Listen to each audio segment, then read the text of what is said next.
taken place in the state of Bihar. This is being the point of contention between the government and the opposition, and continue disruption, parliament log jam is something that we have witnessed till now. It is the government which have stated that nothing is, they have nothing to do with the entire process because it is being done by the election commission under the constitutional right. But certainly it is a massive row which have erupted after Tejasvi Yadav calling the elections to be boycotted. The Bharatiya Janata Party have attacked and stated that it is till now the Maoist and Naxalites which used to ask for boycotting the elections, but now it is a political party which is very, very dangerous for the democracy. Certainly it is, these MPs of the India bloc which are continuously protesting on the Bihar SIR row, and it is expected today as well that there would be another day of disruption and the kind of protest that we are witnessing that will be lodged just not outside but inside the parliament as well. There is Aishwarya Jain for NDTV from Parliament. The fourth consecutive day of opposition protests outside Parliament. Opposition MPs are geared up for that high-voltage protest, as Aishwarya Jain is reporting. So we are expecting another stormy session as far as both houses of Parliament are concerned. We are only minutes away from both houses reconvening, but the Bihar survey issue is likely to dominate the agenda. In fact, speaking of the Bihar survey, we have breaking news coming in regarding the Chief Election Commissioner defending this survey. The CEC has clearly said the Constitution is the mother of the Indian democracy. It's the CEC versus the opposition as far as this Bihar voter row is concerned.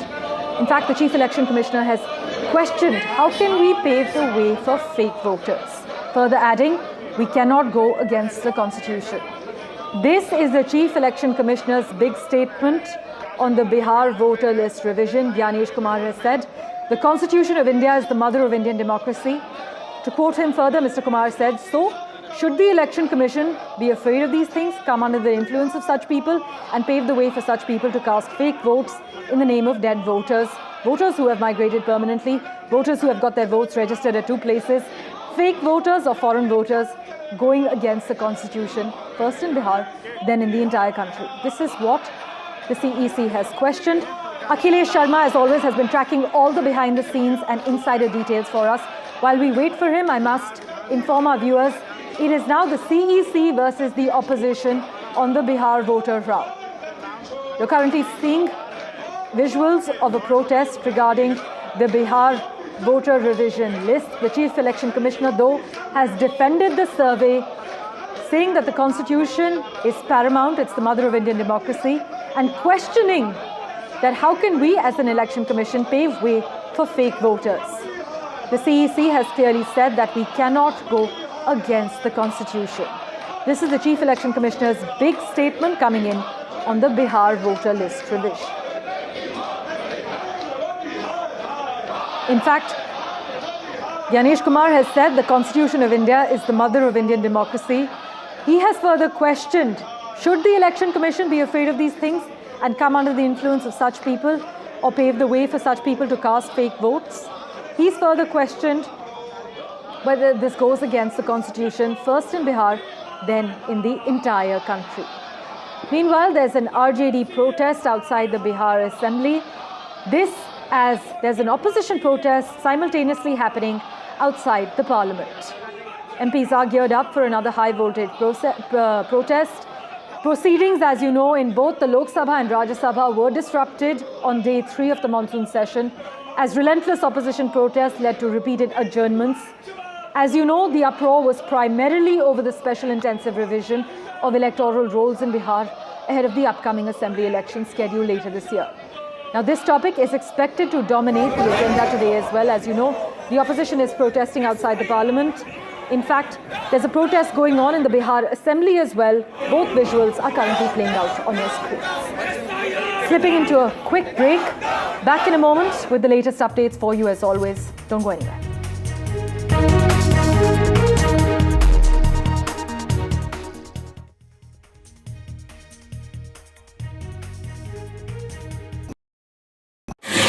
है ना, इस दीवार पे इतने इश्तहार चिपके हैं कि कोई दरार नजर नहीं आती। मैं उन लोगों में से जो कहता हूँ सारे इश्तहार फाड़ के फेंको, पहले दरार को एड्रेस करो। ये दरार इसलिए क्योंकि कुछ लेफ्ट कुछ राइट, पर हम उन मुद्दों में आपके साथ जिनसे आपकी फाइट है। डिजिटल से देश समझा, अब टीवी पर समाधान लाना है। आइए मेरे साथ खबरों की कचहरी में सिर्फ NDTV पर। The markets move fast. And so should your portfolio. Expert insights, real-time stock picks. Do I buy Ola? Should I hold ICICI for the long term? Buy, sell or hold. The answers you need, straight from the experts. Callers from India and across the world. Connect live, ask, decide and invest wisely. Your portfolio, your future. Ask Profit.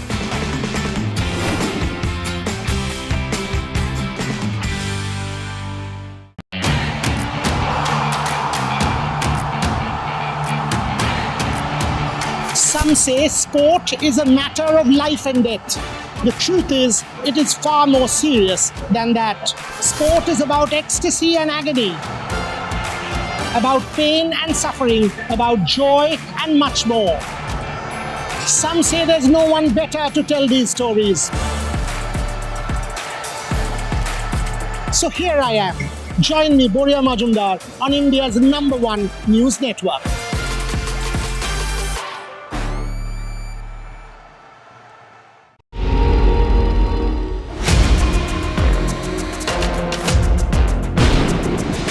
आप एक गुंडे के hello से behave कर रहे हो sir. मेरी आप तो एक मेरा Gaekwad is running away from NDTV's questions. That issue is not before the High Command. It was not discussed so far. Kolhapuri couples costing $1,300. The noise we made finally got heard, and it's so nice that somebody took action on it. Pictures and videos of women that were taken in the Bengaluru metro.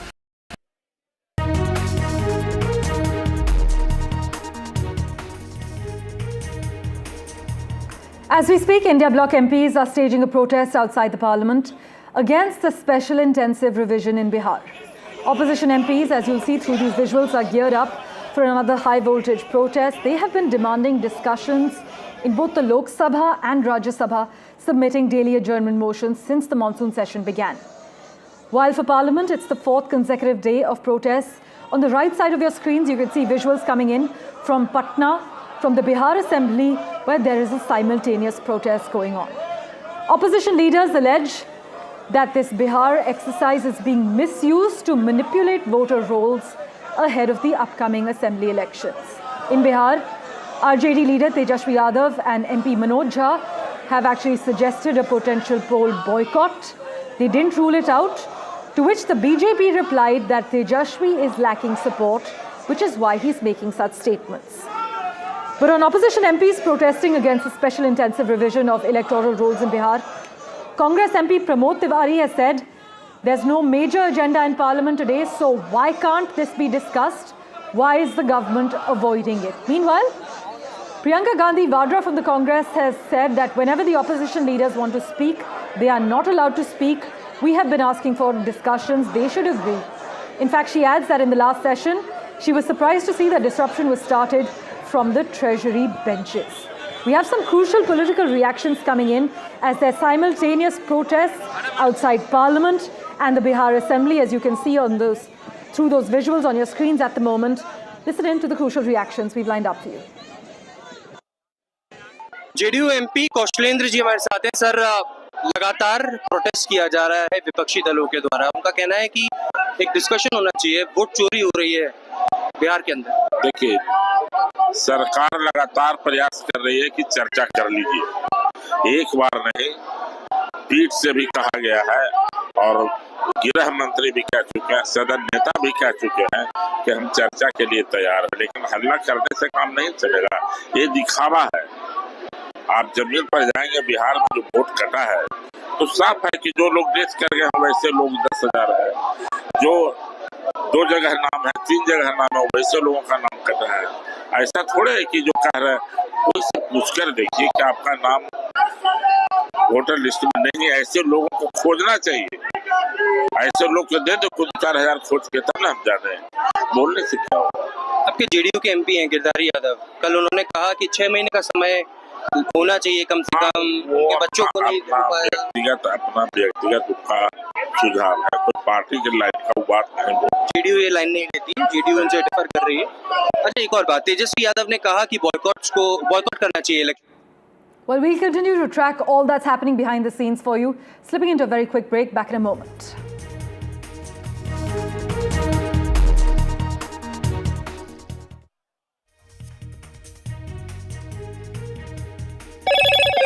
Hello, Moto. Moto G96 5G. All eyes on you.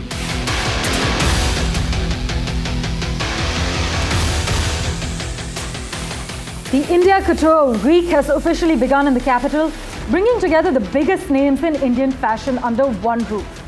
From traditional craftsmanship to modern silhouettes, the runway will reflect a blend of heritage and innovation.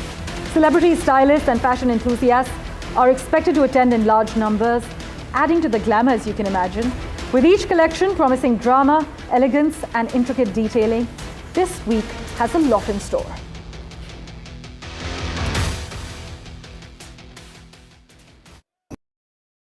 जनता के पास सवाल ही सवाल है, जवाब ढूंढने को वो देखती है न्यूज़ और देखती है यहाँ तो सवालों का मायाजाल है। ऊपर से ये अलग फाइट है, कोई पूरा लेफ्ट तो कोई पूरा राइट है, बीच में मुद्दे के साथ कौन है, जनता को जवाब चाहिए। इसीलिए सवालों की परेड नहीं, मैं लाऊंगा खबरों की कचहरी। मैं शुभांकर मिश्रा, मेरे साथ देखिए कचहरी रात 8 बजे सिर्फ एनडीटीवी इंडिया पर। Is your business future ready? Join the 13-week strategic ESG certification program for business sustainability and growth for CXO and business leaders by NDTV, Terry and Zenora. Master global ESG frameworks, gain real-world tools and lead with impact. Starts August the 23rd. Enroll now and power your business with sustainability.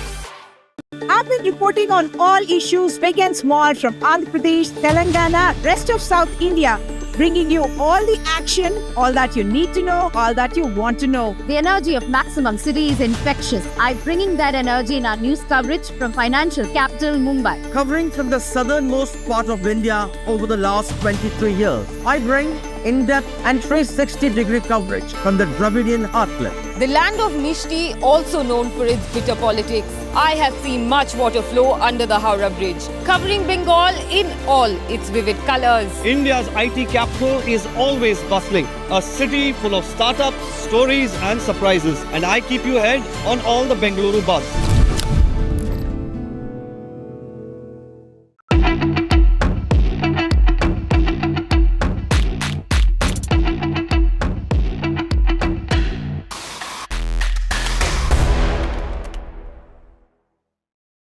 But I'd like to start this off by asking you, Vishnu, what you think about the whole question of India not having stealth fighters right now. It's a huge Everyone's problem. trying to sell them to us as well. It's a huge problem, Shiv.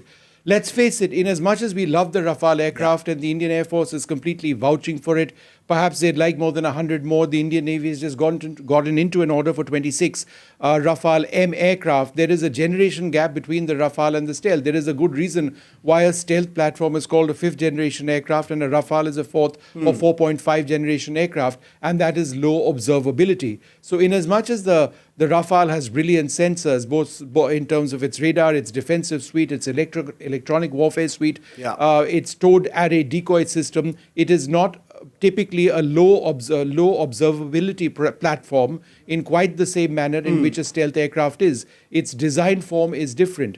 And therefore, if Pakistan does have low observable aircraft, which would be the J-35, in fact, the first ones might even start entering service or coming into the PAF, ahead of entering service at some time this year that India is in trouble. So Why? this year? Wow. Yeah. Okay. The first could actually start coming in this year. They're really pushing for it. And they've gotten apparently into some agreement with the Chinese to ensure that the funding is done on very loose and terms favorable to Pakistan, as has been in the case in the past. If Pakistan starts acquiring low platforms which are low observable, in other words, stealth platforms, then that's an additional headache for the Indian Air Force, because tracking stealth aircraft requires a certain specialization. It's much more difficult. The time that you have to actually engage a potential stealth target is reduced greatly, and therefore, it's a problem.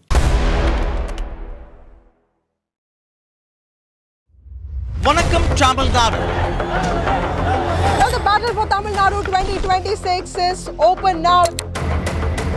After Chief Minister Stalin rolls up his sleeves. And Vijay steps in as a star challenger. This is a mass gathering, not for cash. Meanwhile, a former Chief Minister, Edapadi Palanisamy, begins his fight back. The big comeback campaign by EPS has well and truly begun. These are all the ultimate players.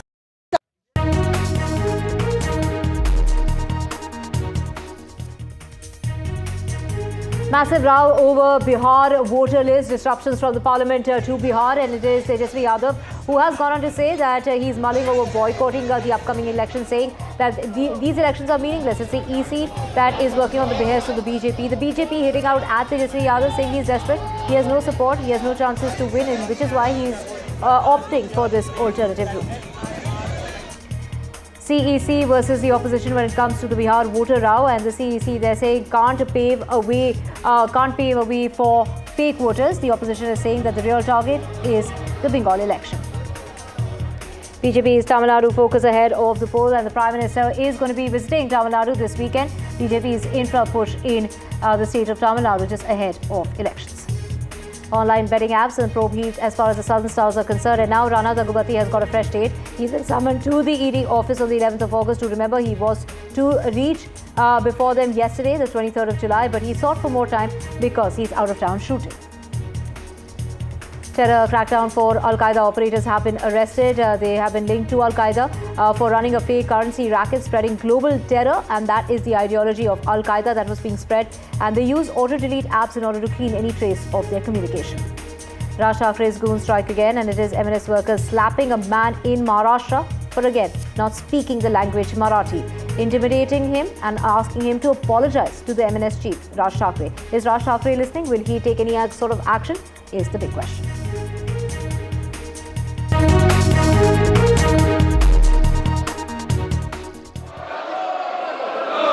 Question number 61, sir.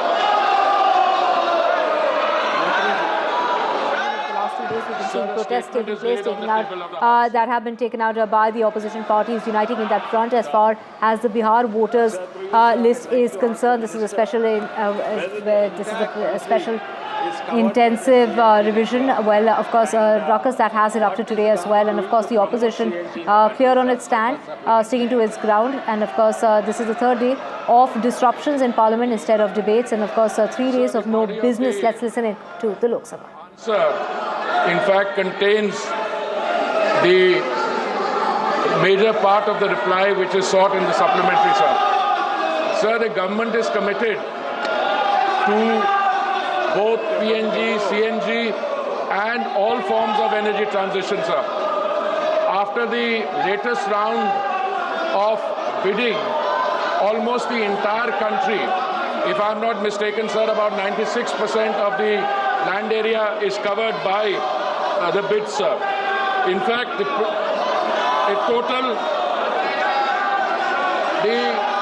coverage, sir, in terms of PNG connections in 2014, sir, was 25 lakhs. Today, those connections have increased from 25 lakhs to 1.5 crores.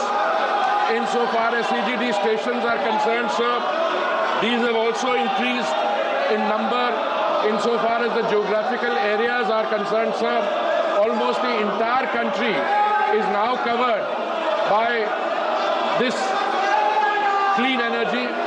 It is our effort now to go beyond the land area of the country Aishwarya joining us to get us very latest. Aishwarya, of course, Hardeep Singh Puri there trying to speak in the Lok Sabha, but there are disruptions as opposed to debates yet again on day 4 of the monsoon session.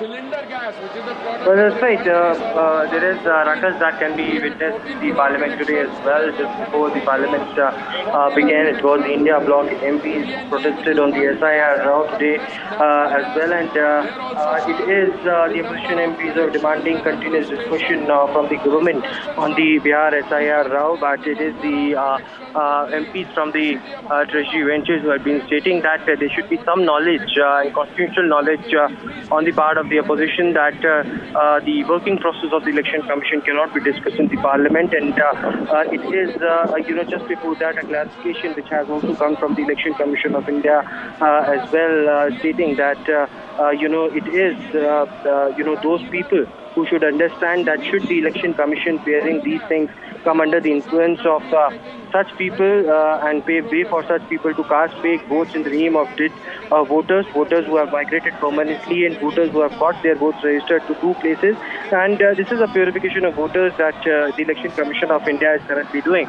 Adjournment is something, adjournment motions have been moved by several of the opposition MPs to discuss on the demand, and the government has not admitted it so far. Continuous disruptions in both the Lok Sabha and Rajya Sabha is witnessed. Right, of course, disruptions at उठायों से मंत्रालय विभाग में जवाब देते होती है, और मुझे कई मान्य सदस्यों ने कहा कि प्रश्नकाल बहुत मुश्किल से उनका आता है, और आपका व्यवहार जिस तरीके से रहता है ये सदन की गरिमा के अनुकूल नहीं है। माननीय सदस्यगणों, आप इतनी पुरानी राजनीतिक दल के संसद सदस्य हो, मान्य हो, जिनका बहुत बड़ा योगदान इस सदन के अंदर मर्यादा और गरिमा के रहा है, लेकिन आप जिस राजनीतिक दल के सदस्य हो वह राजनीतिक दल के लोग देखेंगे आप किस तरीके से सदन में व्यवहार करते हैं, तख्तियां लेकर आते हैं, नारेबाजी करते हैं, मेजे ठोकते हैं। ये सदन की गरिमा के अनुकूल नहीं है। मैं आपसे फिर आग्रह कर रहा हूं कि संसद की मर्यादा गरिमा को बनाए रखो। दुनिया का सबसे बड़ा लोकतंत्र है, और लोकतंत्र के अंदर हमारी पारदर्शिता जवाबदेही दुनिया जानती है। हम जिस तरीके का व्यवहार करेंगे, आचरण करेंगे, देश की लोकतांत्रिक संस्थाओं में उसका क्या संदेश जाएगा। माननीय वेणुगोपाल जी, आप इनको ये सिखाते हो क्या? नारेबाजी करना, तख्तियां लेकर आना, मेज थपथपाना, ये आपकी पार्टी के संस्कार नहीं रहे। लेकिन जो नई पीढ़ी जिस तरीके के संस्कार कर रही है वो सारा देश देख रहा है, किस तरीके से जनता के करोड़ों रुपए खर्च संसद में होते हैं। मैं पुनः आपसे आग्रह करता हूं, आप सब मानिए, लाखों लोगों ने आपको चुनकर भेजा है, लोगों की अपेक्षाएं आकांक्षाओं को उठाने के लिए, तख्तियां लेकर मेजे खोदने के लिए नहीं भेजा है। मैंने पुनः आपसे आग्रह किया है, आप अपने अपने आसन पर जाएं। प्रश्नकाल के बाद नियमों के तहत आपको हर मुद्दे विषय पर बोलने दिया जाएगा। मैं फिर कह रहा हूं, तख्तियां लेकर आने पर सदन नहीं चलेगा। आप या तो सीट पर जाएं, नहीं तो सदन की कार्रवाई आज 2 बजे तक के लिए स्थगित की जाती है। The Lok Sabha has been adjourned till 2 o'clock in the afternoon today. And of course, just before the Parliament session began, it was Priyanka Gandhi Vadra, in fact, questioning, saying, why is it that every time the leaders of the opposition try to speak, they're not allowed to speak. In fact, we've been asking for discussions, and they really should agree. In the last session as well, she's gone on to say that she was surprised to see the disruption was started from the Treasury benches, and they would pick a topic so that we could react, and then there's hangama, and then the House gets adjourned. Now, also, Pramod Tiwari of the Congress Party has gone on to say there's no major agenda in the Parliament today. So why can't SIR, the special intensive revision, be discussed? Why is the government avoiding it? If the government can't, if they can't totally respond to it outside, why is it that they can't answer to the questions in the House? The way democracy is really being undermined in the name of SIR, we will protest against it on all platforms. That is what the opposition really is saying. That is what the Congress party is saying. And while standing its ground and, really demanding, this was a protest that was outside the Parliament just before the monsoon sessions of day 4. And here we have, of course, disruptions taking over and Lok Sabha adjourned till 2 o'clock in the afternoon. Aishwarya joining us, getting us the very latest. Aishwarya, take us through, what was really said even before the session began. And, this is the Congress party saying that nothing major has, been assigned for today.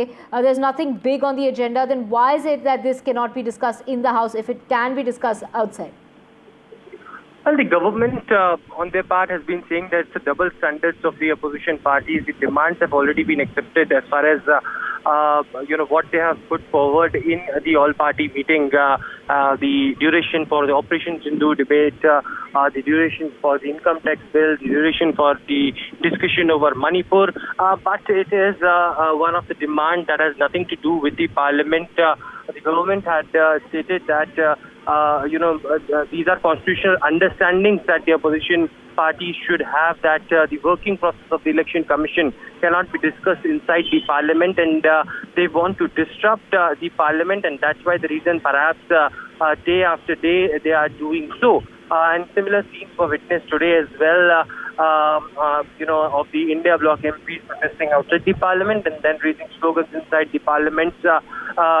Specifically in the Lok Sabha, they have gone to the well and protested. The disruption was seen, and the Lok Sabha therefore had been adjourned till 2 p.m. Right, the opposition's protest, the government remains non-committal to discuss the row, the Bihar voter list row in the Parliament. And of course, today is really the day also, not much is on the agenda. But of course, what really is coming about as far as, the Lok Sabha there adjourned till 2 o'clock amid that opposition ruckus over the Bihar SIR exercise. This really comes at a time when Kamal Haasan has been slated to take oath as a Rajya Sabha member. Well, Right, we have Aishwarya, we'll come back to you. We have breaking news at the moment. And breaking news coming in at the moment, and this is in regard to Anil Ambani with ED raids that are being conducted, raids in both Delhi and Mumbai.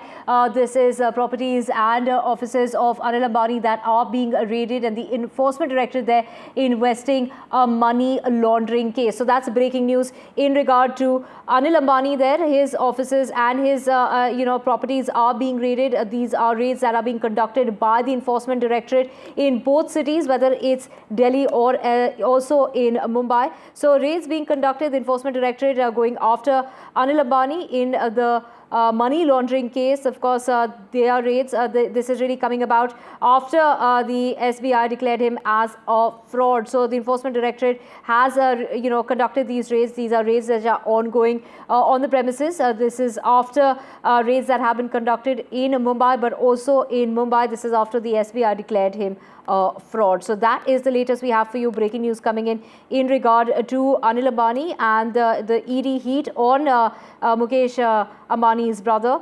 This is literally after SBI classified Reliance Communications and promoter Anil Ambani as fraud to lodge complaint also with the CBI. So the State Bank of India classified Reliance Communications along with promoter director Anil Ambani as fraud and is also in the process of complaining to the CBI. That is what was said earlier on in the week. And of course, after finding him fraudulent and a fraud, now action is being taken with the enforcement directorate gunning its, basically trying to piece together more as far as the investigation in the matter in this money laundering case is concerned. These are raids that are being conducted by the ED, the Enforcement Directorate, in 2 cities. We're talking about, violation when it comes to loan approvals, and that is the case that is being made against the brother of Mukesh Ambani, Anil Ambani, in this money laundering case. My colleague Anushka joining us to get us the very latest on this. Anushka, of course, get us all the details you have for us at this point in time.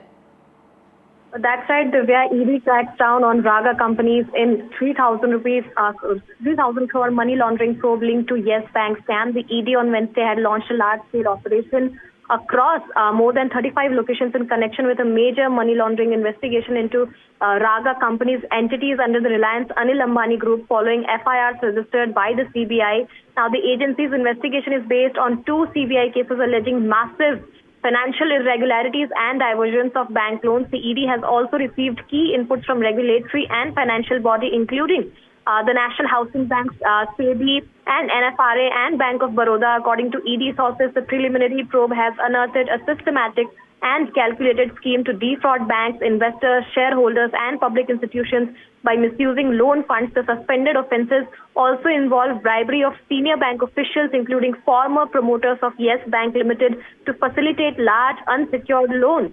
Now, between 2017 and 2019, Yes Bank is said to have disbursed approximately rupees 3,000 crores in loans to Raga companies. However, the ED claims to have detected an illegal quid pro quo arrangement wherein promoters of Yes Bank allegedly received payments in their privately held concerns just before sanctioning the loan. Right, of course, this is in violation of the loan terms. When Rishka, these loans were further diverted to many group companies and shell companies as well. And that is the case that is being made against Anil Ambani. And of course, we're talking about multiple locations, 35 locations in all that have been raided by the Enforcement Directorate. That's right. Between 2017 and 19, Yes Bank is said to have disbursed approximately rupees 3,000 crore in loans to Raga companies. However, the ED claims to have detected an illegal quid pro quo arrangement wherein promoters of Yes Bank allegedly received payments in their privately held concerns just before sanctioning the loans. Now, serious violations have been flagged in Yes Bank's loan approval process. Investigators have found that credit approval memorandums were backdated and investments were pushed without proper due diligence or credit analysis, in clear violations of the bank's own policies. Now, additionally, loan funds were subsequently routed to shell companies and other group entities in breach of the original loan terms. Now, the ED has identified a range of red flags, including disbursals to entities with poor financials, common addresses and directors among borrower companies, lack of proper documentation, and evergreening of company corporate loans.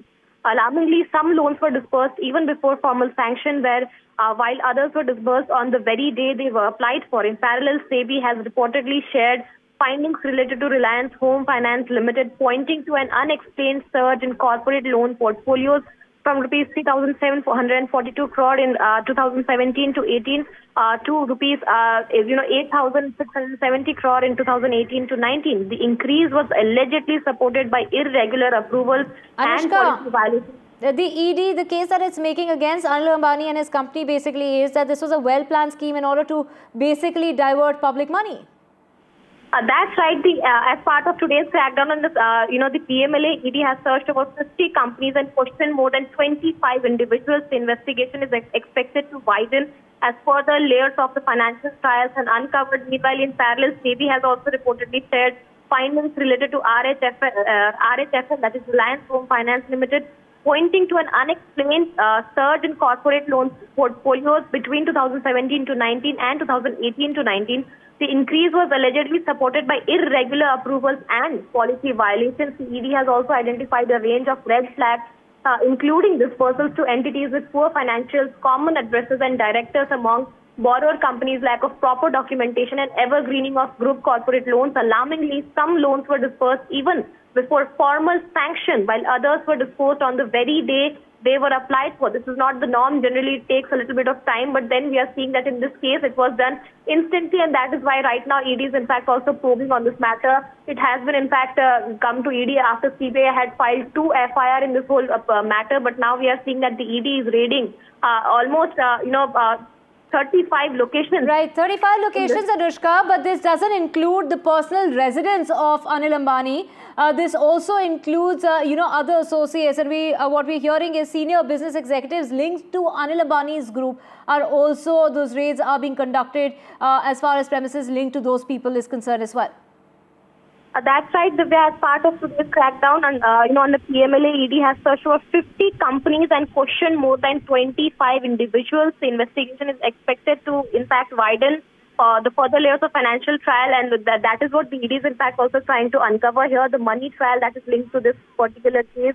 This whole investigation is going under PMLA, and that ED has also flagged serious violations that have been flagged in Yes Bank's loan approval process, investigators have found that the credit approval memorandums were backdated and investments were pushed without proper due diligence or credit analysis in clear violation of the bank's own policies. Now, additionally, loan funds were subsequently routed to shell companies. Shell companies are majorly used to, hide the money trail, and that is how majority of the cases operate in this particular manner, and that is why additionally loan funds were subsequently routed to shell companies and other group entities in breach of the original loan terms, and that is what the ED is right now investigating in this particular cases. Several business entities linked to Anil Ambani is right now being searched by the ED, and the questioning is going on. More than 25 people are right now being questioned, is what we are getting to know from our sources. The ED has identified a range of irregularities, poor financials, common addresses, and directors among borrower companies, lack of proper documentation, and group corporate loans that were being evergreen, beforehand, and that is alarmingly some loans were also dispersed even before formal sanction. That is what has raised an alarm. Between 2017 and 19, Yes Bank is said to have dispersed approximately 3,000 crore in loans to RAGA companies. However, the ED claims to have detected an illegal quid pro quo arrangement wherein promoters of Yes Bank allegedly received payments in their privately held concerns just before sanctioning the loans. Over to you. Right, more trouble when it comes to Anil Ambani, and this really is coming about at a time. We have Radhika Ramaswamy also joining us to get us the very latest. This is after SBI declared, Anil Ambani and his companies to be a fraud in this particular regard and in this particular case. Take us to the case that is being made. The probe, of course, is focusing on a suspected illegal diversion of loans, and like Anushka was saying, it's to the tune of 3,000 crore rupees. That's right. In fact, Enforcement Directorate there giving out details as far as these raids are concerned. Enforcement Directorate initiating investigations under the PMLA, which is the Prevention of Money Laundering Act. And there are multiple agencies that had shared details with ED, after which this particular raids were started. The agencies involved, not just banks, but also SEBI and the National Financial Reporting Authority as well. These agencies had provided details of irregularities as far as Anil Ambani companies are concerned to the Enforcement Directorate, after which it started. It is to do with alleged siphoning off and diversion of public funds through a well-planned scheme. He's been accused of cheating banks, shareholders, as well as investors and public institutions. That's what this particular detailed press release by the Enforcement Directorate talks about. In fact, violation found by ED in Yes Bank loan approvals. There is a mention of right, Radhika, let's just cut across to NDTV Profit to get details of what's really happened here and the case that's being made against, of course, Anil Ambani and the various locations that are in fact being raided by the Enforcement Directorate. Or I would exit any stocks which have this sort of negative news flow. Maybe valuations are not expensive, but you do not know how things will evolve. So I would just say avoid. And, there are a lot of other sectors in the power sector, infrastructure, which you can look at. Something like an NCC you can look at to enter. I don't see any reason why you should, remain invested in a stock which has such a lot of negative news. Interesting. So don't remain invested in counters that have such negative news is the view that China has. All right. The next question is from Hemant, who's writing us from Telangana and asking about delivery stock. He's bought 200 odd shares at 248 a piece. That was earlier in 2025, April. Then he again added 100 more shares. At present, his average price is around 284 rupees of 300 odd shares. Wants to know if it's sustainable to hold for the next one more year. So this really is the investigation suggesting that several entities, including banks, shareholders, investors, and public institutions, may have misled or they were cheated in the process. The Enforcement Directorate claiming that it has uncovered evidence of a planned scheme to divert public funds. So to know more on this, Radhika Ramaswamy joining us. Radhika, from what we're hearing is there are 35 different locations and 50 companies that are being searched, investigated by the Enforcement Directorate. They are conducting these searches. Take us to the locations, particularly in Mumbai. We know it's also Delhi, but which are the locations in Mumbai? This does not include his personal residence.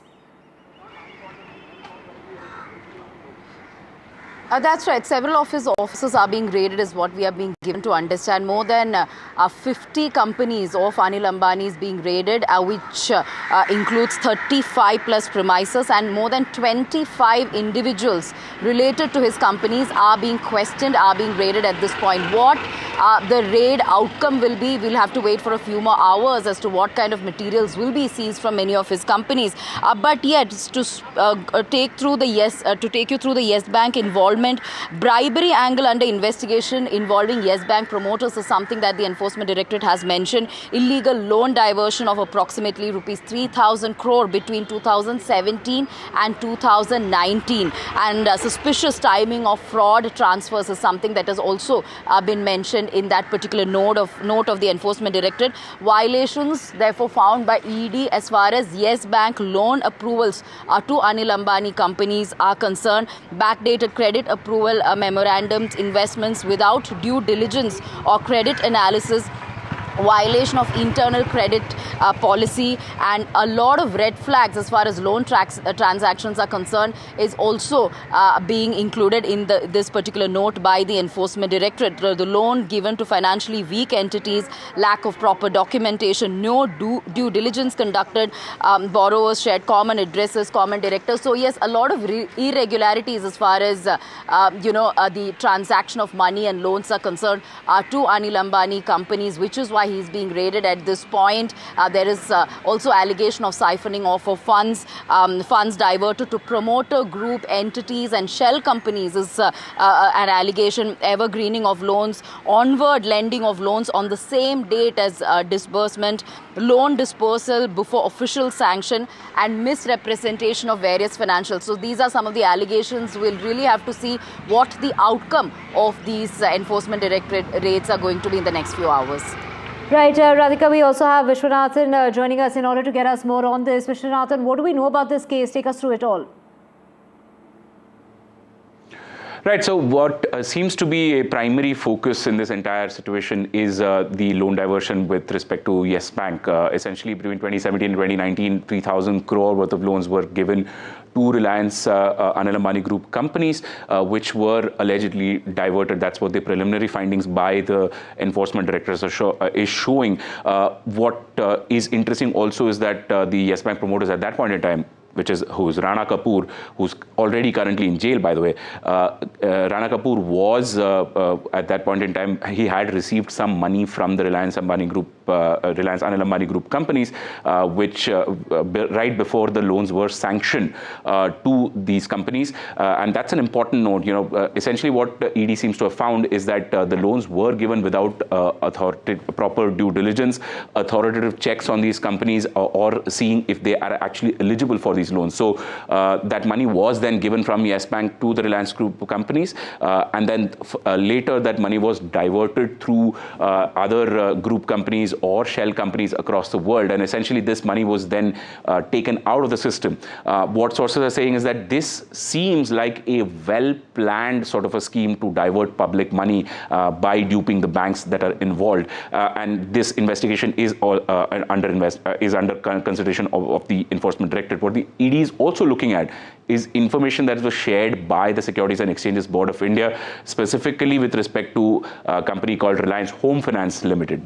This was a company which is part of the Anil Ambani Group companies, and it seems that corporate loans that were given by the Reliance Home Finance company had a dramatic increase between the financial year ending March 2018 and March 2019. So between that period of time, a lot of corporate loans were given by this housing finance company, which is essentially a mortgages company, and that is under the scanner as well. You can look at the scale of the operations. Over 35 premises, 50 companies, 25 people, all are part of the search operations. So that is a significant action by the Enforcement Directorate. They are, of course, acting under the Prevention of Money Laundering Act, which is usually the act that is invoked when the ED is suspecting that money has been siphoned out of the system and taken for personal gain. So that's an important development from ED. Right, Vishwanath, according to the ED, like you mentioned, this illegal diversion of funds was part of a very well-planned scheme in order to siphon off public money by misleading banks, shareholders, investors and financial institutions. But what is the ED saying about the role of Anil Ambani in all of this?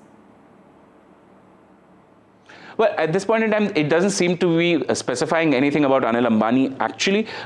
What we do know, however, is that already State Bank of India has reached out to the CBI for a formal complaint about a fraud case in the Reliance Communications company case. That happened last month, and after that, of course, a lot of news has flown in. In fact, the government recently in the Parliament has also responded to a query saying that State Bank of India is reaching out to the Central Bureau of Investigation because they are calling the RCOM company as well as promoter Anil Ambani are fraudulent, and therefore that investigation will continue as well. So on top of the ED investigation, there will be a lot of involvement of the CBI in this case as well, because that is a separate bank loan that was part of the same set of companies, but that's a separate case that is going on from SBI's side. Right, of course, the investigation revealing that just before the loans were approved, the promoters of Yes Bank received funds in their own group entities, raising serious concerns of bribery, of corruption. But is this the first time that Anil Ambani's companies are having that run-in when it comes to the Enforcement Directorate? Yeah, so there have been a lot of Enforcement Directorate actions in the past, but also remember, so as I mentioned earlier, the CBI is also looking into the bank fraud case. So this is not a sort of a one-off case as far as the Reliance Group companies of Anil Ambani are concerned. These situations have evolved multiple times across multiple companies, and this is, of course, ongoing and is only going to add to that pressure that already exists. Focusing on that suspected illegal diversion of loans amounting to, 3,000 crore rupees we're talking about, taken from Yes Bank and, between 2017 and 2019. If you get us really the details of all of this, the finer details, and if you can really break it down for us, what all did those alleged irregularities really involve? So 3,000 crore was given to the Anil Ambani Group companies. Essentially, these loans were given out without thorough background check on the companies or looking at the eligibility of the companies. So that's a big red flag as far as ED or any other agency is concerned, actually. But in this specific case, they're pointing out that the promoters of Yes Bank, as I mentioned earlier, Rana Kapoor specifically, did receive some funds in their personal accounts, and therefore this points to some kind of collusion between the promoters of Reliance Anil Ambani Group companies as well as promoters of Yes Bank. So that is one thing. The other thing, credit approval memorandums were backdated to ensure that the loan is kosher. Investments that were proposed without any due diligence or credit analysis, which is in violation of the internal policy criteria for the banks. All of these actions were undertaken, and then later on, very soon after the loans were granted, the money was then diverted to other companies, which again is a big red flag as far as banking is concerned. If money flows from one account to the other in a very quick succession right after the loan has been sanctioned, then that's a big problem, because money at the end is fungible, and money flowing through multiple companies usually means that the money is being siphoned out of the company and being used for reasons other than what was actually envisioned in the original loan document. But here, of course, ED is questioning the basis of the original loan document itself and saying that Yes Bank actually did not do its due diligence at that point in time in 2017 and 2019. They didn't do the thorough due diligence before clearing the loan. So that is an important development, because, soon after 2019, by 2020, Yes Bank itself went under severe financial troubles, and then the RBI had to step in and save the bank because of all similar issues that were happening.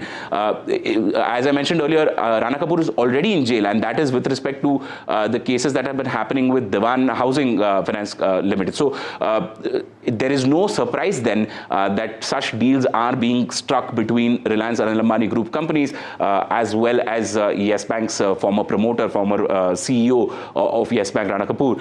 And these sort of point to a very, very quite a criminal sort of conspiracy that has been going on between these two sets of people. And then that is why the money that has been exchanging hands between Yes Bank and Reliance Anil Ambani Group companies comes under the scanner. That is why the ED is investigating a money laundering aspect in this case. Right, of course, Vishwanath, this really comes at the heels of SBI declaring Anil Ambani as a fraud. But, when we're talking about raids, they are covering about 35 different locations that are being raided, involving 50 companies, as well as 25 individuals linked to Anil Ambani. But this, the raids are not being conducted when it comes to his personal residence. That has been spared. How come that's happened? That can happen because if it's not part of the investigation, then that's not a part of the investigation. But the ED is more concerned about money flowing through companies, right? Nowhere has it currently alleged if personal accounts were involved. In case a personal account is involved, then of course Anil Ambani's private properties and residences could come under investigation. But at this stage, all that ED is saying is that money was flowing through multiple companies within the group of companies. And because Anil Ambani was sitting at the controlling seat of these companies, so therefore his sort of involvement is also crucial here. Whether that was in a personal capacity or in the capacity as the chairman of the company, that is a separate investigation altogether. But these search operations are focused on money flowing within these group companies to shell companies and then places that currently seem to be unclear. Right. Thank you so much for getting us the very latest, and we have breaking news coming in at the moment. Well, this is in regard to the 2006 Mumbai blast case, and it is the Supreme Court putting a stay on the Bombay High Court acquittal order. The Bombay High Court acquitted all the 12 accused in the case, saying there wasn't enough evidence against them. The accused are not required to go back to jail is what now the Supreme Court has gone on to say. So this is breaking news coming in with the Supreme Court there, in fact, staying that Bombay High Court acquittal judgment, but says the accused are not required to go back to prison. And we have Nupur joining us. Nupur, take us through all that's happened in court today.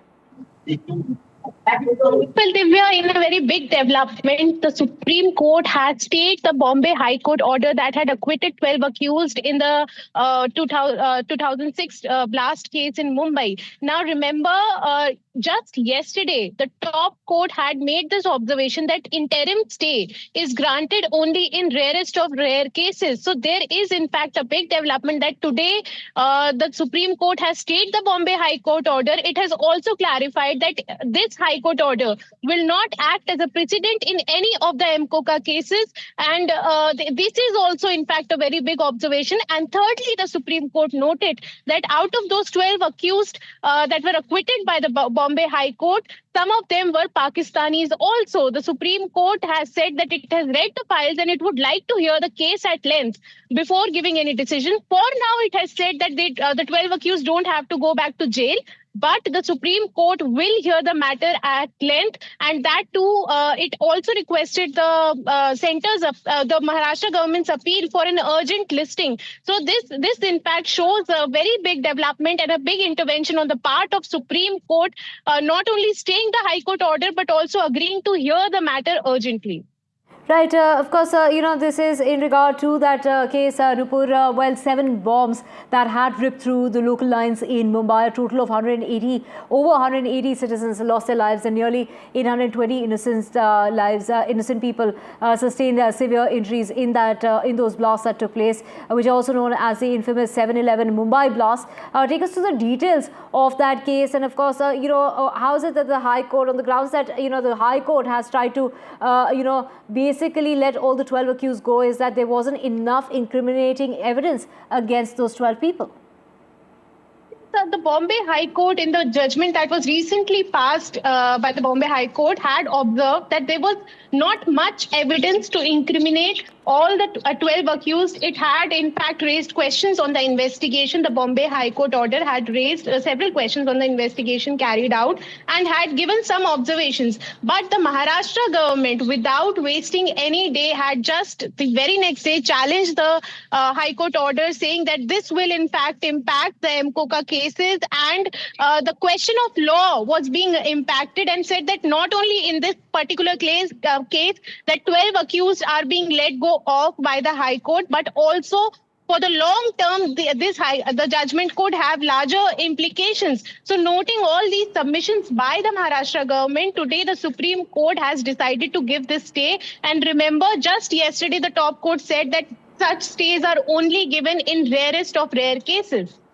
Right, 7 of those convicts, they were sentenced to life imprisonment. The others had got the death sentence. Of course, this is something, with, really what's been said as far as the High Court is concerned, and where does this case really stand at the moment? Divya, at the moment, though the High Court order remains stays, but there is still a relief maintained for those 12 accused. One of them has already passed away, so effectively relief is being maintained to the 11 accused that they don't have to go back to prison. The top courts made this observation after it was told that they are already out of the prison following the Bombay High Court order. So for now, the stay is there, and the court will examine in detail. And if the court is convinced, then of course it can set aside the High Court order and implicate whoever the court thinks that the evidence is there, and the court thinks that whoever if court finds that there was some problem with the Bombay High Court order, it can always set aside that and reverse the acquittals in the case. Right. Thank you so much, Nupur, for getting us all those details. Let's just switch tracks now to the massive row over the Bihar voter list, disruptions from the Parliament to Bihar. And of course, the Parliament stalled over the Bihar row. And it's Tejasvi Yadav versus the BJP over the revision, with Tejasvi Yadav there mulling over poll boycott. Now, this is after, Tejasvi Yadav has gone on to say that the exercise is futile and that, holding elections does not make any sense. It's meaningless because it's the EC that is working on the behest of the BJP. The BJP hitting out at Tejasvi Yadav, saying that the leader of opposition has no support, is desperate, and therefore this is nothing but an escape route when Tejasvi Yadav is mulling over, boycotting the polls. And that is something that the BJP says nobody does, while comparing him to Maoists. And that is something that's been done in the past by the Maoists. And that is the fresh attack by the BJP towards Tejasvi Yadav. Do remember, even yesterday, Nitish Kumar hit out at Lalu Prasad Yadav inside the Bihar Assembly while not addressing the issue at hand regarding the Bihar voter list revision. Let's get you the reactions coming about. अब तक election commissioner ने press conference नहीं की है। लगातार supreme court के सलाह के बाद भी प्रेस कॉन्फ्रेंस नहीं की। कई हमारे सवाल हैं, कई कंफ्यूजन लोगों में है, जिसको आकर के एड्रेस करना चाहिए था इलेक्शन कमीशन को, वो उन लोगों ने नहीं किया। मजबूरन हम लोगों को अदालत का सहारा लेना पड़ा। जब आप चुनाव ईमानदारी से कराइएगा ही नहीं, जो बीजेपी वोटर लिस्ट देगी आप उसी वोटर लिस्ट पे आप चुनाव कराइएगा, तो चुनाव का क्या मतलब? Tejasvi Yadav's call for an election boycott is a clear admission of his impending defeat. By suggesting an election boycott, Tejasvi Yadav has effectively admitted that the people of Bihar have completely rejected his baseless campaign against SIR. This idea stems from his political frustration and is a public acknowledgement of his fear of losing. Earlier, he even boycotted the voter revision process, yet over 98% of the voter revision work has now been successfully completed. A strong political blow to both Tejasvi Yadav and all opposition. Their false narrative have crumbled. Well, we have Somu, my colleague, joining us to get us very later. Somu, of course, the BJP attacking Tejasvi Yadav, saying that, he is really fearful of losing, and which is why he's mulling over boycotting the election, something nobody would really think of doing. But of course, Tejasvi Yadav saying that earlier it was the electors who basically selected the government. It's now the government that's choosing the voters.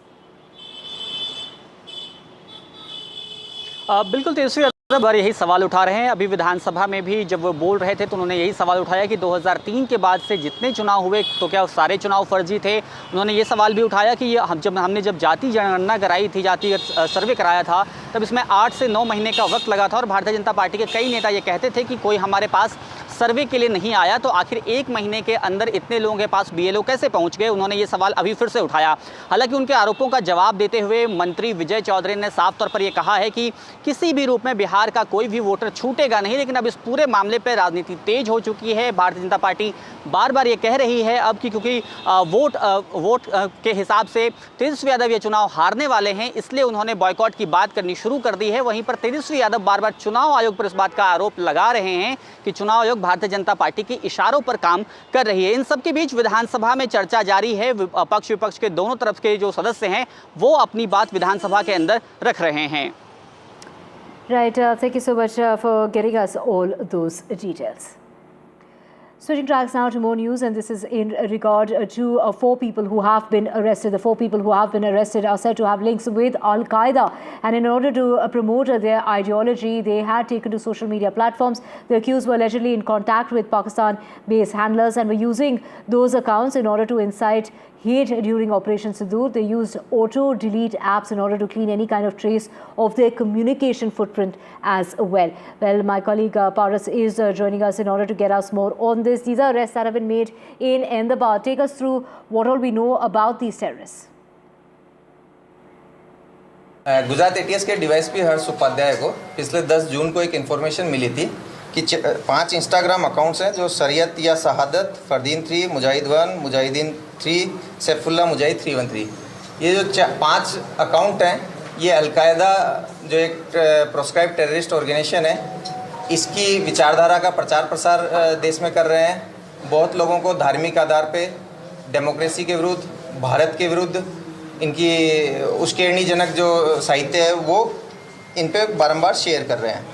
Total 4 आरोपियों को identify किया गया, जिसमें फरदीन शेख जो है वो अहमदाबाद का रहने वाला है, मोहम्मद फैक चांदनी चौक दिल्ली का रहने वाला है, जिशान अली नोएडा का रहने वाला है और सैफुल्ला कुरैशी जो है वो मोडासा अरवली का रहने वाला है।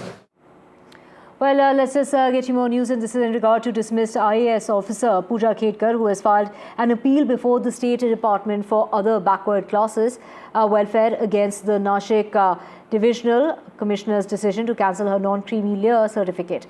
The Nashik Divisional Commissioner had cancelled that certificate of Puja Khedkar, a former IAS, accused of fraudulently clearing her civil services examination by misrepresenting her identity and using forged documents. Radhika joining us to get us the latest. Radhika, take us through Puja Khedkar. They're challenging that decision that's been taken against her non-creamy layer certificate. That's right. Trouble mounting for Puja Khedkar. We know for a fact that she's been dismissed from the IAS and multiple action has been taken against her as a result of she misrepresenting her identity to secure a spot in the IAS. And the latest being her non-creamy layer certificate, OBC non-creamy layer certificate, has now been cancelled by the Nasik department, which is the Nasik Divisional Commissioner. Now, that has been challenged by Puja Khedkar herself. She has challenged the cancellation of this certificate, and now the Nasik Divisional Commissioner as office have said that she is misrepresented and has defrauded the department in order to show that she belonged to non-creamy layer category of the OBC. In order to get that certificate, the family income should be less than rupees 8 lakh, and she showed her income as rupees 6 lakh. But further probe revealed that she has significant income, she has significant assets as far as the family is concerned, which is more than 40 lakh, including properties, gold, liquid cash, and so on. So therefore, once again, she misrepresented herself to show that she belongs to OBC non-creamy layer certificate in order to secure that spot in the IAS. She had also shown that she's disabled, she had mental issues, so therefore she had provided a fraudulent disability certificate as well. So a series of investigation had been launched as a result of this. She was dismissed from the IAS. She's been debarred from attending exams in the future as well, and there is a criminal case also filed against Puja Khedkar at this point. So certainly trouble only mounting for her. Multiple agencies are probing her, and we'll have to see what comes out of this particular case, whereby she's challenged the cancellation of non-creamy layer OBC certificate. Right, thank you so much for getting us all those details, saying that the cancellation has taken place which was under pressure, and that no wrongdoings have been done in this regard. Let's just get you the latest when it comes to elections that are going to be taking place in Tamil Nadu. And just ahead of taking charge, he's all set to make his debut as far as the parliament is concerned. And speaking to NDTV just before that, actor turned politician Kamal Haasan spoke to Sam Daniel, talking about the expectations attached to the politician, and he's really hoping to live up to those.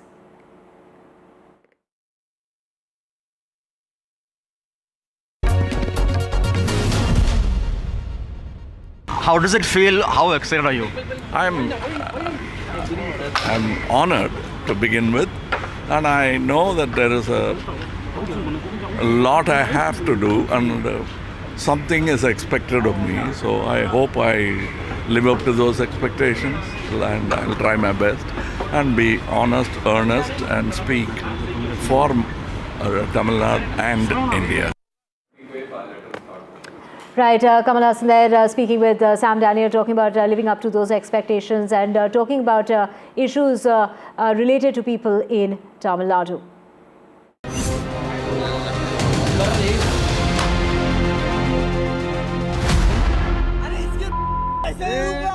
Man has been beaten up in Maharashtra again by M&S workers. Why? Because he wasn't speaking in Marathi. This is the latest as far as the assault that's taking place in the state of Maharashtra. Another one case that has come to light, another video that has surfaced. This is, in connection with what really happened here. Let's find out with all the details that my colleague Paras has for us. Listen in.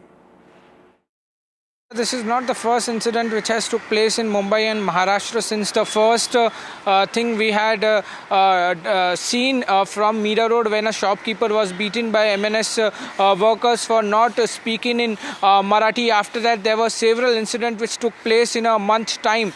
This incident has took place in Nanded in a local bus stop where there was a public toilet.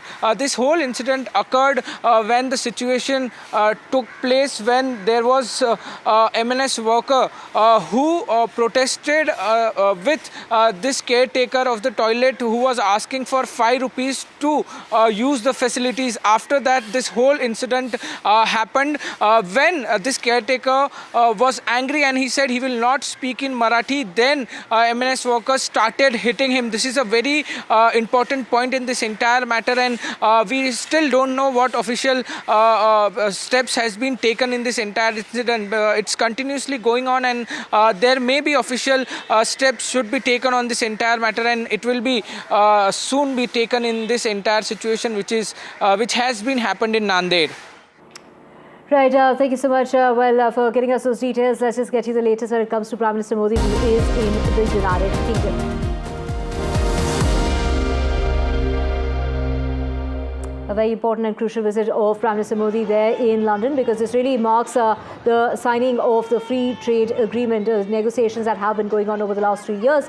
And this is a turning point when it comes to India and the United Kingdom. Signing that, of course, sealing that deal will be the two Commerce Ministers, Piyush Goyal and his British counterpart. And obviously the two Prime Ministers will be there as well. And there, Prime Minister Modi meeting with the Indian diaspora in the United Kingdom. A very short, a very crucial visit coming up. And this is, of course, going to be impacting India and the UK. How will this be in regard to labour-intensive sectors? That is really the big question here. And how is this going to impact India? What is going to get cheaper and how much is it going to get cheaper? Well, this is a bilateral trade boost as far as, year on year we're seeing, as far as trade is concerned.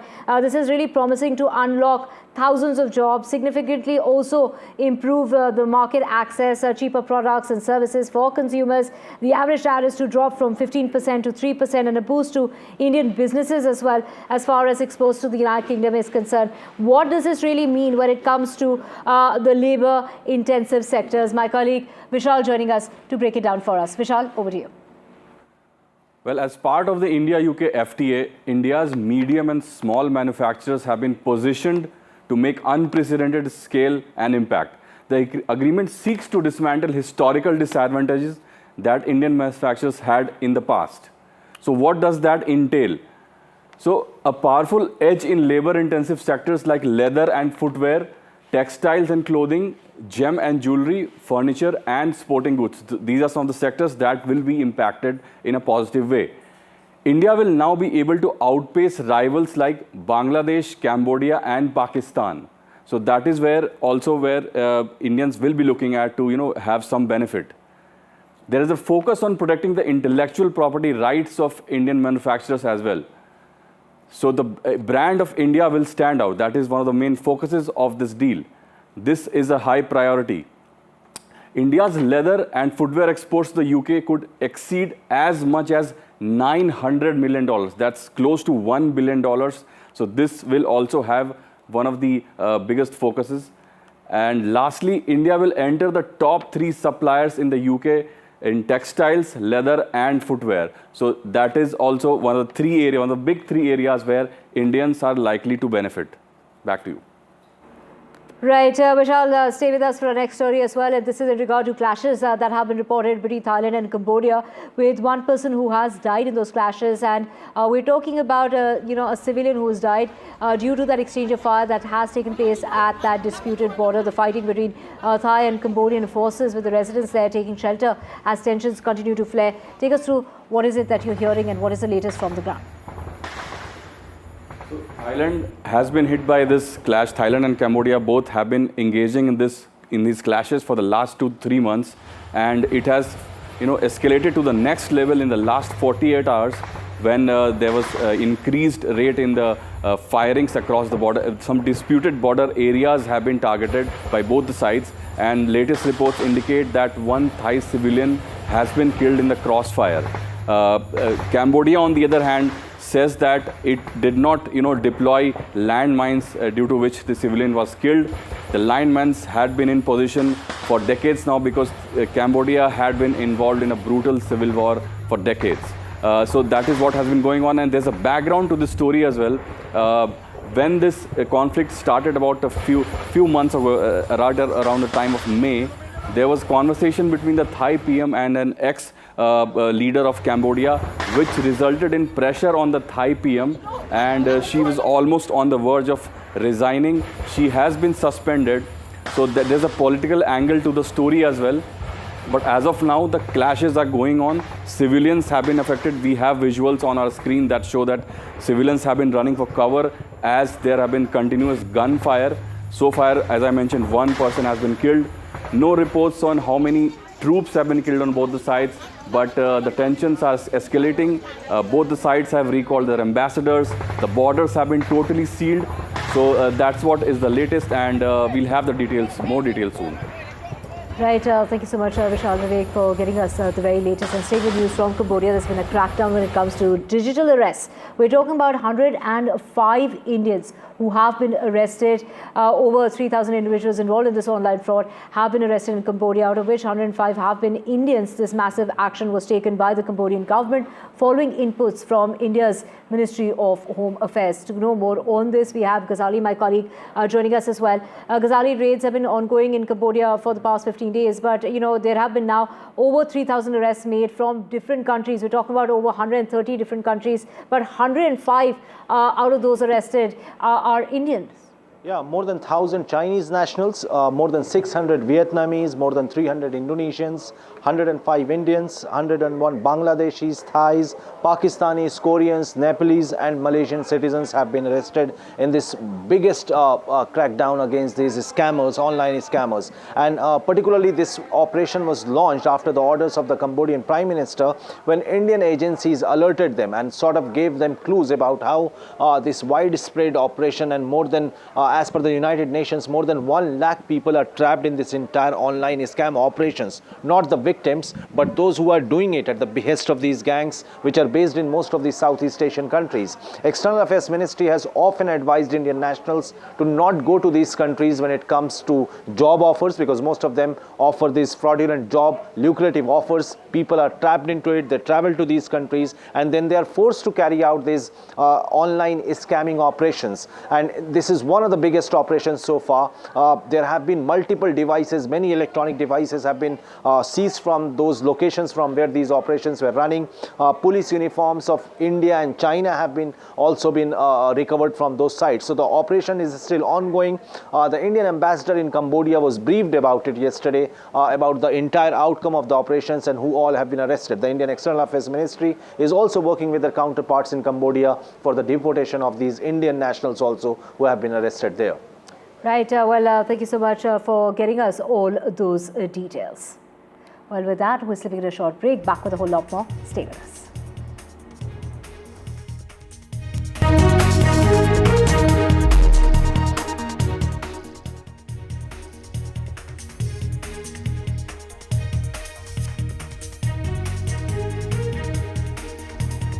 Massive row over Bihar voter list, disruptions from the Parliament to Bihar, and Tejasvi Yadav there hitting out at the BJP for, in fact, this is something that Tejasvi has gone on to say, that he's mulling over poll boycott because he thinks the elections coming up in the state are absolutely meaningless. The BJP is saying Tejasvi Yadav has no chances of winning, which is why he's opting for this escape route. SC versus the opposition on Bihar voter row, and it can't pave a way for fake voters is what CEC is saying. The opposition saying the real target is Bengal elections. Prime Minister Modi, who is in the United Kingdom, is going to be sealing that deal when it comes to FTA, the free trade agreement between the two nations. And this is really going to be a deal that has taken 3 years in the making, but is going to benefit India and the United Kingdom in various ways. The Commerce Minister there will be signing that deal along with his British counterpart.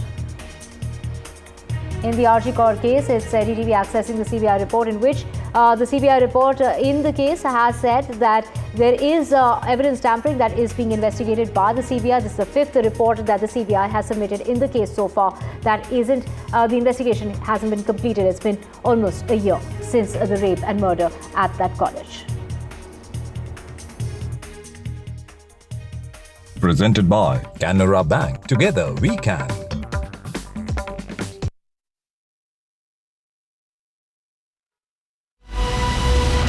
The big Bharat-Britain deal is done. India and the UK all set for history. The big India-UK trade deal loading. The biggest Modi-Starmer handshake. With me, Radhika Iyer for NDTV World.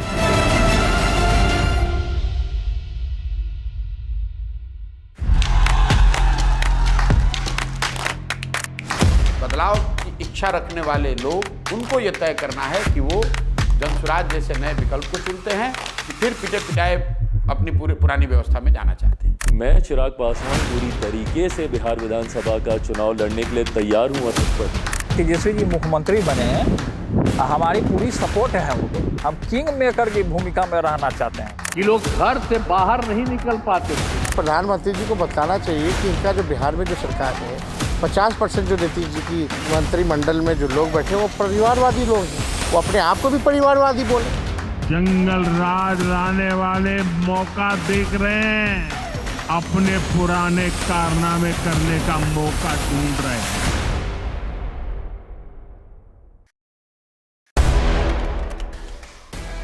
Well, in the latest episode of Control All Defense, we are talking about a platform that all of you want to hear about, that's Tejas. The big question, we do know it's a great platform, but is it of use for the Indian Air Force going into the future? How relevant will it remain?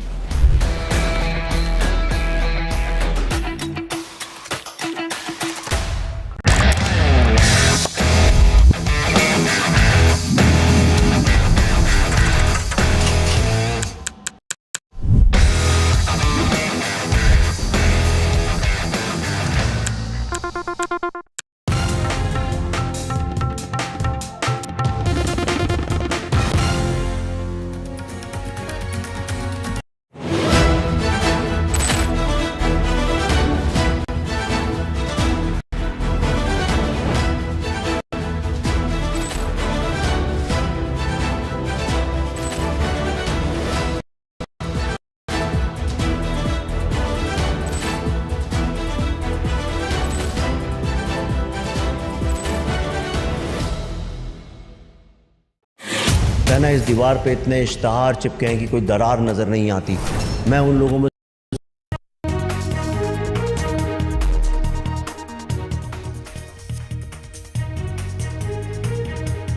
Hello and welcome to NDTV. I'm Gauri Dwivedi. Over the course of the next 60 minutes, we get you all the big stories, including Prime Minister Modi's 4th visit to the UK and a big setback that's coming for Anil Ambani as well. But first up, we tell you the headlines that we're tracking this hour. Enforcement Directorate raids Anil Ambani in multi-location raids across Delhi and Mumbai. Enforcement Directorate says that bribing rank officials is under the lens. Supreme Court stays the acquittal in the Mumbai train blast case after the Bombay High Court acquitted all 12 accused. Maharashtra government has challenged that verdict in the apex court. Massive row over Bihar electoral voter list, disruptions from Parliament to Bihar. BJP says Tejasvi is desperate and has no support. Opposition has hit back saying Bihar is just an excuse as the real target is Bengal. Election Commission versus opposition on Bihar voter row escalates. CEC says cannot pave the way for fake voters. Opposition says target is Bengal. Dismissed IAS officer Puja Khedkar has now challenged the denial of her OBC certificate. She has challenged it despite leading a very lavish lifestyle. BJP's Tamil Nadu push and focus ahead of the assembly elections. Prime Minister Modi set to visit Tamil Nadu this weekend. BJP's big infra push in Tamil Nadu ahead of elections next year.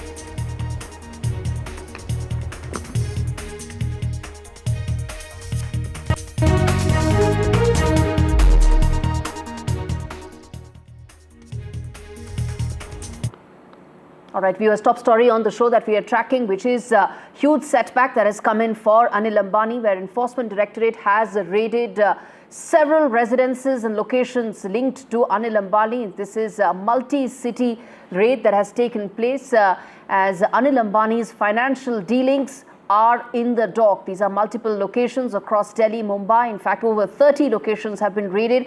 Now, Enforcement Directorate viewers, if you're tuning in right now, is probing the Yes Bank case. Yes Bank's founder, Rana Kapoor's alleged and major financial misdealings. The reason why he is in the dock behind bars has also led to the agency decoding what that entire money trail is, and which is where Reliance, Anil Ambani's Reliance companies were given loans without any due diligence. Thousands of crore rupees were given and disbursed, and all of those are now in the dock because the Enforcement Directorate believes it was nothing but a scheme to siphon off public funds, money that was raised from public sector banks, which did not go to the bank, to the companies, but instead was siphoned off. Let's quickly now rope in my colleagues joining me live on this story. Anushka joins us in Delhi, and Radhika joins us from Mumbai to talk more about the specifics of the case. And before we get in a big voice to understand where this goes from here, Radhika, to you first.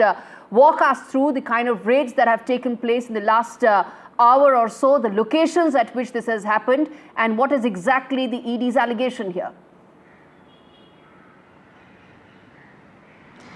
That's right. Multiple locations are being raided, 50 plus companies being raided, and 35 plus locations to be precise, and 25 people are being questioned as part of the raids in Anil Ambani companies. This is a big action by the Enforcement Directorate, and it is to do with allegations of money laundering and illegal loan dispersal. The allegation is that Yes Bank dispersed at least about rupees 3,000 crore between 2017 and 2019 to Anil Ambani companies in a fraudulent manner without following due diligence, and this money was diverted, siphoned off, is the allegation. And there was also quid pro quo involved, in which several senior executives of Yes Bank also benefited.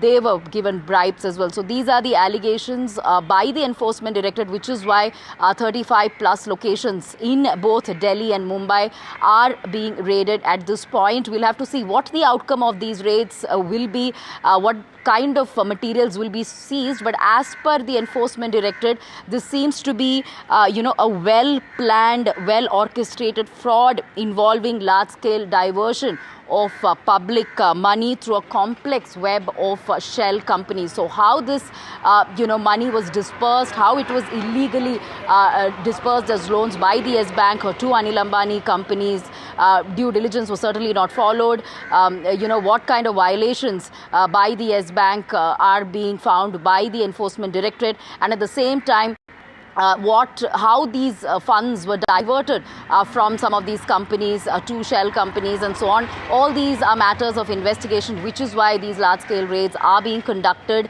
And now, will senior executives of Anil Ambani companies be questioned? Will senior executives of Yes Bank be questioned? Will there be any sort of arrest post this? All that remains to be seen. We'll, of course, wait for the raids to end so that we get details on what kind of criminal action or ED action will be taken post the raids. All right. Before we viewers tell you in terms of the latest as far as the case is concerned, Anil Ambani has also been grilled on this. We're going to get you details on that as well. But I believe Anushka also has some updates as far as this case is concerned. Go ahead, Anushka. That's right. What we do understand by now is that ED is conducting raids on 35 locations, 25 people and several business entities linked to Anil Ambani now. The accusation is that the money laundering is to the tune of rupees 3,000 crore, wherein Yes Bank had in fact being involved in quid pro quo had sanctioned rupees 3,000 crore from 2017 to 2019 to several business entities linked to Anil Ambani. Not just that, what we are understanding here is that several of the Yes Bank senior officials and entities were involved in this whole case, where Anil Ambani had in fact taken money from the bank and had, several of the people had also in fact gained kickbacks from this particular case. The whole money was sanctioned without any proper documentation. Not just that, also the evergreening of bank accounts was in fact done. Apart from all of that, several of the public money was being siphoned off, in a very well thought out manner is what the ED is accusing in this whole matter. The CBI had filed 2 FIRs regarding this particular case, and after that, ED has taken over in this complete matter. What we are learning is that right now the whole raid is being conducted to several locations and business entities linked to Anil Ambani in a case regarding the Ambani company, Anil Ambani group linked to Yes Bank scam that happened from 2017 to 2019. Many of the loans were in fact given in a very unsafe manner. The whole money trail is in fact being linked to shell companies, which is the modus operandi when money is being siphoned off from public accounts. So this is what the whole case revolves around, and right now the ED is conducting raids on various locations. 35 locations is what we are getting to know, and 25 people are in fact also being questioned in this whole manner. In this whole case, and right now also the raids is being conducted by the ED. What we have to see is that what kind of evidence can ED gather from this whole case? What kind of incriminating documents can be taken out from this particular matter? Because what we do understand by now is that not just the ED and CBI, but inputs were in fact also given by several of the other agencies as well. That includes NHFL and several other several other, in fact, authorities which had given inputs to the ED about this particular money laundering case. Over to you. All right.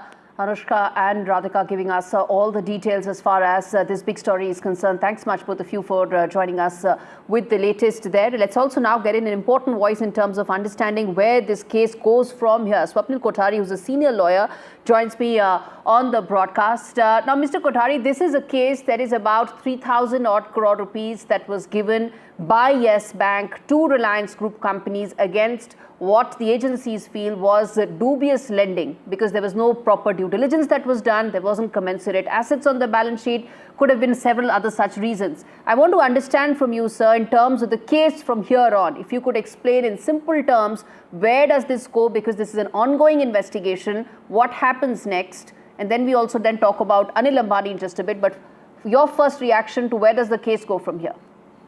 Well, Gauri, given the fact that Yes Bank was involved and embroiled in this controversy, any big lender to the bank or any big borrower from the bank will always have some answers to give. And especially when I use the word big, it runs into hundreds or thousands of crores, which definitely catches the eye of the investigating authority, which is the Enforcement Directorate here. Under Section 17 of the PMLA, if the Enforcement Directorate has got any doubts that money is being laundered, then it's got all the powers and it's empowered to raid the premises, to break open locks, to investigate every single paper, every single strand of linkage that is there, and to try to come to a conclusion that it has taken place or it has not taken place. Now, unfortunately, in this kind of a scenario, what happens is that the burden of proof lies on the person who's being raided, not on the investigating authority, because these are fiscal offenses.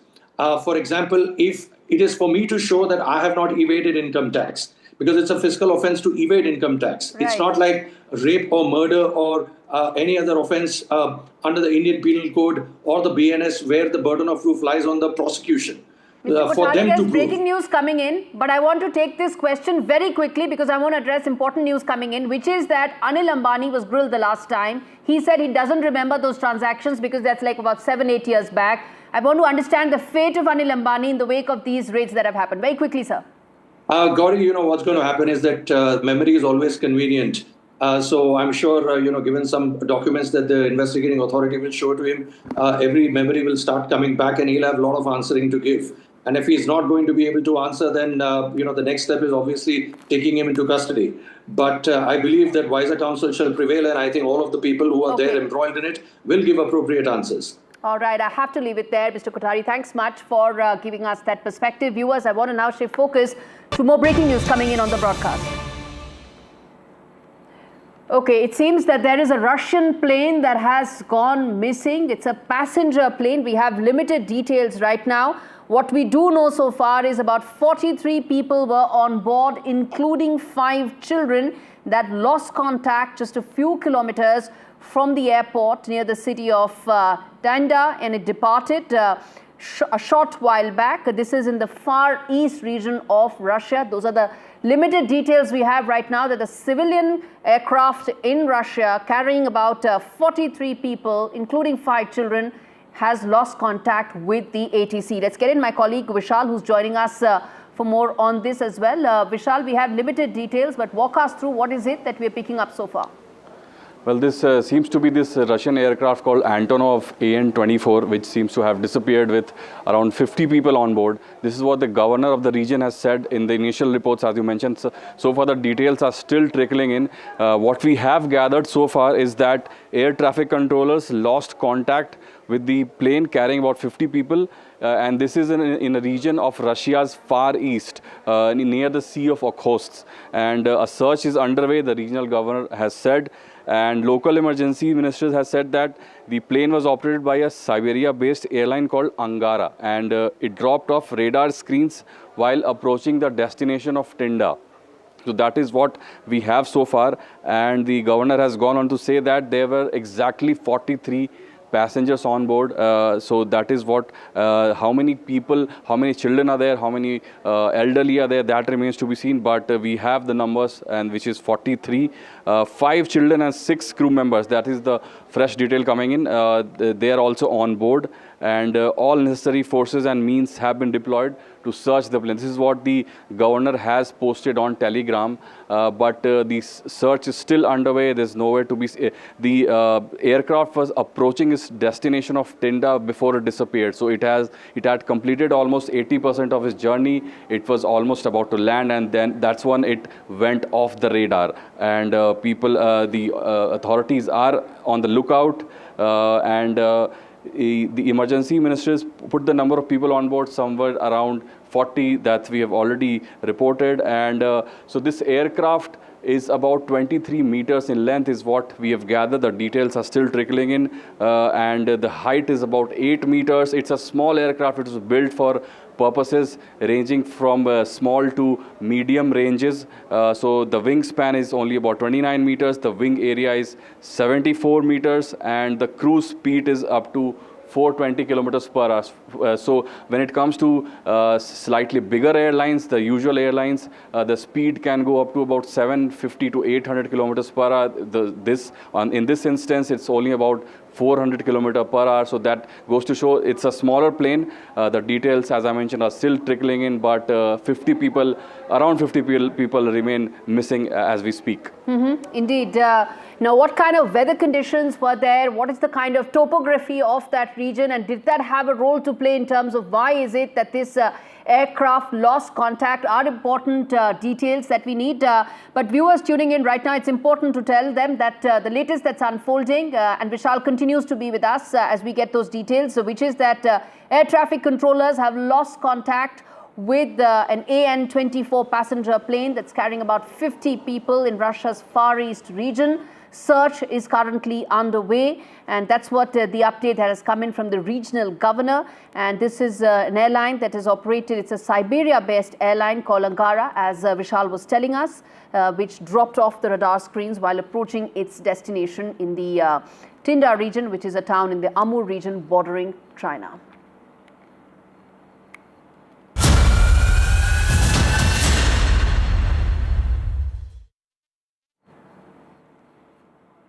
Turning attention now to another big political story of the day, viewers, where massive row over the Bihar electoral voter list has disrupted Parliament, and it's playing out on your screens as well. Parliament was stalled over Bihar electoral rows, and the Tejaswi versus BJP political slugfest has also intensified over the issue of revision of electoral rules in Bihar, where Tejaswi Yadav has mulled a boycott of these upcoming elections, and BJP has hit back, saying that it's nothing but a desperate attempt by the RJD leader, who doesn't have adequate support ahead of the elections. Let's quickly now listen in to some important sound bites coming in on this story. अब तक election commissioner ने press conference नहीं की है। लगातार supreme court के सलाह के बाद भी प्रेस कॉन्फ्रेंस नहीं की। कई हमारे सवाल हैं, कई कन्फ्यूजन लोगों में है, जिसको आकर के एड्रेस करना चाहिए था इलेक्शन कमीशन को, वो उन लोगों ने नहीं किया। मजबूरन हम लोगों को अदालत का सहारा लेना पड़ा। जब आप जो है चुनाव ईमानदारी से कराइएगा ही नहीं, जो बीजेपी वोटर लिस्ट देगी आप उसी वोटर लिस्ट पे आप चुनाव कराइएगा, तो चुनाव का क्या मतलब? Tejaswi Yadav's call for an election boycott is a clear admission of his impending defeat. By suggesting an election boycott, Tejaswi Yadav has effectively admitted that the people of Bihar have completely rejected his baseless campaign against SIR. This idea stems from his political frustration and is a public acknowledgement of his fear of losing. Earlier, he even boycotted the voter revision process, yet over 98% of the voter revision work has now been successfully completed. A strong political blow to both Tejaswi Yadav and all opposition. Their false narrative have crumbled.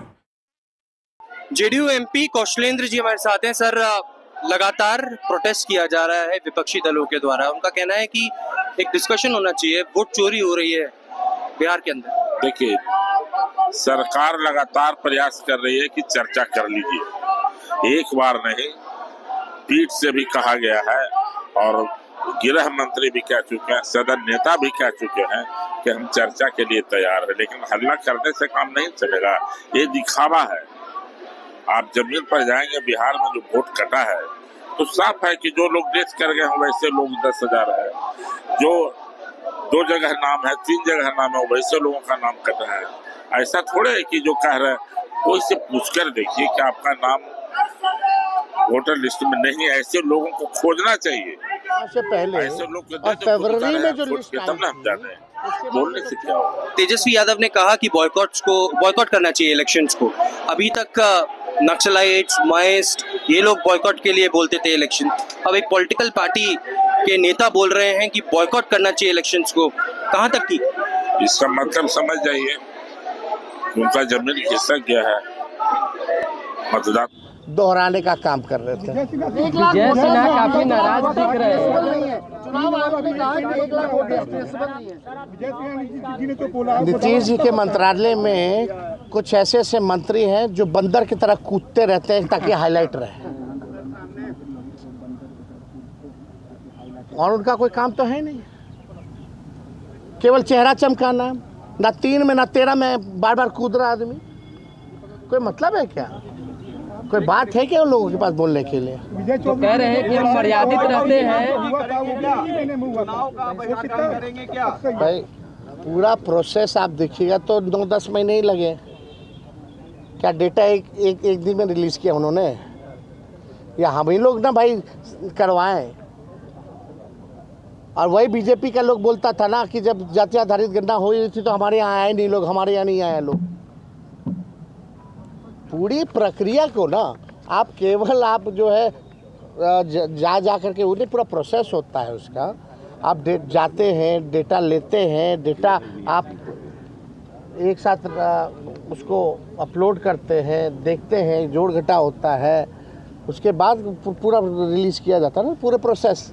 हम पूरे process के बारे में बात कर रहे हैं, वो पार्ट के बारे में बात कर रहे हैं। तो चालाकी तो वहाँ है, एक पार्ट के बारे में वो बता रहे हैं, लेकिन पूरा प्रोसेस का समय नहीं बता रहे। वो डोर टू डोर की बात कर रहे हैं, लेकिन डोर टू डोर के बाद ख़त्म थोड़ी हो जाता है। वो तो फिर जमा होता है, सबको क्लब किया जाता है, क्लब करने के बाद डेटा बनाया जाता है, तो पूरा प्रोसेस के बारे में नहीं बात कर रहे, वो केवल पार्ट के बारे में बात कर रहे थे। तो ये तो बेवकूफ, ये तो केवल बेवकूफ बनाने की बातें उन्होंने कही है और कुछ नहीं कहा। भाई जब एक बात स्पष्ट है, सब कुछ तय हो ही गया है कि भाई बेईमानी करना ही है, खुलेआम बेईमानी करना है, वोटर लिस्ट से लाखों का नाम काट देना है, और यही लाखों वोटर जो थे मोदी जी को वोट दिया, कई सरकारें चुनी, तब ठीक था। अब ये अचानक से गड़बड़ कहाँ से हो गया, यही तो सवाल पूछा जा रहा है। यानी सरकार के लोग आज खुद ही कह रहे थे कि भाई हम फर्जी चुन करके आए हैं और फिर से फर्जी चुन करके आएंगे। तो जब बेईमानी करना है तो हम लोग इस पे विचार कर सकते हैं बॉयकॉट करने का। चुनाव दूसरे पार्टियों से भी आप बात कीजिएगा, दूसरे नेताओं से? हम सब दल के लोगों से बात करेंगे। महागठबंधन चुनाव का क्या मतलब रहेगा जब लोकतंत्र में जनता ही वोट नहीं देगी, चंडीगढ़ जैसा तुम लोग काम करोगे तो क्या मतलब रह जाएगा। तो हम लोग इस पे गंभीर होकर के चुनाव बहिष्कार पर चर्चा हम लोग कर सकते हैं, ये विकल्प हमारे पास खुला है। 28 को सुप्रीम कोर्ट में सुनवाई है तो होगा, तो उसमें भी हम लोग पक्ष रखेंगे। सुप्रीम कोर्ट ने फटकार लगाया, इसके बारे में तो नहीं कहा। सुप्रीम कोर्ट ने आधार का सलाह दिया, इसके बारे में सरकार में विजय चौधरी वगैरह क्यों नहीं बोले कुछ? क्योंकि छुपाना है, बचाना है चुनाव आयोग को। मिले हुए लोग हैं ये लोग। Thank you. और अभी असली खेला तो 1 अगस्त के बाद ये लोग करेंगे। क्या बोलते हो, ARO जो ERO जो होते हैं, ERO जो हैं, असली खेला तो 1 अगस्त के बाद होना है। अभी तो बिना डॉक्यूमेंट के लोग अपने साइन करके अपने भर के अपलोड कर लिया, ठप्पी मार के। अभी 1 अगस्त के बाद असली चुनाव आयोग खेला खेलने जा रही है। हम लोगों की नज़र है और हम लोगों के पास खुला विकल्प है। बेईमानी करना है, लोकतंत्र को तुम खत्म कर रहे हो, जनता का, गरीब का अधिकार छीन रहे हो, उसका अस्तित्व निपटा रहे हो, तो चुनाव का क्या मतलब है? ऐसे एक्सटेंशन दे दीजिए सरकार को। All right, politics over Bihar's electoral roll continues, and now let's get in my colleague Somu joining us live for more on this. Now, Somu, the war of words on both the sides is intensifying.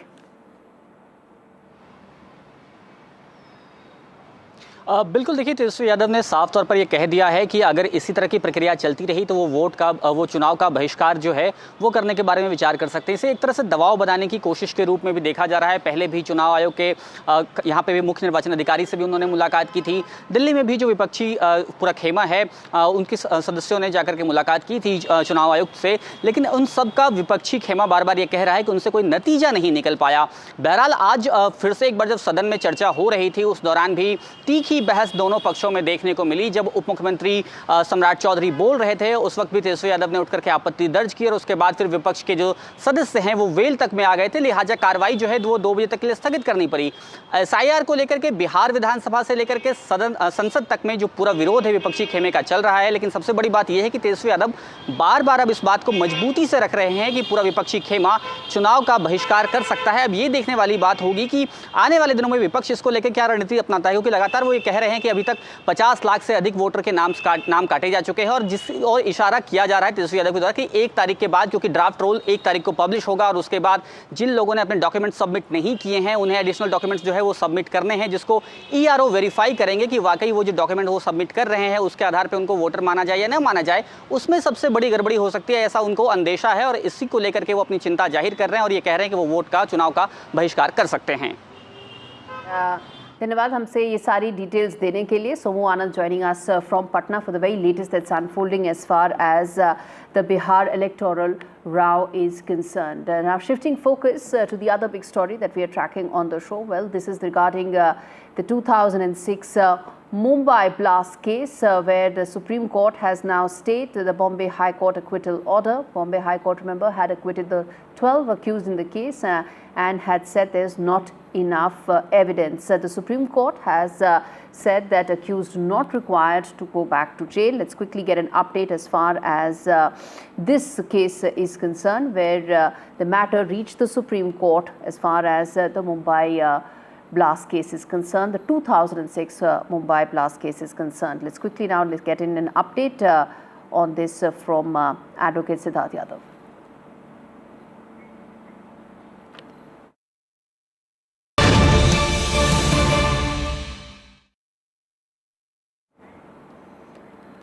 All right, we go back to the big story that we continue to track, which is the Russian plane. It has crashed, viewers. The missing Russian plane, the latest update that's come in is that it has crashed. There were about 50 people on board. That included 5 children as well. And the details that we have so far is that the Russian plane has crashed. Let's go back to Vishal for more on this. Vishal, give us the details as far as this horrible air tragedy that we are talking about right now that's just been confirmed. Well, the state media of Russia, TASS, has just posted an update and said that fuselage of the aircraft has been found, and it was found to have been crashed, and it's on fire as we speak. This is what the emergencies ministers has been quoted at saying by the TASS agency, which is a state media, and that is what we have so far. The details are still trickling in. It's still early hours of the crash. As you mentioned, about 50 people were on board this aircraft, and at least 5 children were also there. What is the status of the passengers? That has not been revealed in this report. It just says that the fuselage, which is on fire, has been found. No further details have been shared, but it paints a grim picture as far as air travel is concerned, because we've seen a string of incidents in the last 6 to 7 months. Just in India, only about 250 people died just a month ago in that horrible crash, and just 5 to 6 months ago in Japan, in South Korea, there was a big crash in which about 190 people had been killed. What is the status of these 50 passengers traveling on this plane? That has not been revealed, as I mentioned. We are waiting for the details, but this plane has crashed is what TASS, the Russian state media, has just mentioned. This year, there have been horrible air tragedies that have taken place. India itself witnessed its worst air tragedy in several decades with the crash of AI-171. And as Vishal is telling us, the latest that's coming is that the AN-24 passenger plane operated by Angara Airlines carrying 46 people, there were children, and then the crew has now crashed. Any other detail that you can share with us, Vishal, right now that is coming in from Russian media or any other sources that you could share with us? Yes. TASS has just posted another detail. It says that the last check of Angara Airlines, whose plane went missing in the Amur region, was conducted by an organization in this month itself. So this aircraft was in regular maintenance. It's not a case of sabotage or anything else. That remains to be seen. But aircraft was in good health, is what the state media is claiming. The crash site of the AN-24 that went missing in the Amur region has been found. So they have identified, zeroed in on the main crash site. The earlier reports indicated that the fuselage was found. So this latest indicates that the main crash site has also been located. This is what the Ministry of Emergency Situations have been quoted as saying by the state media TASS. And the crash site has been identified is what is the latest. We have already mentioned that around 50 people were on board the aircraft when the children were also there. The status of the passengers, that is yet to be revealed by the state media, because in Russia, when it comes to flow of information, people mostly rely on state media. So we'll have to wait for what the state media says. All right. In fact, viewers tuning in right now, Russian plane carrying 50 people has crashed. The fuselage of the plane was found at the crash site. This is the update that has been given by the Ministry of Emergency Situations in Russia. The crash site has been found in the Amur region, which is near the far east of Russia, close to China. Then there were 50 people on board and the rescue operations are currently underway. What could have been the cause right now, Vishal? Any idea that we're getting in terms of possible reasons for this air tragedy to have taken place? These are still early minutes of the reports coming in, Gauri, but it's hard to speculate at the moment. Anything could have gone wrong. It's a region that is, affected by the war as well. Even though it slightly lies away from the main conflict region, but it's still nonetheless Russian region, which is in direct conflict with Ukraine. Is there an angle of sabotage? Was a Ukrainian angle? Is there an Ukrainian angle that will also be explored by the Russian authorities? But so far, the reports only talk about the crash site and how many people were on board the site, on board the aircraft, and also that the fact that this was a small plane. It was only about 23 meters in length, and the top speed of the aircraft could have been not more than 400 to 420 kilometers per hour. When it comes to a usual medium range civilian aircraft, the speed can go up to as much as 800 kilometers per hour. So that also indicates this was a much smaller aircraft, and hence 50 people were on board. The reasons for the aircraft, that is not a matter of speculation. It will take some time before we zero in on the exact cause. But the crash site has been identified. The authorities, the local authorities of the Amur region, the federal authorities, they are all trickling into the region and trying to investigate the matter as we speak. All right, there are some updates coming in, which is with first and foremost regarding the plane itself, which was manufactured 50 years ago. In 2021, the aircraft's airworthiness certificate was extended until 2036. In terms of the number of passengers, 40 passengers, then 6 crew members, and the remaining as children. That's the update that's there. It was a journey that was from the entire journey is just when it was about to land is when it missed the signals with the ATC. The plane was flying from the Khabarovsk region to the Tinda route, and the Russian Emergencies Ministries has sent rescuers to the site where the plane disappeared from the radar.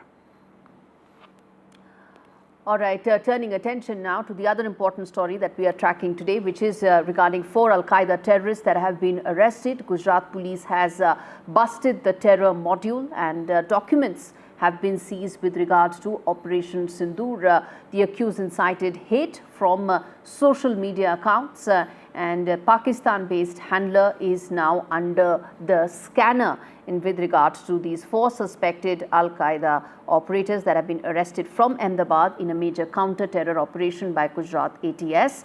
The accused were allegedly in contact with Pakistan-based handlers and were using social media accounts to incite hate during Operation Sindoor. They used an auto-delete app to clean any trace of their communication footprint. Let's quickly now listen in to Gujarat ATS DIG Sunil Joshi on this.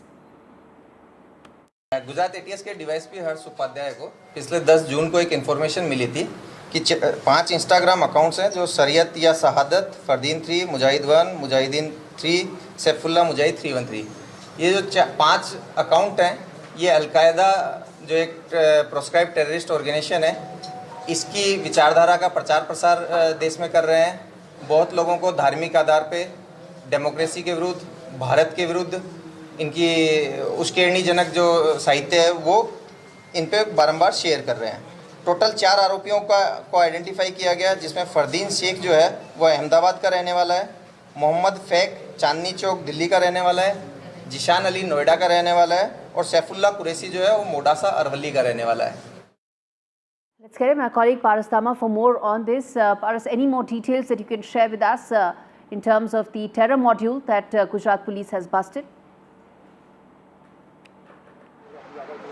So this is a very important crackdown by Gujarat ATS in this entire fake note racket which has been busted by Gujarat ATS. A terror module of Al-Qaeda has been busted in this entire situation. There are many important things which has came into light, how this 4 accused was operating like a sleeper cell in different state of India. Over there, there has been an information information that they used the auto delete app, which used to clear the footprints of their speaking and their chats. There is major things which has came into light in this entire matter. With that, while Gujarat ATS arrested one of the person from Ahmedabad over there, Gujarat ATS found one sword and some jihadi stuff which was there to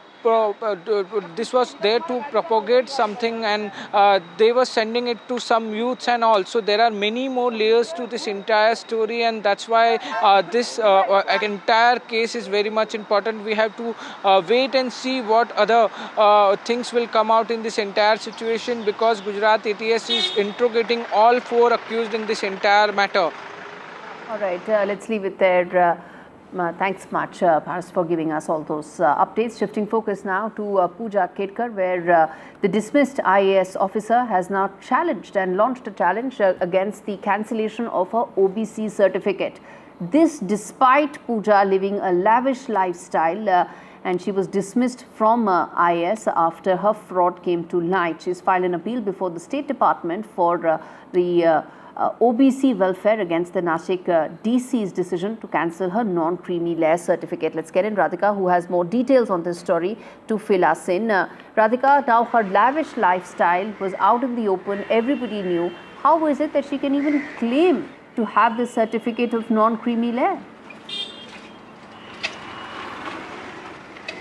Absolutely. Trouble for Puja Khedkar is only increasing now. She has challenged the cancellation of her OBC non-creamy layer certificate. In fact, it was cancelled by the Nashik Divisional Commissioner's office a month ago, as she had misrepresented and given wrong identity as far as her caste and also her disability is concerned, for which there are multiple actions that have been taken against her. There is a criminal case against her. Of course, she's been dismissed by the IAS.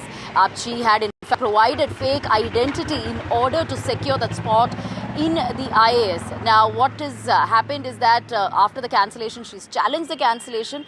Now, we know for a fact that in order to secure that OBC non-creamy layer certificate, the income should be less than rupees 8 lakh, and she fraudulently showed her income as rupees 6 lakh, and later investigations revealed that she has significant amount of assets. Entire family has assets which involve properties, lands, gold and other liquid money as well, all that amounting to rupees 40 crore. So therefore this certificate was cancelled.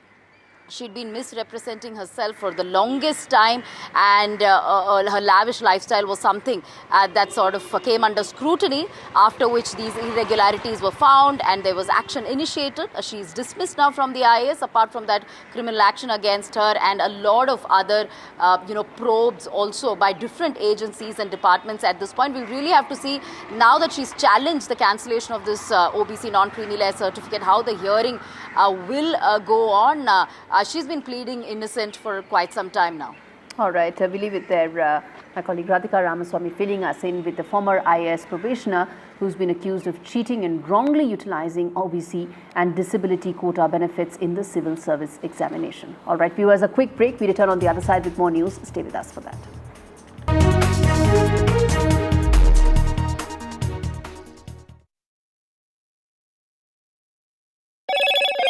Hello, Moto.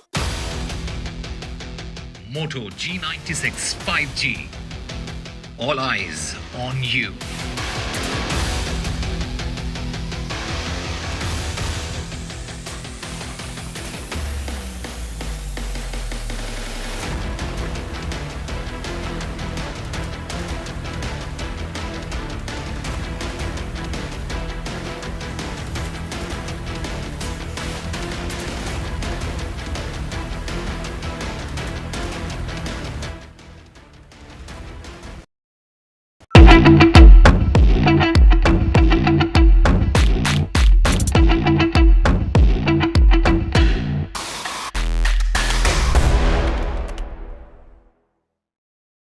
A 36-hour non-stop flight by a small pack of B-2s. A lot of other aircraft were also involved, we know that.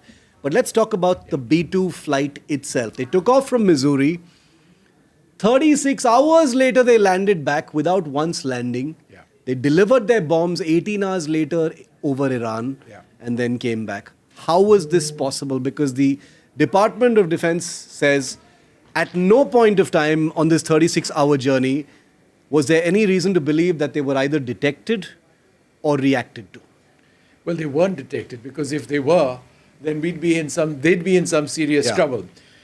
It's one of the most unbelievable missions, one of the most historic long-range strike missions. There were 7 B-2s, which by B-2 standards is a fair number of them.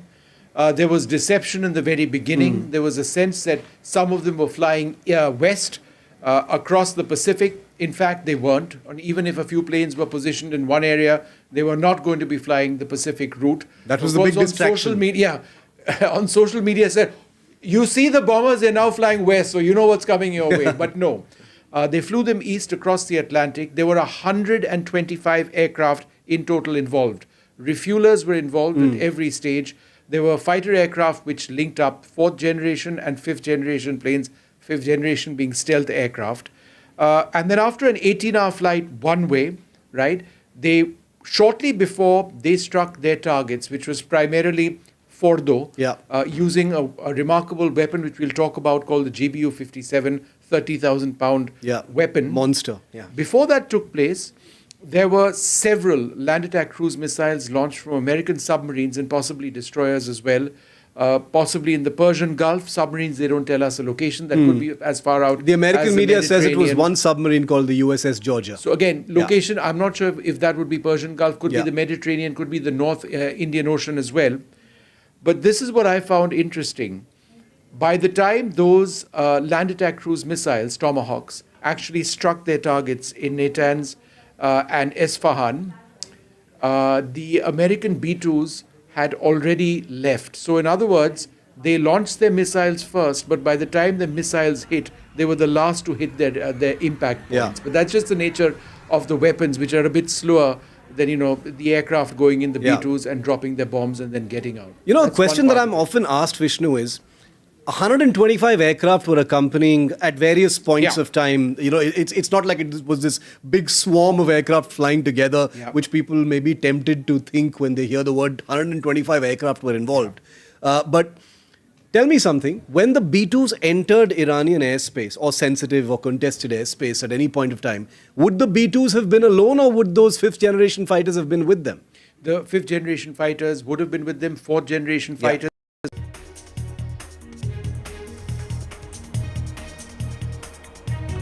Enforcement Directorate raids Anil Ambani multi-location raids across Delhi and Mumbai. Enforcement Directorate says that bribing rank officials under the legs. Supreme Court stays Bombay High Court order acquitting 12 in the Mumbai train blast case of 2006, where more than 180 people were killed in the 7 train blasts. Massive row over Bihar voter list, disruptions from Parliament to Bihar. BJP says Tejasvi Yadav is desperate and has no support ahead of the elections. Opposition hits back, saying Bihar is just an excuse as the real target is Bengal.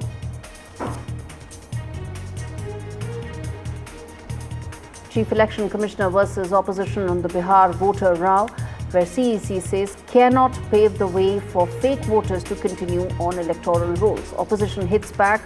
The real target for the exercise is the Bengal election next year.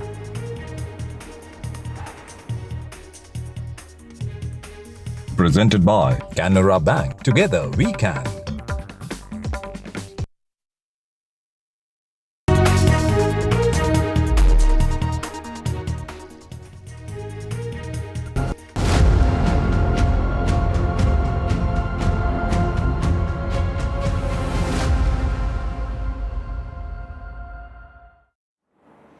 All right, viewers, turning attention now to India's dog dilemma, which is in fact a campaign where NDTV has been telling you the stray dog menace that urban India, cities after city, are now facing. The stray dog bite has in fact escalated. We're talking about Rajasthan's Dausa, where it has bitten 11 people. And the stray dog attack has led to 5 people now being critically injured. Now, streets remain unsafe even as stray dogs remain unchecked.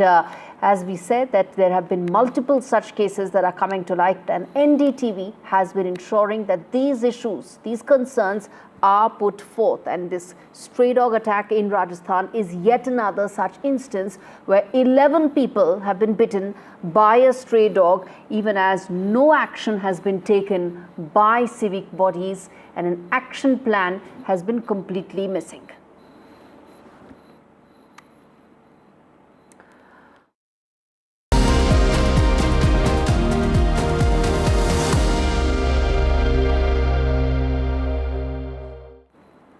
Turning attention now to Prime Minister Modi's fourth visit to the UK since he took office in 2014. He's all set to hold talks with his UK counterpart, Prime Minister Keir Starmer, on issues related to trade, health, energy, education and security. Remember, what's important is that the free trade agreement between India and the UK will be signed during the Prime Minister's ongoing visit to the UK.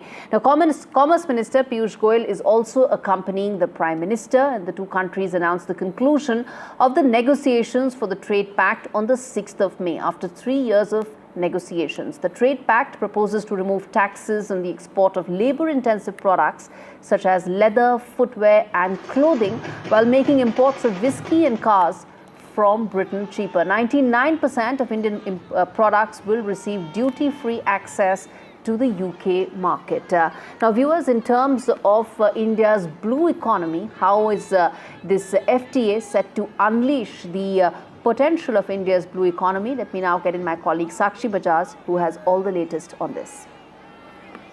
That's right. A key part of the India-UK Free Trade Agreement is unleashing the power of India's blue economy. In other words, stepping up India's marine products exports to give India's fisher folk an opportunity to get into a market where there is massive untapped export potential. Now, let's spell this out for our viewers. India's marine product exports, valued at over $8 billion in 2022-23, include high demand fish like shrimp and, of course, cuttlefish, tuna and whitefish, with the UK as a key market. The India-UK Free Trade Agreement eliminates tariffs on Indian seafood, enhancing price realization and benefiting coastal fisher folk through increased procurement rates. Now, seafood processing plants employing thousands of women can double capacity utilization with improved UK market access under the Free Trade Agreement.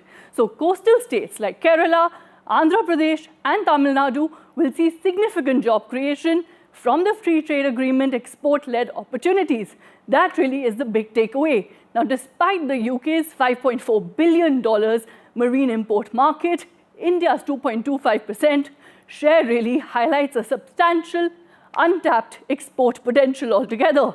The Free Trade Agreement drives growth in value-added seafood exports like shrimp and tuna, with 3.5% rise in 2024-25, encouraging product diversification. So really, that really is the peg, product diversification and the big boost to exports.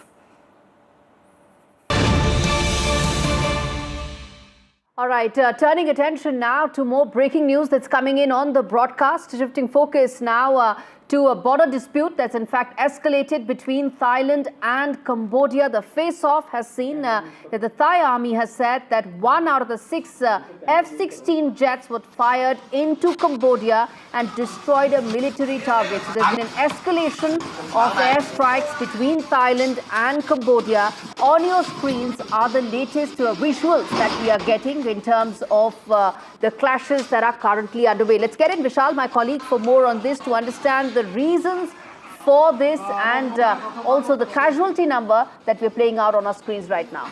All right, Vishal. So the latest reports, some of the reports indicate that as many as 8 people could have been killed in this conflict that has flared up in the last 2 days or so. So this sort of started back in May, when there was a brief period of conflict between both the countries in which one soldier was killed, and that had resulted in a political tension in Thailand, and which in turn had resulted in almost the resignation of the Prime Minister there, who is the Prime Minister of Thailand is now suspended, so that also is there. But at the same time, this is a long running conflict between both the countries, it goes back decades, and there are at least 817 kilometers of border that the country share, and that is what is the point of contention.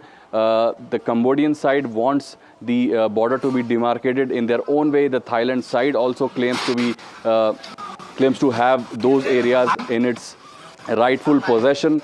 So this conflict centers around the border, the tension centers around the border areas, and that is what has been affected. People, the civilians have been affected because there are thousands of civilians living on both sides of the border, on the border areas, and we have visuals from those areas where you can see civilians are running for cover, and both the sides have recalled their ambassadors, and also Thailand has closed the entire border with Cambodia. So this conflict is escalating as we speak. The reports are trickling in saying people, as many as 8 people could have been killed, and the reports specifically talk about Thailand, attacking the Cambodian side with some artillery power, and also the Cambodian side retaliating in the same way, which has resulted in at least 8 people dying on the Thai side. These are initial reports. The state media, the government is yet to officially comment on the death toll. These are local media reports, so we'll have to wait for confirmation, but this suddenly seems to be escalating, and both the sides' military is fully involved in this conflict. Who is tuning in right now, who are joining us right now, the update that we have is that the border skirmishes between Thailand and Cambodia have escalated. As Vishal was pointing out, they have over 800 kilometers of land border.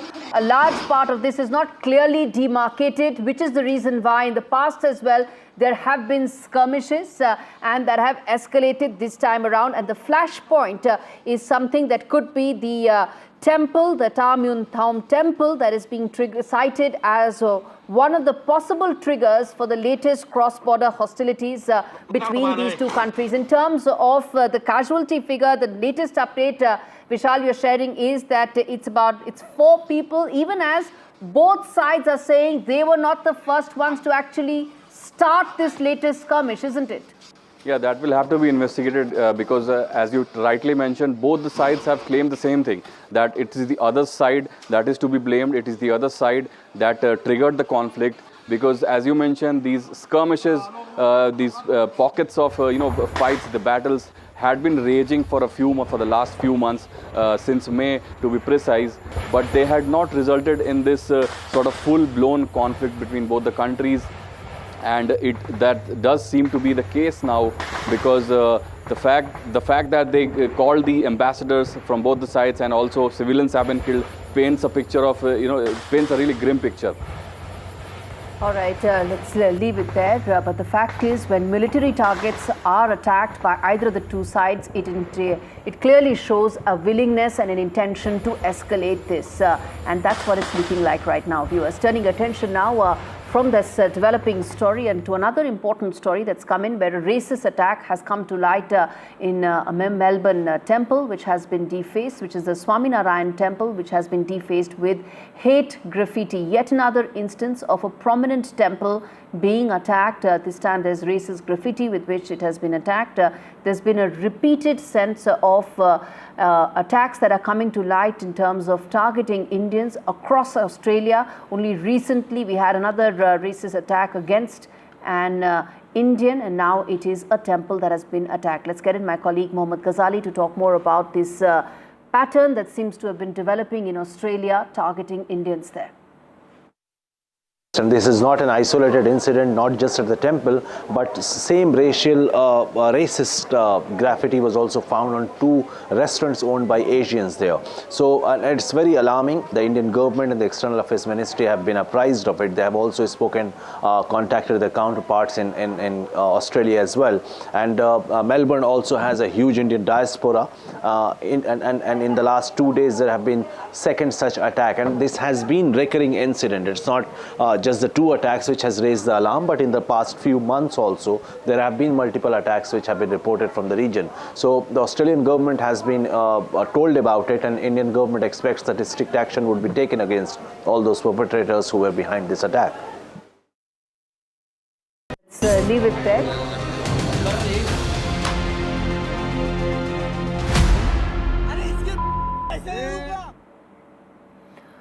right, turning attention now to another man who's been beaten up in Maharashtra by MNS workers for not speaking in Marathi. As he begins shooting the video, the man asks the worker what his name is, and the worker refuses to divulge it. Asking whether the man thinks of himself as someone a big shot, the man tells the worker he will complain and is asked in Hindi to leave. Now, yet another instance of this gundagardi that continues from the MNS thugs, which are completely brazen. On your screen, viewers, are those instances, several instances that NDTV has been telling you where the brazen thuggery of MNS goons continues. And Paras Dama takes you through exactly what happened in yet another such instance of MNS goons slapping a toilet operator over a language row.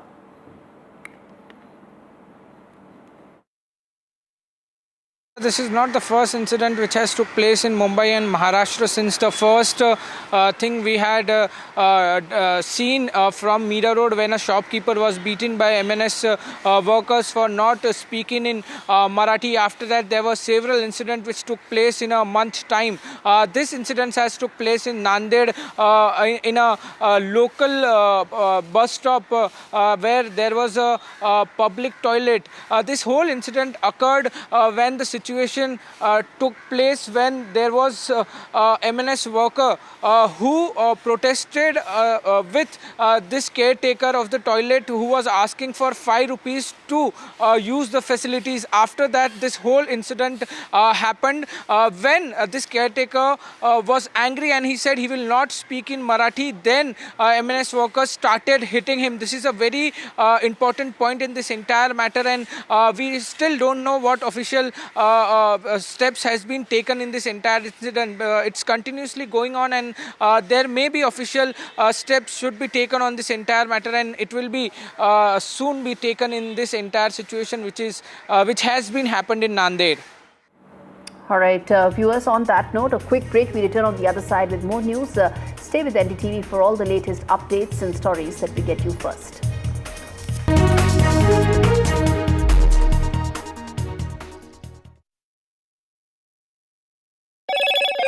Hello, Moto. Moto G96 5G. All eyes on you.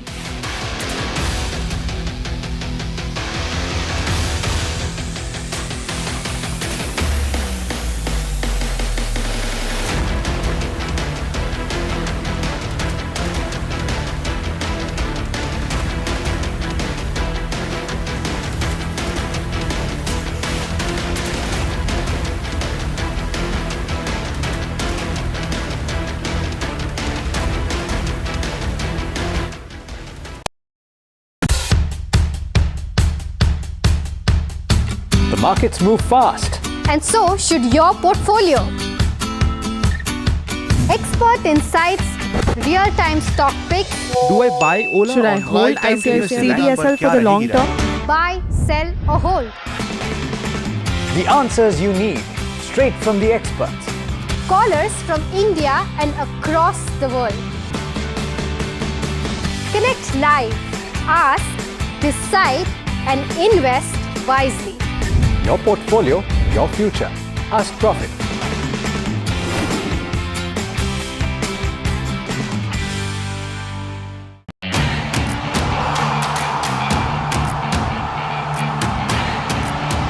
Some say sport is a matter of life and death. The truth is, it is far more serious than that.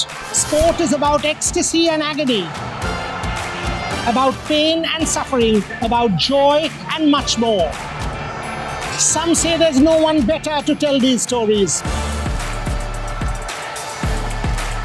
So here I am. Join me, Boria Majumdar, on India's #1 news network.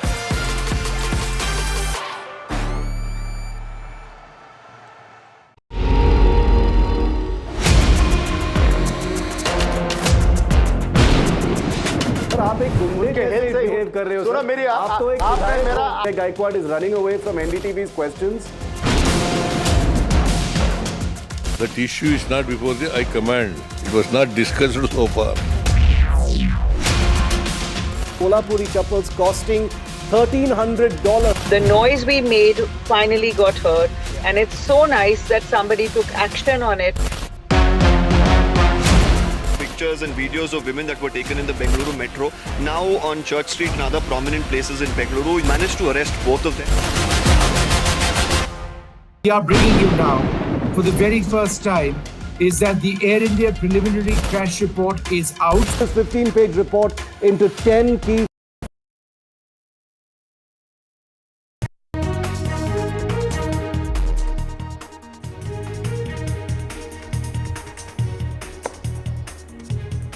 A very good afternoon. You're watching NDTV 24/7. I'm Divya Vadva. We have a whole lot lined up for you, including Prime Minister Modi's visit to the United Kingdom. And today is the day that marks the historic, the landmark FTA deal between India and the United Kingdom. What is this going to mean for India? What's going to get cheaper?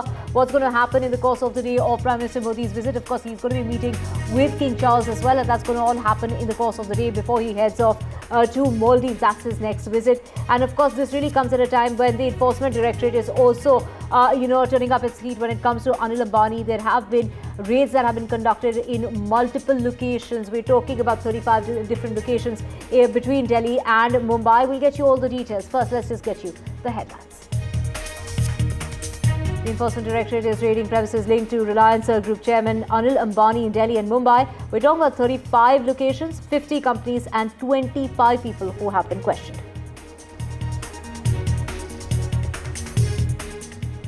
A passenger aircraft carrying over 43 people on board as well as 6 crew members in Russia's Far East region bordering China has crashed.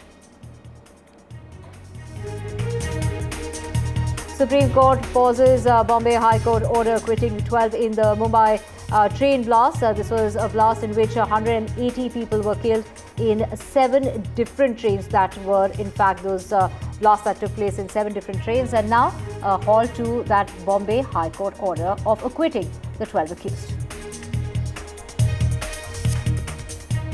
And massive row over Bihar voter list. It's disruption from Parliament to Bihar. It's the leader of opposition Rahul Gandhi saying that the Election Commission won't get away with this, while the BJP is hitting back saying that the opposition is desperate. And that is what Tejasvi Yadav is doing. He's finding an escape route while he's mulling over poll boycott just ahead of the elections in Bihar.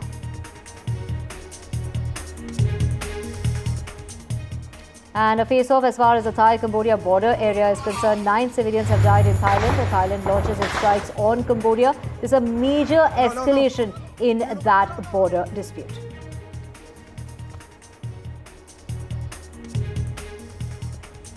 Prime Minister Modi in UK there to, finalize that FTA, the free trade agreement that's been in the works over the last 3 years.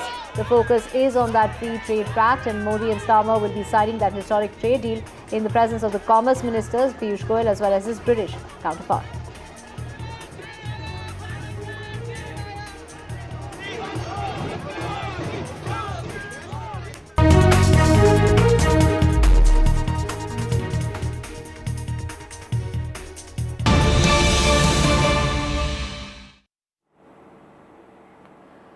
And we have breaking news coming in, and this is breaking news in regard to actor Darshan. So let's just get you the latest when it comes to the Supreme Court will not commit at this particular point in time. It seems that the High Court gave an acquittal order, but the Supreme Court there is in fact saying that we will not commit the same mistake as the High Court has done in this regard. It really seems that the High Court gave an acquittal order. This is as far as the High Court's wrap is concerned, wrapping the High Court on the bail that was given to the actor Darshan. Do remember, this is in that case that led to the murder of a man, actor Darshan, along with his co-star that were responsible for allegedly for the murder of that man in Karnataka. Of course, this is the latest that we are getting for you. This is shocking that the High Court judgment and that the High Court judge could make such a mistake. That is what the Supreme Court is saying in the Darshan case. To know more on this case and what the Supreme Court has really said, it's over to my colleague Nupur joining us from right outside the Supreme Court.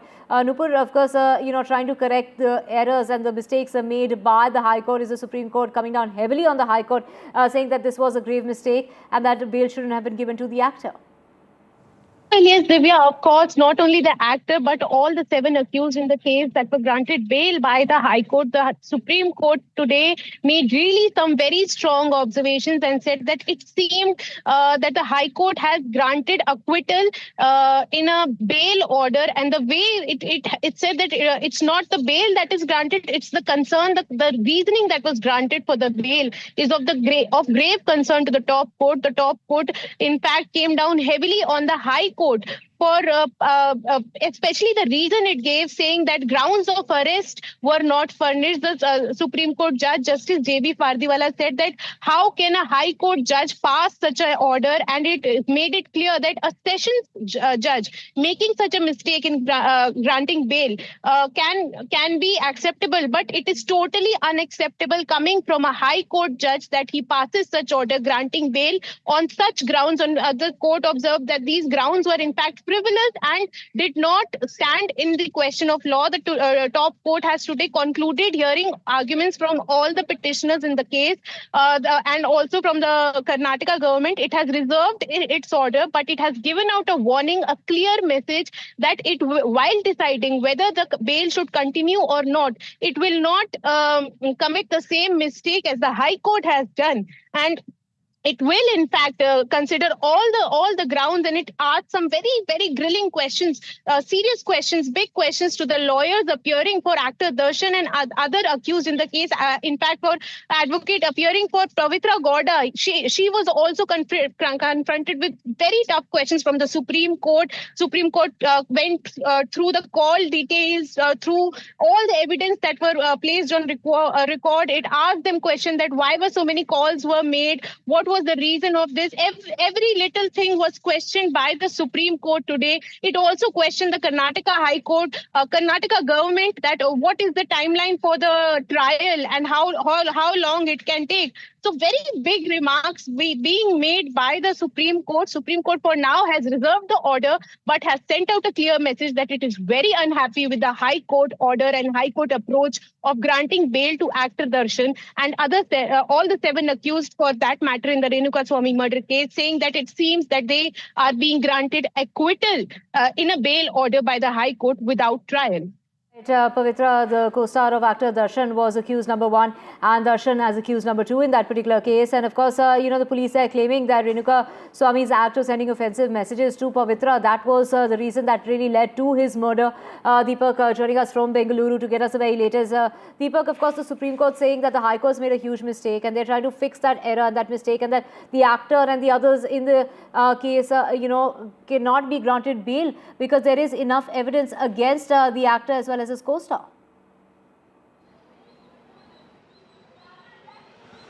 Well, very strong observations, not for the first time, the second time now. Last week as well, the Supreme Court had a few things to say about how the High Court really gave a bail to Darshan and Datu in a manner that the Supreme Court felt was unprecedented. Now, this is an actor who's been accused of murder. He's accused number 2. The person who's accused number 1 is said to be a person he was in a relationship with. It is on her behest. He's gone ahead, asked this individual to be kidnapped and then thrashed him, kicked him so brutally that he had multiple injuries, internal bleeding. They had even damaged his privates and eventually dumped him, by a drain. That's how brutal the crime was. And, he initially gets an interim bail on medical grounds. He goes to the hospital in and out, claiming that he wants to have surgery. There were several question marks about whether that even, happened the way, it was narrated. Then there were, question marks about how he was treated like a VIP while he was seated inside the prison, sitting there, as if he was in a coffee shop along with his friends, seated on a chair. These are the, visuals that really shook the conscience of everybody, saying, is this how law is, going to be for the high and mighty, for the powerful or for the popular? And now, the Supreme Court making some critical, strong observations. In all likelihood now, there could be trouble coming his way. If it does it mean he's going back into jail? And there, will he be treated like a common prisoner like everybody else is also another question if that does happen. Again, we're not, of course, preempting what the Supreme Court is going to say, but if it does happen, it is a possibility. And then more importantly, we should also here take note of the fact that he's also given, approvals to travel abroad to shoot for a movie. Is this not a potential risk of a person who is so powerful, who has a lot of wealth? In fact, the police, initially sources did suggest that a lot of money was paid off for people to come and confess to the crime so that Darshan is not even involved. Now, this is the kind of influence that he wields. Now, putting him on bail not only puts the risk of tampering, eyewitnesses, but also the potential risk of him evading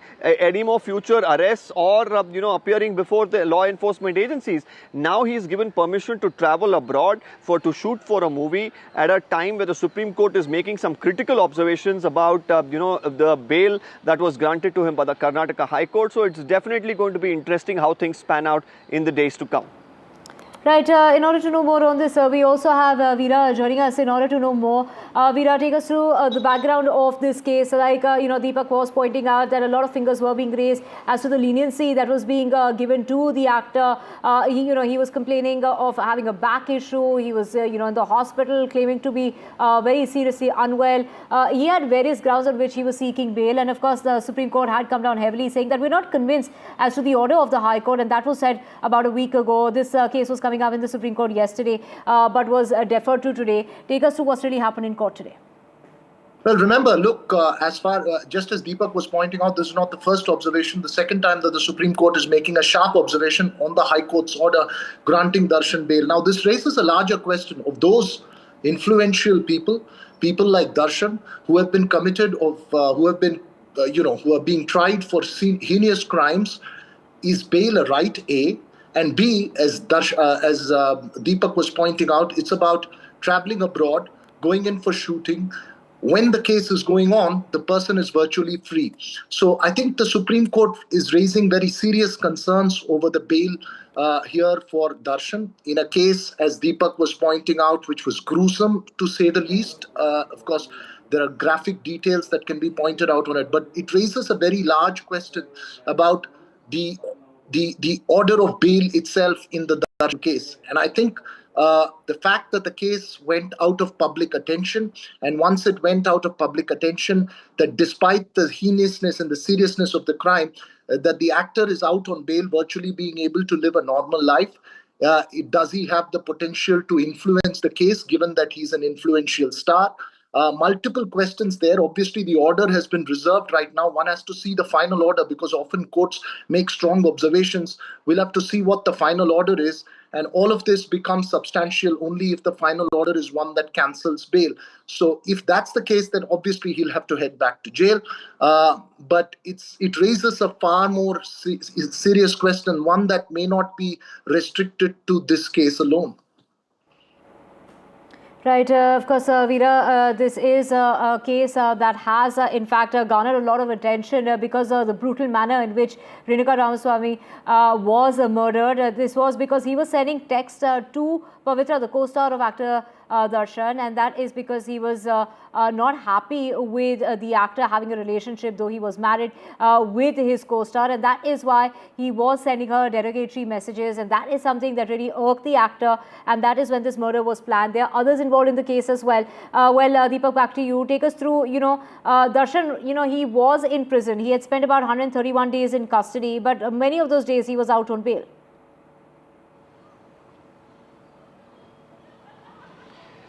Well, now it doesn't anymore count how many days he was on bail or, how many days he was in custody. The question is, has he gotten away because, there was a lapse of judgment? At least the Supreme Court here, in its observations, at least thinks that the High Court should have been more judicious in its approach of giving bail.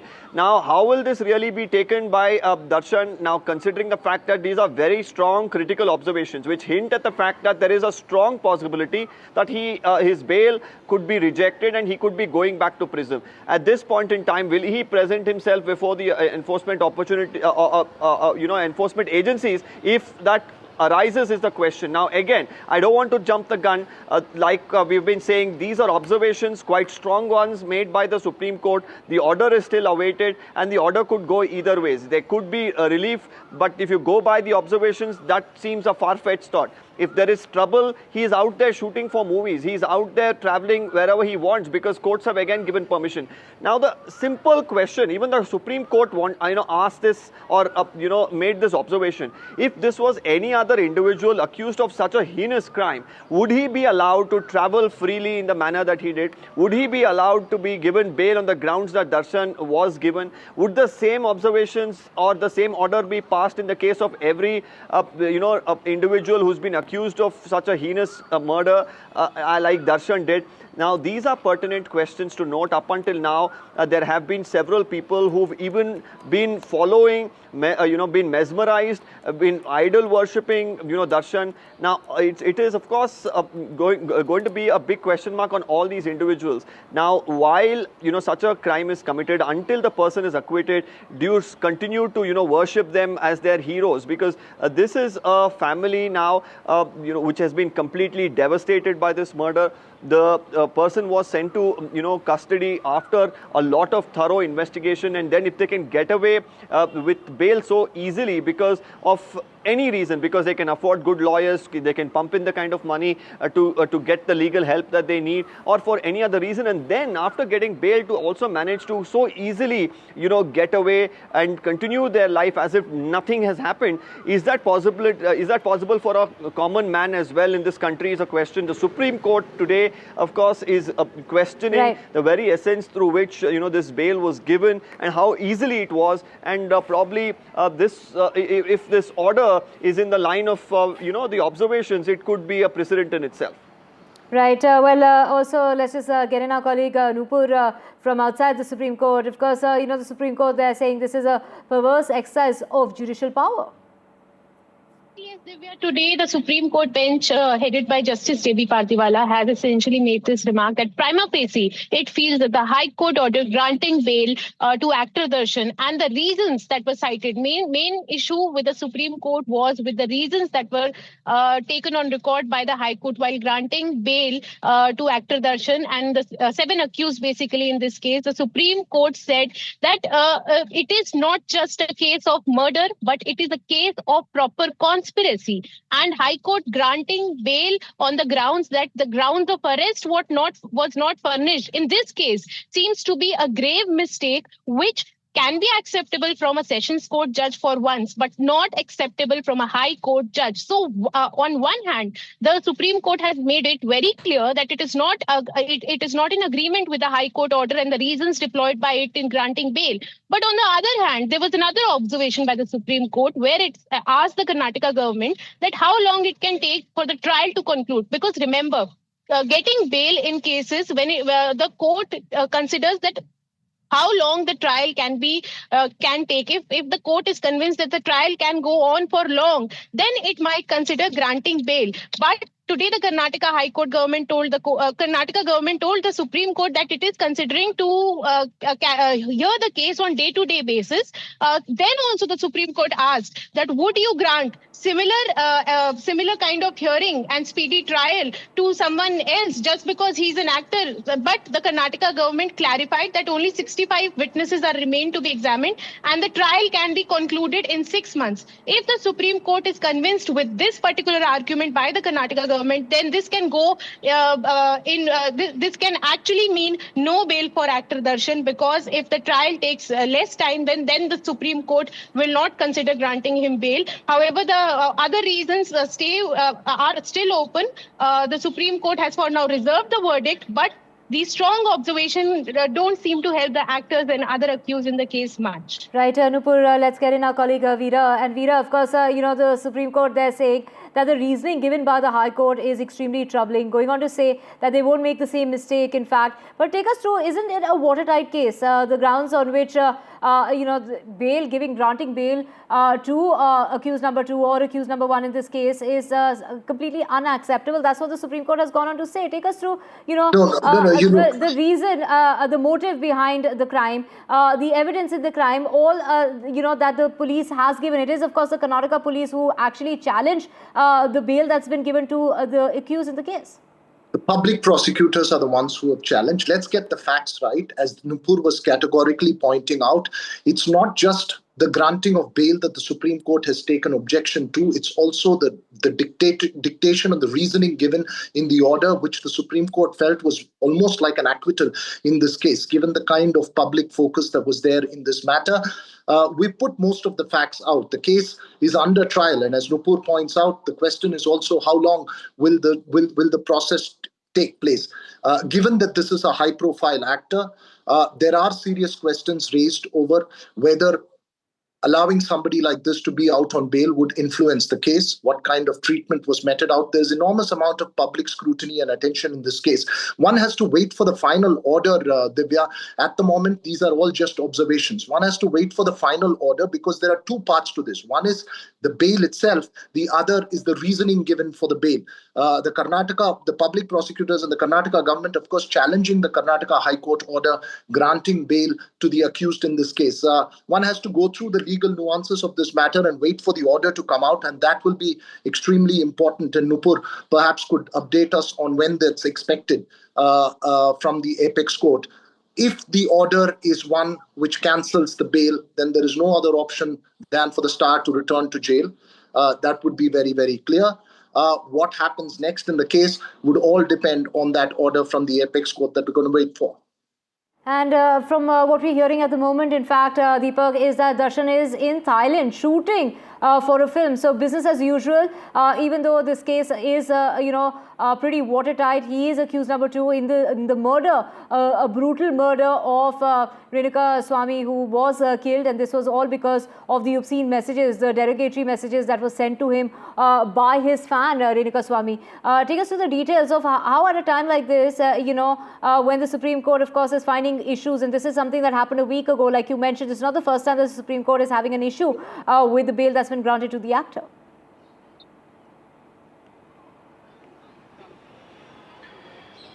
Well, right now he is shooting in Thailand. He is expected to return either tomorrow or day after. This is as per, the earlier order, which the court itself had given permission. First, he had asked for an earlier date. Then he couldn't travel during those dates. And then the dates were amended. Again, he had approached court. And the latest dates, of course, are right now currently underway. And he is expected to come back either tomorrow or day after. Now, at the back of these strong observations by the Supreme Court. And this is where a risk really lies in giving any person who's right now under trial for a murder to allow him to shoot for a movie. There is a possibility that he may think whether is this the right time for me to return, look at evasive tactics. Is that something that we're going to see, or is he going to be a person who's going to say, well, whatever consequences there are, I am going to face them head on. If I am not guilty of it, I am going to come out clean. But is he going to face the law is the question that comes up. But why has really the situation come up where right now there is no control of the Indian police, or rather the Karnataka police now anymore, of where Darshan is, or whether if there is now, say, the bail is rejected by the Supreme Court, they'll really have to wait for Darshan himself to comply, for himself to come and come to India and then present himself before the police. The police have very limited options at this point in time to go and get him if this situation arises again. These are all things that I am trying to give perspective based on what happens in the Supreme Court. As of now, these are just critical observations. There's no order as of now. There is no rejection of bail, or there is also the Supreme Court not saying, well, it was right that the bail was granted by the Karnataka High Court. So it's a very interesting situation right now for the Karnataka police as well. Could they have done better to oppose his request really for traveling abroad at a time when they had challenged this matter of his bail being granted in the Supreme Court as well? Was it the right time for the courts as well to grant him permission to travel abroad for whatever reasons maybe? Because when we saw those pictures, we saw some of his family members as well traveling with him. These are questions that will definitely come up, even as now the orders for this particular challenge of bail have now been reserved by the Supreme Court of India. Trouble ahead for the Kannada actor, but who seems to be going about his business as usual, out on bail, shooting for a film, and that too in Thailand. And how do, somebody who has been accused in a case, how does he get his passport? How does he get to travel abroad? All questions being asked. And of course, the Supreme Court, they're coming down heavy on the High Court for the mistake that it's made in this particular regard. Thank you so much, Deepak, Kavita, and Nupur for getting us the very latest. Moving on now to more news coming in. A tragic update is coming in from Russia. This is an Angara Airlines flight that was carrying 43 people, including 5 children, has crashed in the Amur region. The Amur region is in the far east of Russia, bordering China. The aircraft, which had gone off the radar while en route to Tinda, was found by emergency teams hours later. The Russian ministry has now confirmed the crash. It had also 6 crew members on board. The aircraft, operated by a Siberia-based airline, had lost communication while it was approaching its destination in the Amur region adjacent to China. This is literally at the border between Russia and China, and this was the far eastern part of Russia. The area is Amur, and this plane was to land in Tinda, and it had exactly 43 passengers on board, 5 of whom are said to be children. 6 crew members were also on that flight. Its destination was just a few kilometers away before it lost communication. Vishal, my colleague, getting us the details of this. Vishal, another crash coming to light soon on the heels of that Air India crash. Take us to the details of 43 people. Where was this plane originating from? We do know it was supposed to land. It was just kilometers ahead just before it was about to make its landing when it went missing and communication was lost. Take us through the details. Well, some reports indicate that at least 49 people could have been on board, and 5 of them are children, and 6 crew members are also there. The latest from the state media, their TASS has specified that the authorities in Russian, in the local authorities as well as federal authorities, they are all exploring the angle of crew error. So that is one of the major angles being explored as we speak. These are still early hours of the crash, so any amount of speculation will not be fair, but the authorities themselves have said that they are exploring the angle of the crew error. So there were 6 crew on board, and 43 passengers were also there. This was, as we've been reporting throughout, a small and medium range aircraft which could reach up to speeds of only about 400 kilometers per hour. When it comes to a normal aircraft, normal civilian aircraft, the speeds go as much as 700 to 800 km per hour. So that goes to show this was a smaller plane, and hence there were lesser number of people, but the reports, they don't seem to paint a very good picture, and some reports even indicate that there are no survivors. There's no confirmation on that, how many people have survived, how many people are grievously injured. All of that remains to be divulged. The authorities are mum on that. The details do indicate that the crew itself will be probed, because the error might have come from the crew side, because the aircraft seems to have crashed into a hillside, deep into a jungle on the hillside. So the cause of the crash will have to be investigated. Right. One of the reasons for the crash is likely to be an error, like you were saying, by the crew member during landing in poor visibility. And as you can see, visuals on your screen of how dense this forest area was, where the crash that took place just kilometers before it was meant to land at its destination, which was Tinda. Here you can see this deeply forested area. These are visuals just after that crash that took place. The latest visuals that we have for you playing out on our screens of the crash, which had 43 passengers on board, including 5 children. Plus, in addition to that, 6 crew members were on board that flight as well, taking the number of people that have said to have lost their lives is what is being presumed at this point in time. That there doesn't seem to be any survivor, because this is, of course, Mi-8, a helicopter that operated in the area, found this plane, crashed very close to its destination. Which I'll take us through the details. I mean, we're looking at the visuals, the crash site. Poor visibility perhaps led to the crash is what is being presumed at this particular point in time. Very, very initial. Hard to know what really went down and how did that plane really crash. Yes. So as we've been reporting, the latest details indicate that there could have been a crew error that is being investigated. And also at the same time, there's another angle of malfunction. So these two angles at the moment are being discussed by the local authorities as well as the federal authorities, and also the angle of low visibility, as you mentioned, because there was overcast conditions. It was a hillside. It was right near the hillside, and also there was a deep jungle also in the area. The visuals show that the damage was totally, destructive, and the Mi-8 helicopter, as you mentioned, was hovering near the crash, and it has captured the footage. We have gotten that footage, and that shows that at least 49 people could have been killed. Some reports do indicate that there are no survivors, but as I've been repeatedly saying, these are still early hours of the crash. It won't be fair to unfair, so it will have to be seen how many people have survived this nightmarish incident. Absolutely, these are visuals on your screen that are playing out of that crash site. This is very close to its destination. It was a domestic flight, which was barely about 570 kilometers in distance. It was about to land. In fact, it had reached very close to its destination when this plane crashed. And before it crashed, it had in fact lost communication. And in fact, from initial reports was that this plane had gone missing. But now the plane has been found. It has crashed very close to its destination. This is literally bordering between Russia and in fact China. This is the far eastern part of Russia in an area very close to its destination. This is the Amur region. Let's just also get you more news coming in, and this is Rishabh Pant, who has got injured. This news coming in. This is out of that English series. Pant was injured on day 2 of the Manchester test. Do remember that he couldn't even put his foot to the ground. He was injured extremely. He was in extreme pain. That is what we've heard. In fact, he couldn't walk out of the area. In fact, he had to be taken. So that is Rishabh Pant's injury that has led to, in fact, he is now out of the Manchester test series. It was a brutal injury that he had suffered. He has been injured. From what we're hearing, what has been confirmed now is on his right toe. Do remember that there were visuals that were playing out yesterday of how he was being carried out of the area yesterday while playing the match. This was on day 2, and this is adding worries as far as Team India is concerned. So his injury now has been confirmed that he will not be able to continue.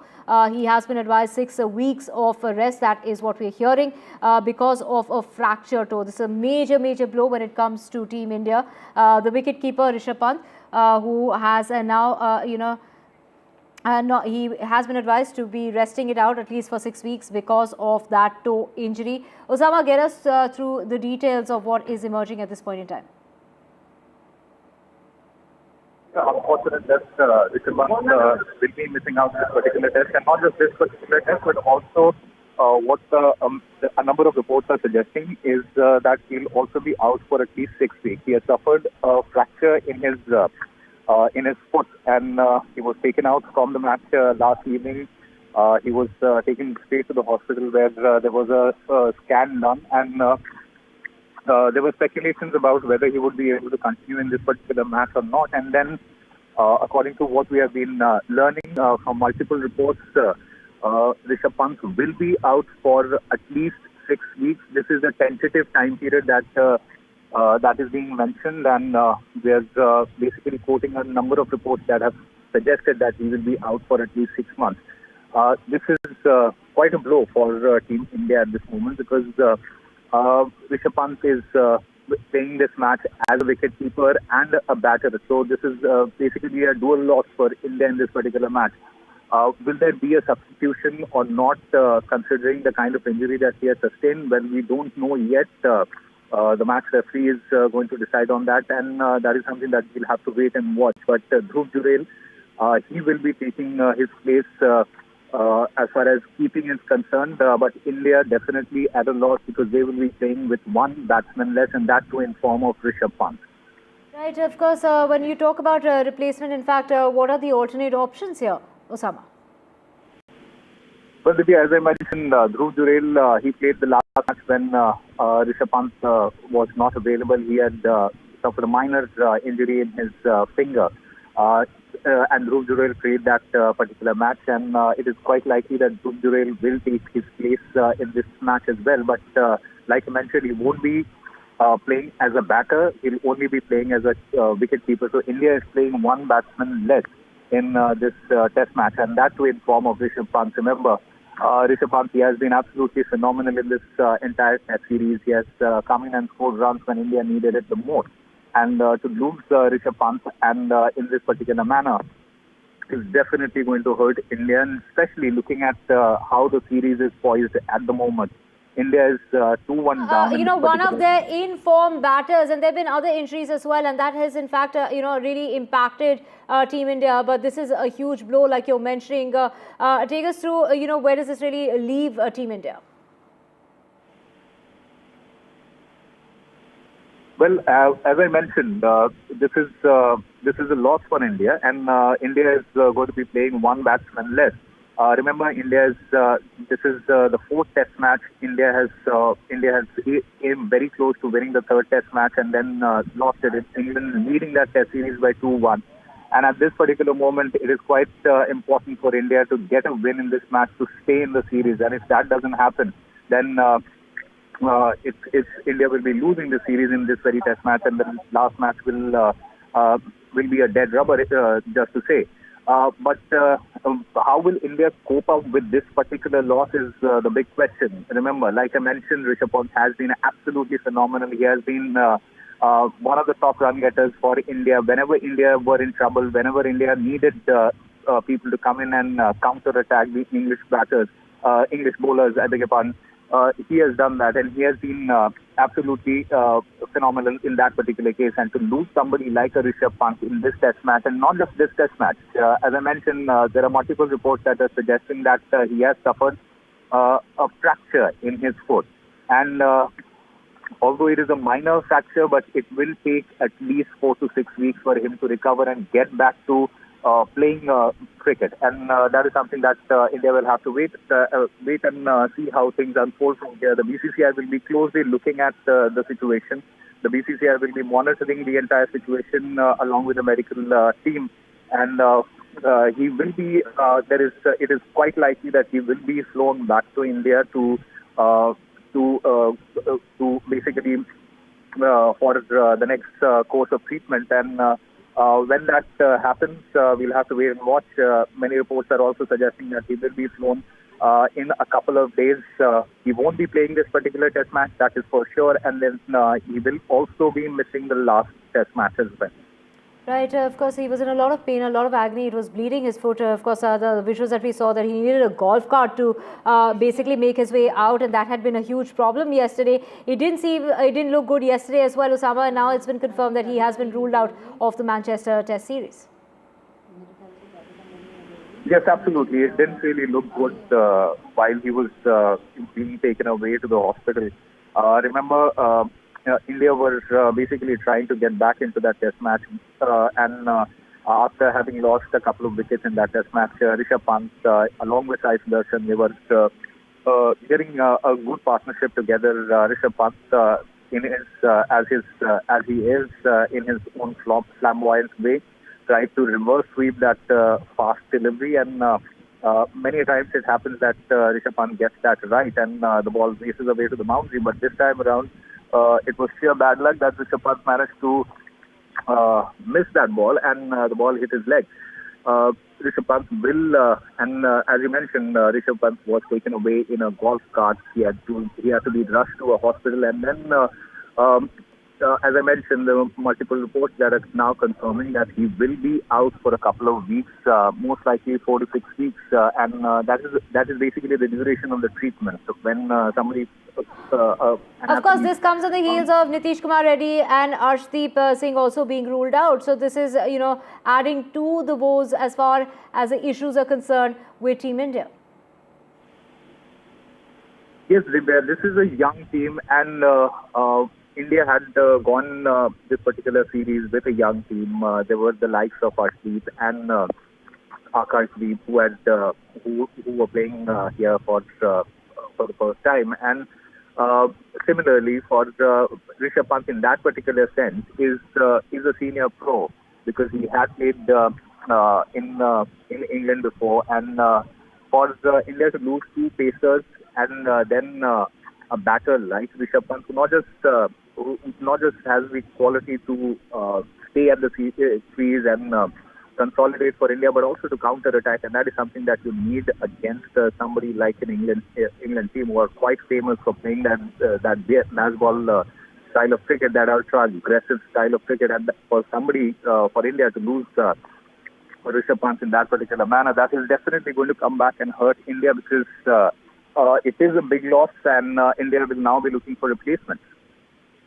The only replacement that the BCCI has decided upon, of course, is Anil Ambani, who is going to be making his debut there at that Manchester Test series. But of course, Nitish Kumar Reddy first, and Arshdeep Singh all being ruled out, and now of course Rishabh Pant, and all hopes were pinned on the man, and this is a big blow when it comes to Team India. Pant was injured, and visuals on your screen of how he was carried out. In fact, a golf cart was needed to take him to the hospital, and now it's been confirmed that he has suffered from a fracture. That is his right toe that has suffered from a fracture, and the medical advice that is being given to him is that he needs to rest it out for the next 6 weeks, and which is why he has been ruled out of the Manchester Test series, and that is going to be a big issue when it comes to Team India. As we mentioned, there have been multiple injury issues ahead of the 4 tests against England in Manchester, and like we mentioned, it's not just Rishabh Pant, but before that Arshdeep Singh as well as Nitish Kumar Reddy, they're not being able to play as far as the Manchester Test series is concerned.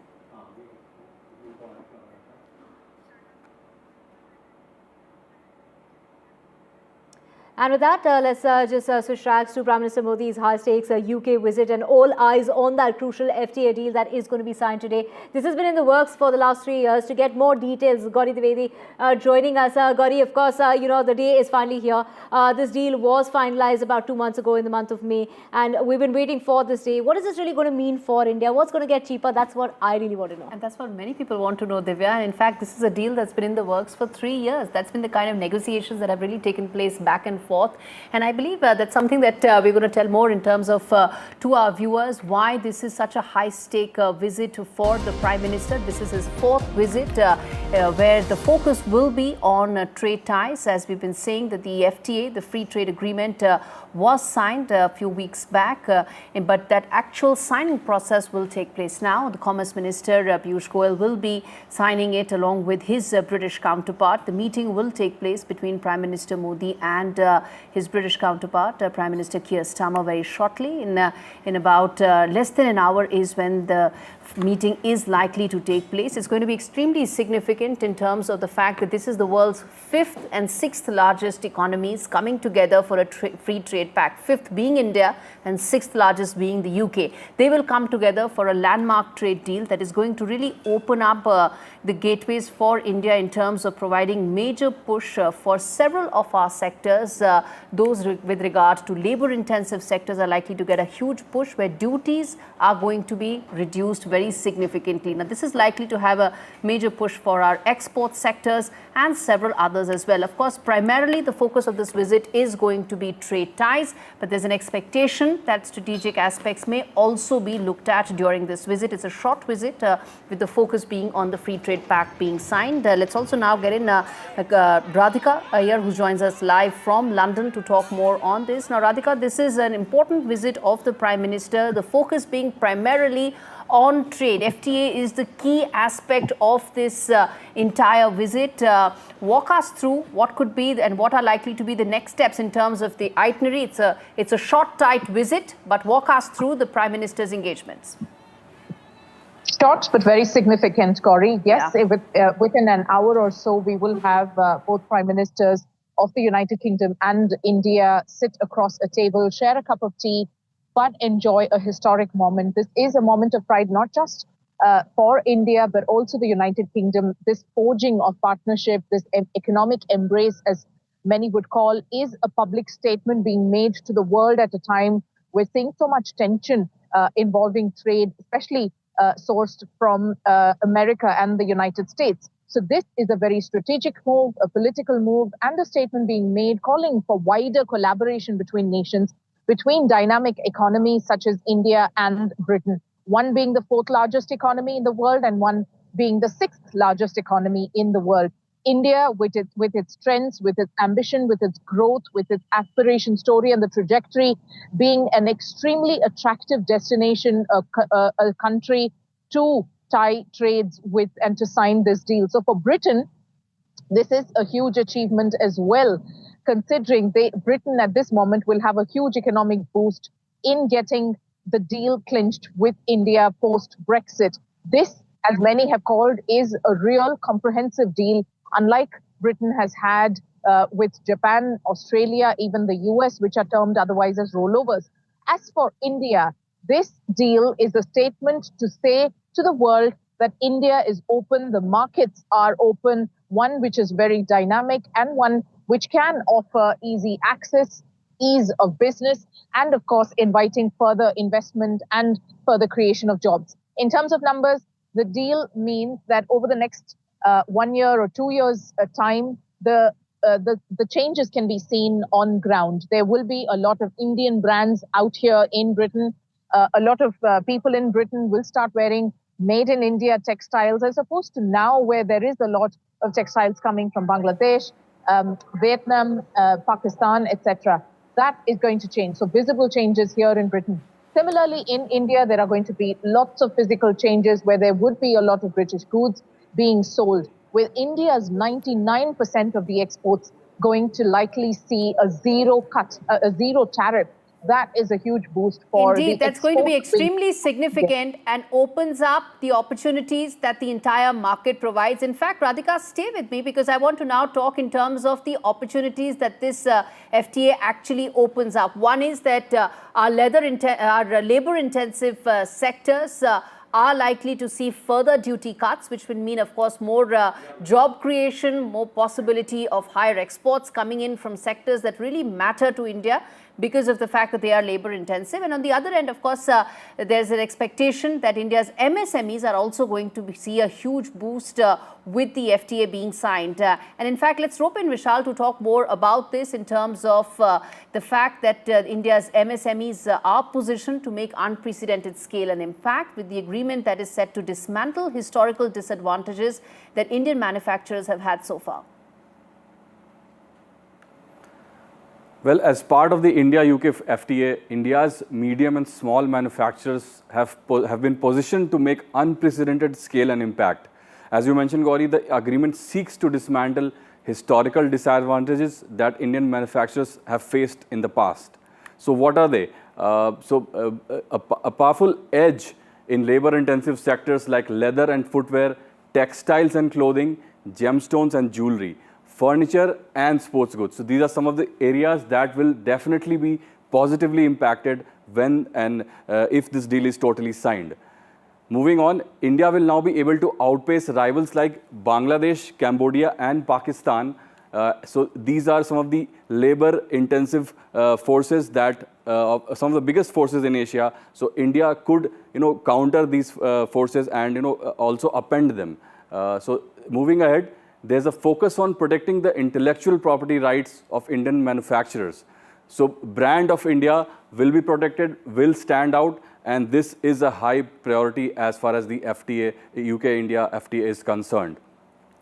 Now, India's leather and footwear exports to the UK could also exceed $900 million, which is close to $1 billion. So this is one of the areas which will most definitely be positively impacted. Lastly, India will enter the top 3 suppliers in the UK in textiles, leather and footwear. Again, these areas will be most positively affected, and we have discussed several of these measures that will be taken, and this is how FTA is likely to benefit Indians, as we been covering.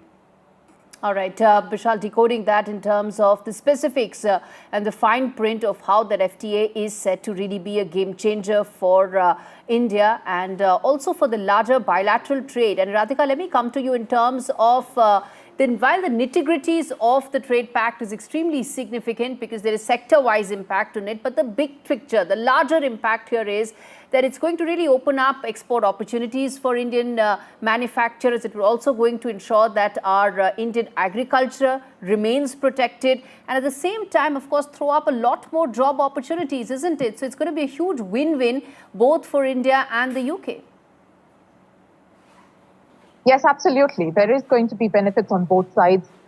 India is likely to support at least 5 million jobs in the next few years in the export sector, while the UK will see a boost of income by about 4.8 billion pounds by 2040. These are some of the numbers. However, the strategic messages being sent out by the two nations is extremely significant. The timing of this deal coming through is extremely significant in the world.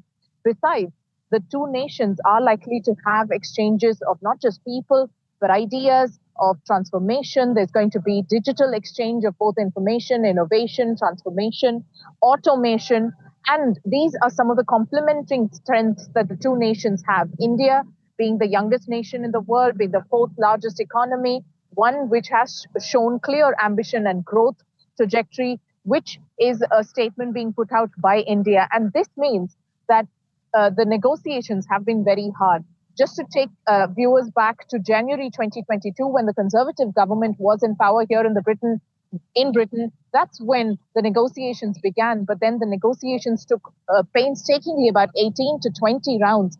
A few negotiating team members that I spoke to who didn't want to be quoted said that it was as if India was looking eye to eye, talking business instead of doing the soft talk.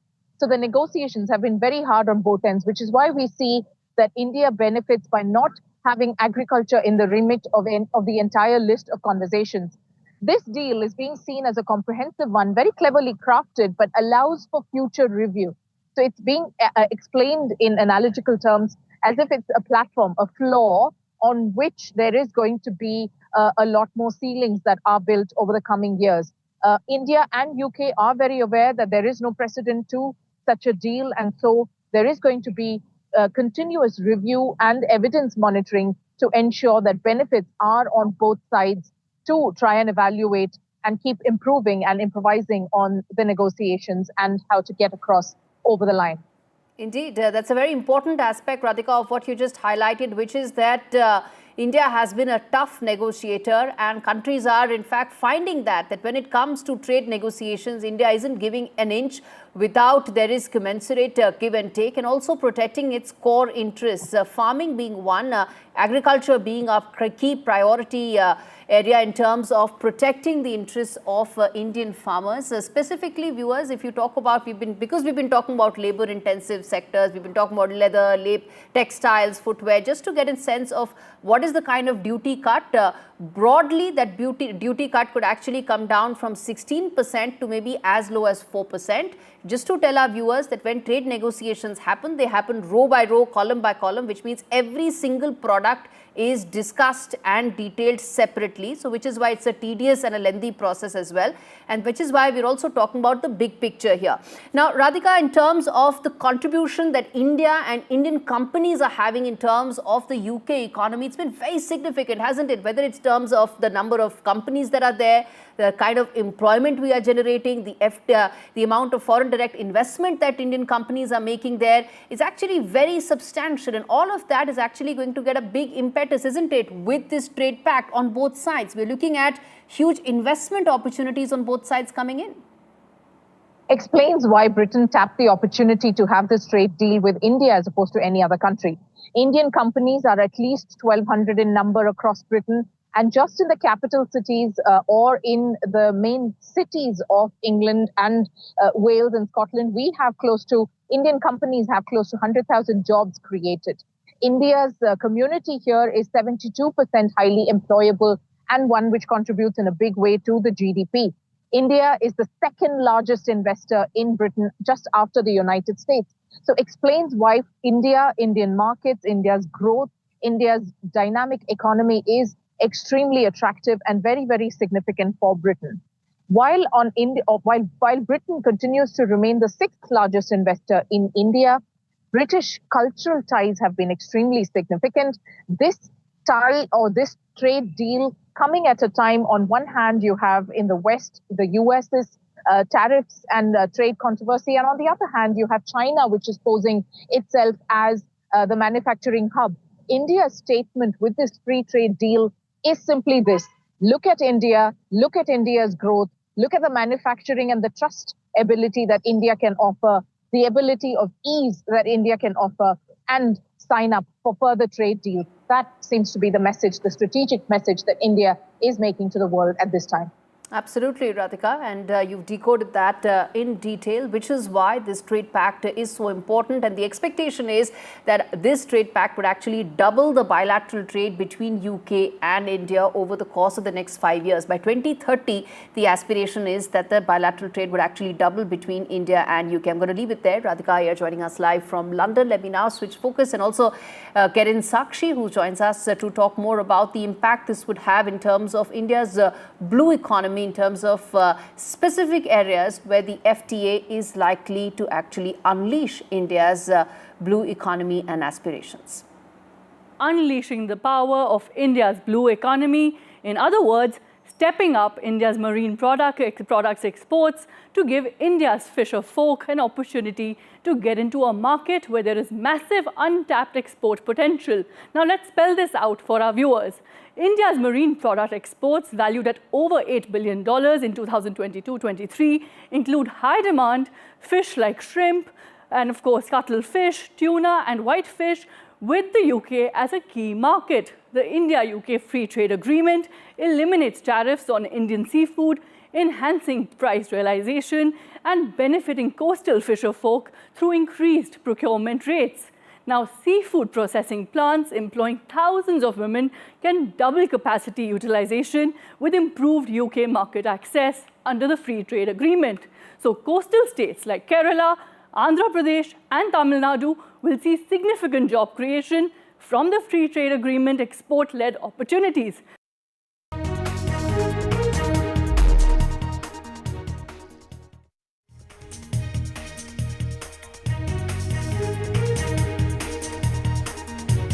Massive row over Bihar voter list, disruptions from Parliament to Bihar. Leader of opposition Rahul Gandhi says EC won't get away with this. The Enforcement Directorate is raiding premises linked to Reliance Group chairman Anil Ambani in Delhi and Mumbai in connection with a money laundering case. ED probes over 35. ED raids across 35 premises, 50 companies and 25 people. The Thailand-Cambodia border face-off intensifies. Reports suggest 9 civilians have died in Thailand. Thailand launched strikes on Cambodia as major escalation has taken place in the border dispute. Prime Minister Modi in UK, the focus on the free trade pact between India and UK. Modi and Starmer are set to sign a historic trade deal. Presented by Canara Bank. Together we can. जनता के पास सवाल ही सवाल है। जवाब ढूंढने को वो देखती है न्यूज़ और देखती है यहाँ तो सवालों का मायाजाल है। ऊपर से ये अलग फाइट है, कोई पूरा लेफ्ट तो कोई पूरा राइट है। बीच में मुद्दे के साथ कौन है, जनता को जवाब चाहिए। इसीलिए सवालों की परेड नहीं, मैं लाऊंगा खबरों की कचहरी। मैं शुभांकर मिश्रा, मेरे साथ देखिए कचहरी रात 8 बजे सिर्फ NDTV इंडिया पर। Is your business future ready? Join the 13-week strategic ESG certification program for business sustainability and growth for CXO and business leaders by NDTV, Terry and Zenora. Master global ESG frameworks, gain real-world tools and lead with impact. Starts August the 23rd. Enroll now and power your business with sustainability. I've been reporting on all issues big and small from Andhra Pradesh, Telangana, rest of South India. bringing you all the action, all that you need to know, all that you want to know. The energy of maximum city is infectious. I'm bringing that energy in our news coverage from financial capital Mumbai. Covering from the southernmost part of India over the last 23 years, I bring in-depth and 360-degree coverage from the Dravidian heartland. The land of Mishti, also known for its bitter politics. I have seen much water flow under the Howrah Bridge, covering Bengal in all its vivid colors. India's IT capital is always bustling, a city full of startups, stories and surprises. And I keep you ahead on all the Bengaluru buzz.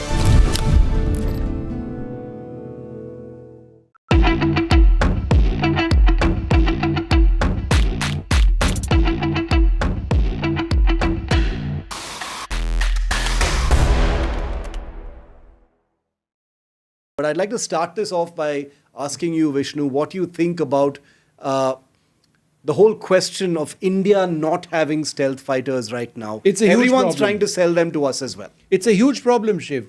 Let's face it, in as much as we love the Rafale aircraft and the Indian Air Force is completely vouching for it, perhaps they'd like more than 100 more. The Indian Navy has just gotten into an order for 26 Rafale M aircraft. There is a generation gap between the Rafale and the stealth. There is a good reason why a stealth platform is called a 5th generation aircraft and a Rafale is a 4th or 4.5 generation aircraft, and that is low observability. So in as much as the Rafale has brilliant sensors, both in terms of its radar, its defensive suite, its electronic warfare suite, its towed array decoy system, it is not typically a low observability platform in quite the same manner in which a stealth aircraft is. Its design form is different.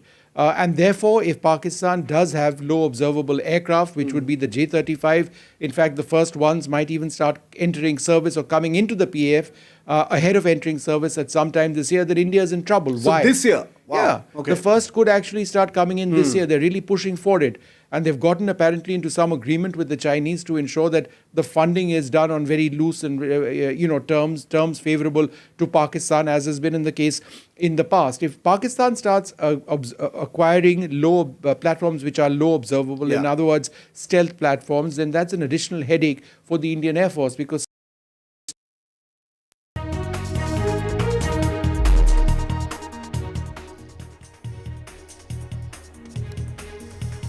Massive row over Bihar voter list. Disruptions from Parliament to Bihar.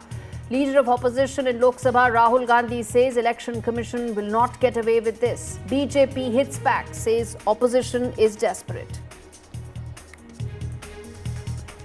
Enforcement Directorate is raiding premises linked to Reliance Group Chairman Anil Ambani in Delhi and Mumbai in connection with a money laundering case. ED is probing over 35 premises which it has raided for 50 companies and 25 people.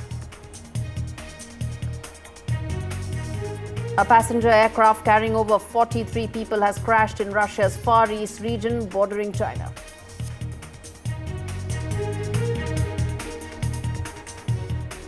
Thailand-Cambodia border face-off intensifies. Reports suggest 9 civilians have died in Thailand so far, even as Thailand has launched strikes on Cambodia.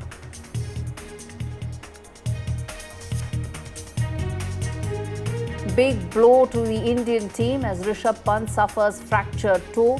Rishabh Pant is now ruled out of India versus England Test series.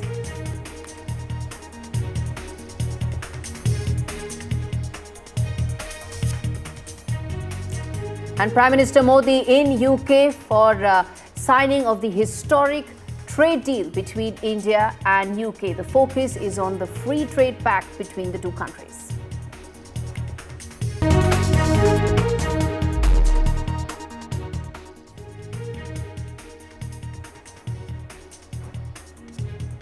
Our top story on the show, big blow to India as Rishabh Pant has now been ruled out of the England series. Rishabh Pant was injured on day off the Manchester test. He was injured on his right toe. Rishabh Pant is the vice captain of the Indian team. Sources say that he's been advised at least 6 weeks of rest. And Ishan Kishan is now likely to join the squad. Let's get in Boria Majumdar to tell us more in terms of what this means for the Indian team and its chances. As you can see, it's blue sky here in Manchester. This is Old Trafford, as you can see, gate number 1, but it's not a very good day for India. What we just heard about an hour and a half back is Rishabh Pant has been advised 6 weeks rest, and that's the update. Will Ishan Kishan be drafted in? From what I hear, he too had a knee injury and had 4 stitches.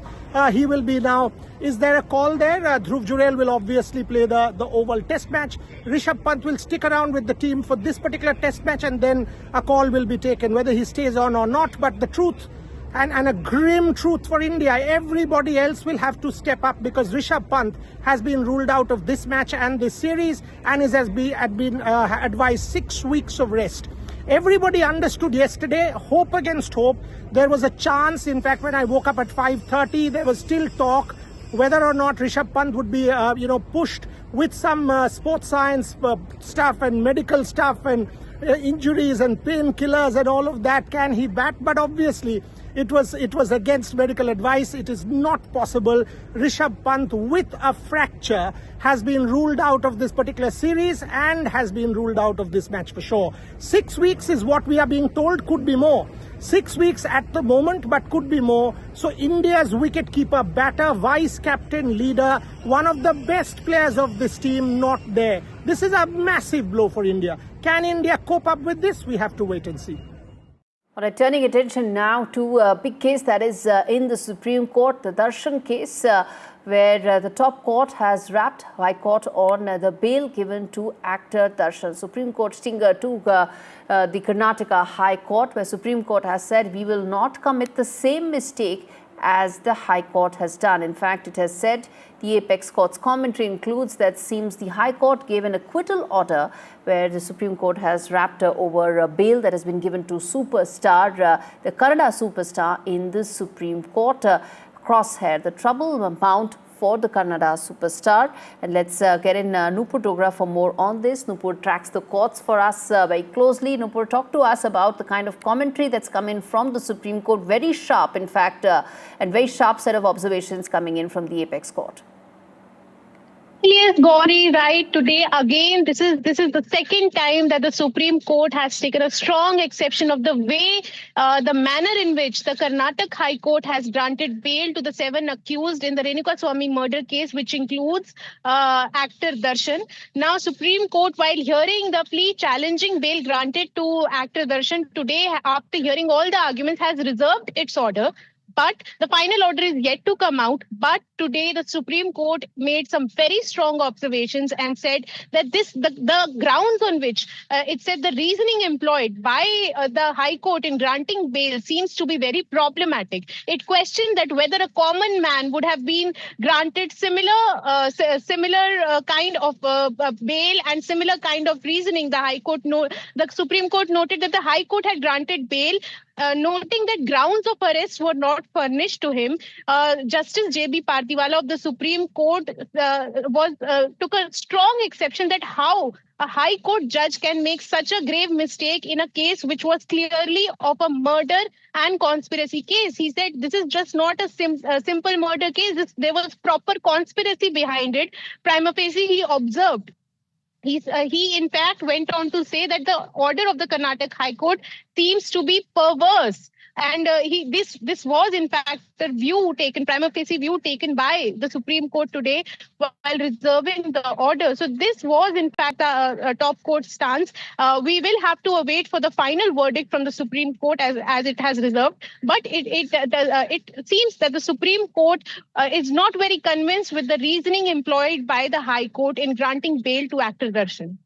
All right, let's leave it there. Nupur Dogra joining us live from the Supreme Court on that big case. In fact, let's also get in Veera Raghav to tell more about the significance of this case, the kind of commentary that's coming from the Supreme Court, and what it means for actor Darshan from here on. This is not the first observation. The second time that the Supreme Court is making a sharp observation on the High Court's order granting Darshan bail. Now, this raises a larger question of those influential people like Darshan, who have been committed who are being tried for heinous crimes. Is bail a right? A, and B, as Deepak was pointing out, it's about traveling abroad, going in for shooting, when the case is going on, the person is virtually free. So I think the Supreme Court is raising very serious concerns over the bail here for Darshan in a case, as Deepak was pointing out, which was gruesome to say the least. Of course, there are graphic details that can be pointed out on it, but it raises a very large question about the order of bail itself in the Darshan case. And I think the fact that the case went out of public attention, and once it went out of public attention, that despite the heinousness and the seriousness of the crime, that the actor is out on bail, virtually being able to live a normal life. Does he have the potential to influence the case, given that he's an influential star? Multiple questions there. Obviously, the order has been reserved right now. One has to see the final order, because often courts make strong observations. We'll have to see what the final order is. And all of this becomes substantial only if the final order is one that cancels bail. So if that's the case, then obviously he'll have to head back to jail. But it raises a far more serious question, one that may not be restricted to this case alone. All right, Deepak Boppanna joins us live for more on this. Deepak, now troubles are mounting for actor Darshan simply because of the kind of commentary that's coming from the Supreme Court. Not at all happy with the Karnataka High Court that has pretty much allowed Darshan to go out shoot in Thailand, even as he's facing such serious charges. The charges as far as Darshan's case has always been very, very serious. It was a heinous crime, and now the law, of course, will take its own course. But right now, when you look at what the Supreme Court has said, the question marks will arise whether, because Darshan, of course, being the influential person that he is, being the popular person that he is, commanding the kind of popularity or the influence that he can, has he gotten away, or would the common man be given the same kind of privileges or the same kind of orders that he has been? These are questions that will come up, and especially when the Supreme Court itself has been apprehensive about the kind of orders that have been passed by the judge of the Karnataka High Court. So it's a very strong observation.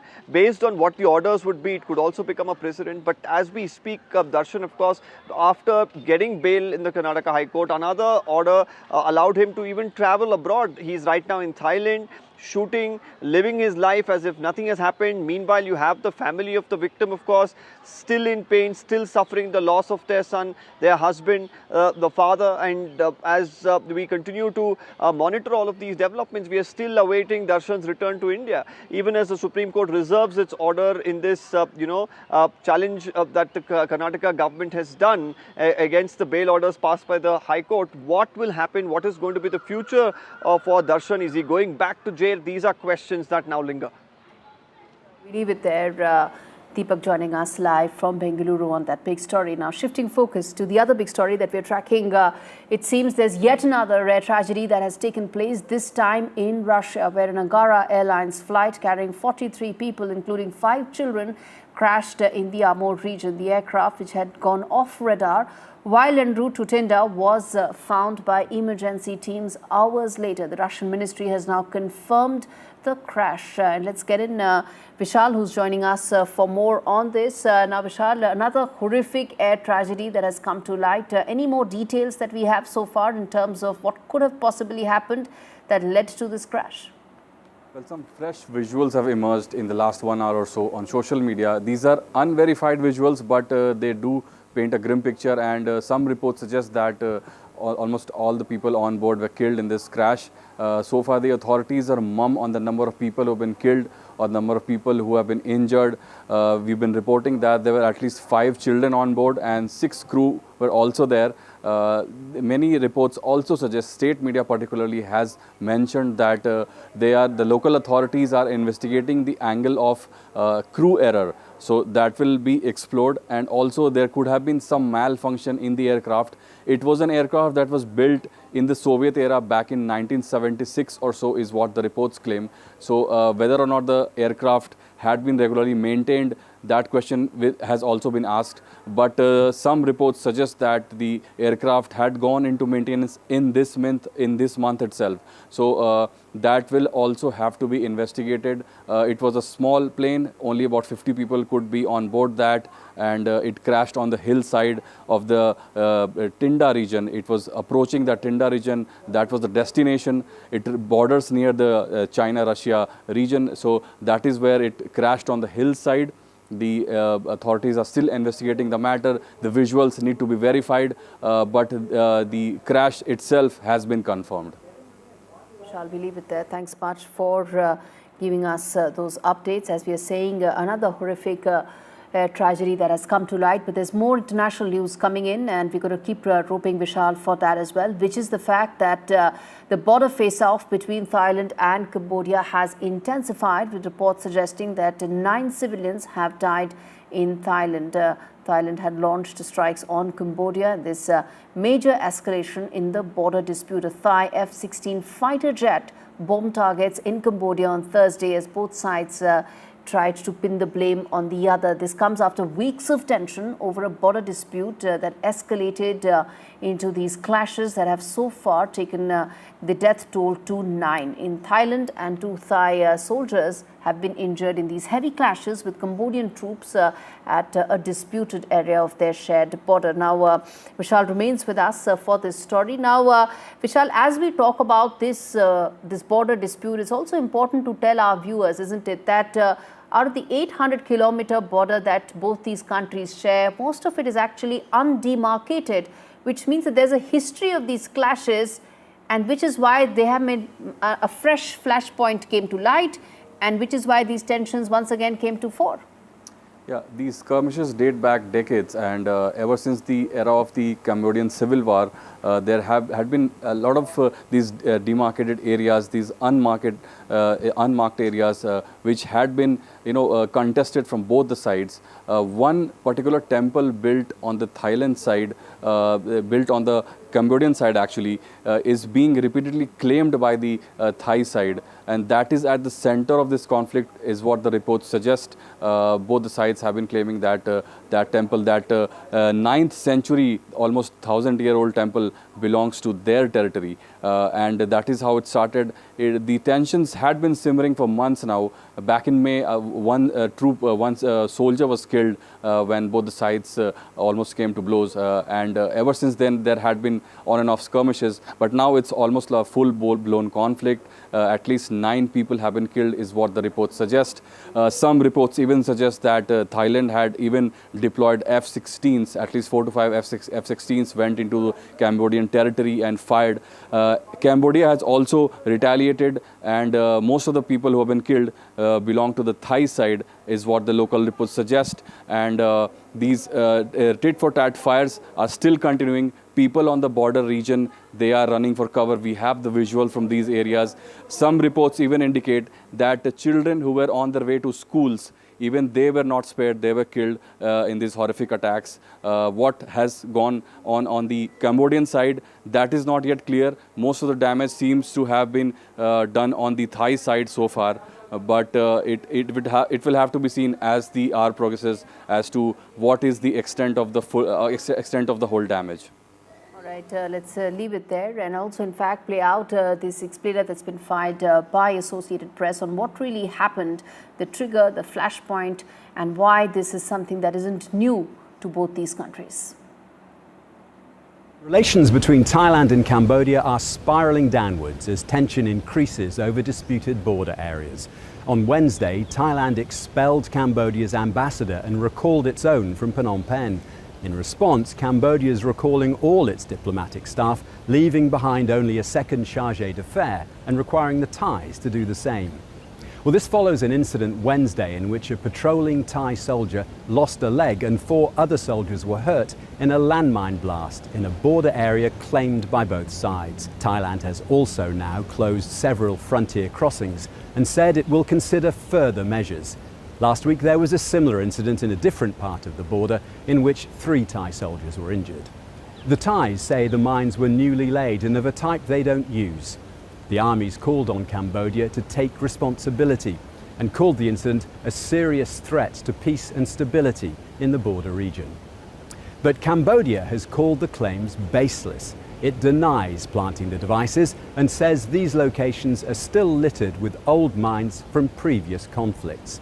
It also said the Thai soldiers were inside Cambodia, not Thailand, and that they were violating an agreement on patrolling paths. The two neighbours have long disputed the ownership of several small parcels of land. This current, increasingly bitter face-off turned deadly in May when a Cambodian soldier died in an armed clash. Efforts to defuse the situation have so far failed. Meanwhile, nationalist passions are rising on both sides of the border.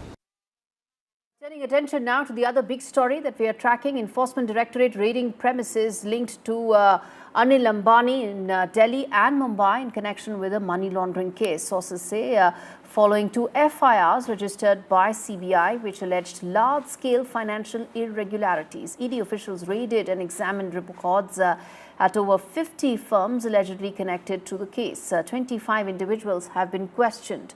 The probe agency is conducting search operations at nearly 35 locations. The preliminary investigation by ED has revealed a well-planned and thought-out scheme to siphon off public money by cheating banks, shareholders, investors and other public institutions. Between 2017 and 2019, Yes Bank is said to have disbursed 3,000 crore rupees in loans to several of these companies of Anil Ambani Group. The Enforcement Directorate claims to have detected an illegal quid pro quo arrangement where promoters of Yes Bank, which was Rana Kapoor and his family, allegedly received payments in their privately held entities just before sanctioning these loans, which did not meet the due diligence standards. Now, what really happened here and what were the kind of raids that really took place? Let's first get in Anushka, who has answers to what exactly did happen today from the ED side. We do understand by now is that ED is conducting raids on 35 locations, 25 people and several business entities linked to Anil Ambani. Now, the accusation is that the money laundering is to the tune of rupees 3,000 crore, wherein Yes Bank had in fact being involved in quid pro quo had sanctioned rupees 3,000 crore from 2017 to 2019 to several business entities linked to Anil Ambani. Not just that, what we are understanding here is that several of the Yes Bank senior officials and entities were involved in this whole case, where Anil Ambani had in fact taken money from the bank and had, several of the people had also in fact gained kickbacks from this particular case. The whole money was sanctioned without any proper documentation. Not just that, also the evergreening of bank accounts was in fact done. Apart from all of that, several of the public money was being siphoned off, in a very well thought out manner is what the ED is accusing in this whole matter. The CBI had filed 2 FIRs regarding this particular case, and after that, ED has taken over in this complete matter. What we are learning is that right now the whole raid is being conducted to several locations and business entities linked to Anil Ambani in a case regarding the Ambani company, Anil Ambani Group linked to Yes Bank scam that happened from 2017 to 2019. Many of the loans were in fact given in a very unsafe manner. The whole money trail is in fact being linked to shell companies, which is the modus operandi when money is being siphoned off from public accounts. So this is what the whole case revolves around, and right now the ED is conducting raids on various locations. 35 locations is what we are getting to know, and 25 people are in fact also being questioned in this whole manner. In this whole case, and right now also the raids is being conducted by the ED. What we have to see is that what kind of evidence can ED gather from this whole case? What kind of incriminating documents can be taken out from this particular matter? Because what we do understand by now is that not just the ED and CBI, but inputs were in fact also given by several of the other agencies as well. That includes NHFL and several other several other, in fact, authorities which had given inputs to the ED about this particular money laundering case.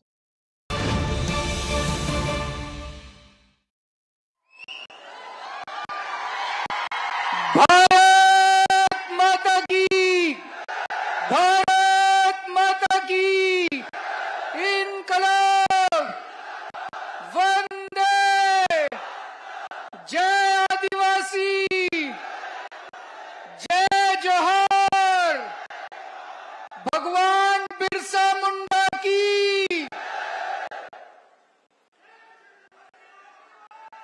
आज इतनी बड़ी संख्या में मैं देख रहा हूं, दूर तक जहां तक नजर जा रही है लोग ही लोग हैं। इतनी बड़ी संख्या में आज यहां पे आए हुए मेरे सभी प्यारे आदिवासी बहनों, भाइयों, माताओं, बुजुर्गों, बच्चों, आप सबको मेरा नमस्कार, सबको जय जोहार। दोस्तों, मैं देख रहा हूं बारिश आ रही है, इतनी भारी बारिश आ रही है।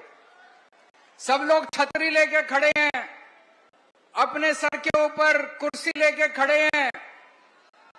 खेती का टाइम है, सभी खेडूत अपना अपना खेत छोड़ के इतनी बड़ी संख्या में आज यहां पे इकट्ठे हुए हैं। क्यों? एक बार जोर से नारा लगा दो, जेल के ताले टूटेंगे।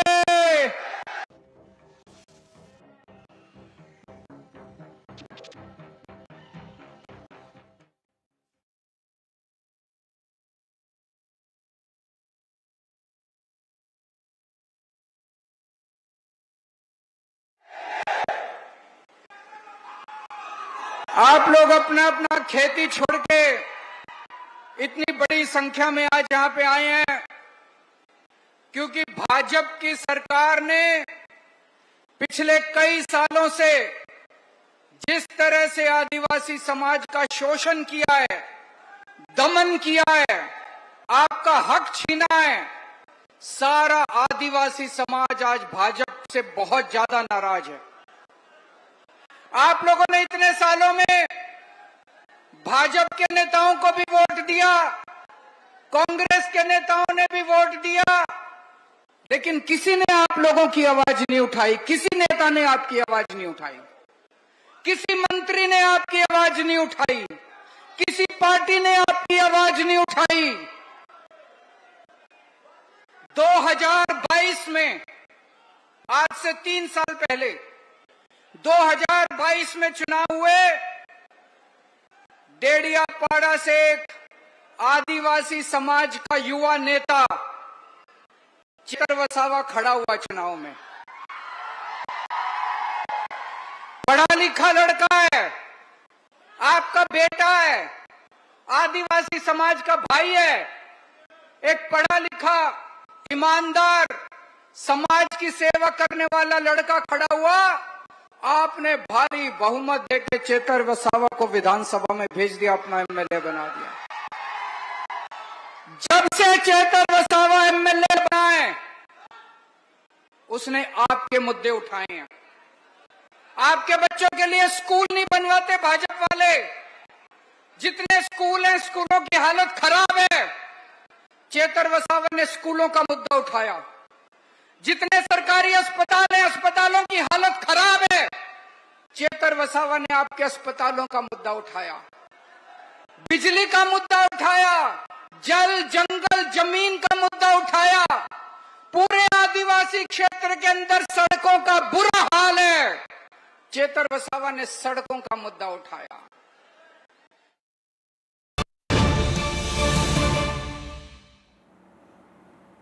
All right, so let's address some breaking news that's coming in on the broadcast. This is regarding the Bengaluru Stampede, where there's a claim that's been made by one of the Stampede victims' family. The parent has actually filed a complaint saying that the gold that her daughter was wearing is missing. The ornaments were actually stolen during the post-mortem that was conducted. And let's get in Deepak for more on this. Deepak, it seems that there's a case of an alleged theft during the post-mortem.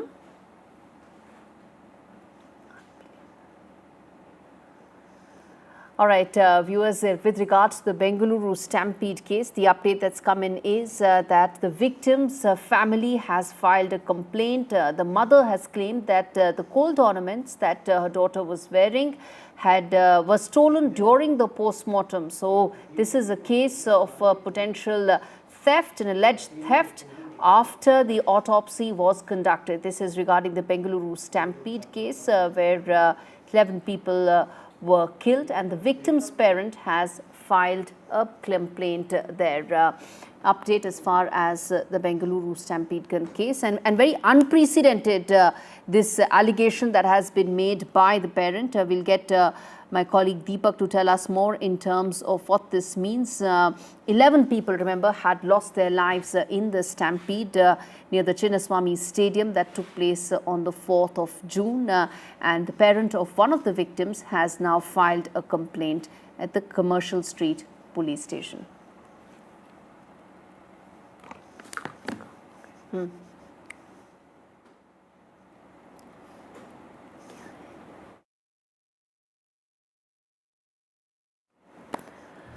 All right, viewers, with that, it's a break. Thanks so much for watching.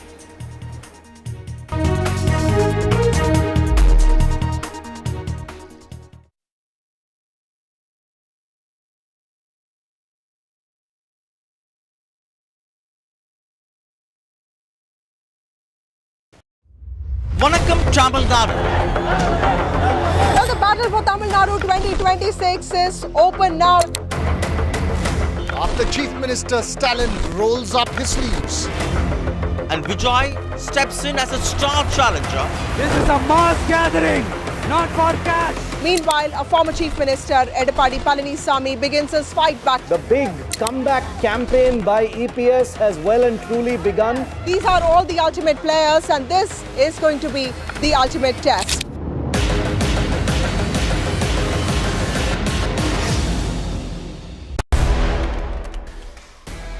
Well, in the latest episode of Control All Defense, we are talking about a platform that all of you want to hear about, the Tejas. The big question, we do know it's a great platform, but is it of use for the Indian Air Force going into the future? How relevant will it remain?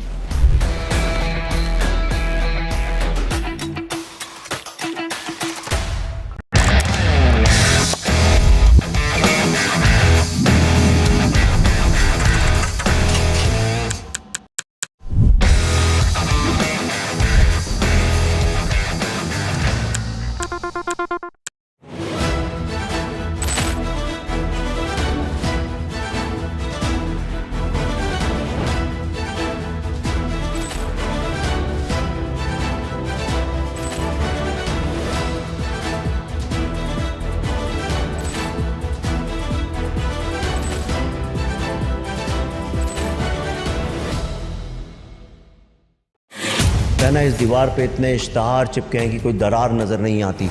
मैं उन लोगों में से जो कहता हूँ सारे इश्तहार फाड़ के फेंको, पहले दरार को एड्रेस करो। ये दरार इसलिए क्योंकि कुछ लेफ्ट कुछ राइट, पर हम उन मुद्दों में आपके साथ जिनसे आपकी फाइट है। डिजिटल से देश समझा, अब टीवी पर समाधान लाना है। आइए मेरे साथ खबरों की कचहरी में सिर्फ NDTV पर।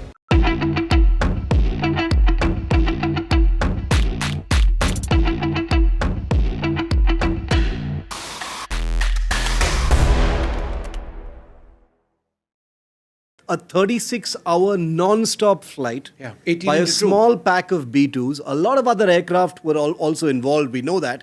But let's talk about the B-2 flight itself. They took off from Missouri. 36 hours later, they landed back without once landing.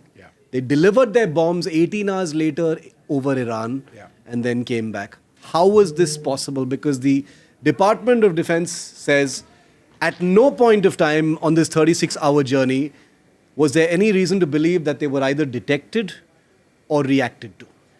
Well, they weren't detected, because if they were, then they'd be in some serious trouble. It's one of the most unbelievable missions, one of the most historic long-range strike missions. There were 7 B-2s, which by B-2... Hello, Moto.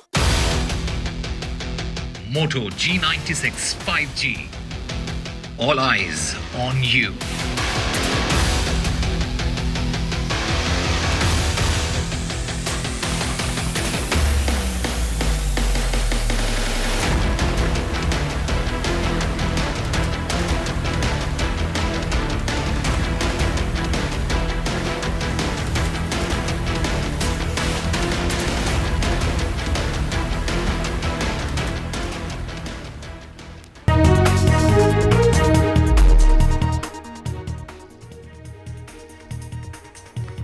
Let's get to the very latest, and this is in regard to Rishabh Pant, who suffered an injury. In fact, he was injured on his foot. He was limping his way. Golf cart was called in order to get him out during the match yesterday. Now it has been confirmed that he has suffered from a fracture on his right toe, and which is why he's been advised to rest for the next 6 weeks. The wicket-keeper batter will be missing the Oval Test against England. The India wicket-keeper batter Rishabh Pant will no longer be part of the Anderson Tendulkar Trophy and has been ruled out of the remainder of the Test series against England, as he has been advised to rest for now for the next couple of weeks, is what is being said. He has suffered from a fracture as far as his right toe is concerned.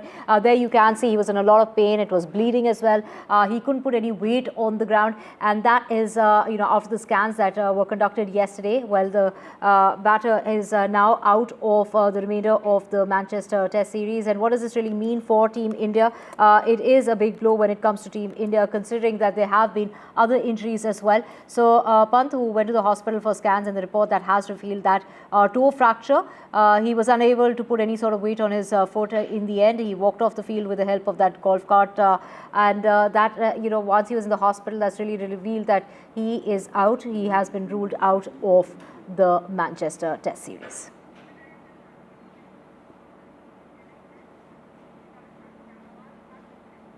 And time now to get you the latest from the United Kingdom. That's where the Prime Minister is, and all eyes on that crucial FTA that is going to be signed in the United Kingdom in the presence of the Commerce Minister Piyush Goyal as well as his British counterpart. We have Vishnu getting us all the details. Vishnu, what does this deal, which has been in the makings, which has the negotiations that have been carried on for the last 3 years, finally coming true, finally being finalized, inking that deal, sealing that deal, is the Prime Minister along with Prime Minister Starmer there in the United Kingdom?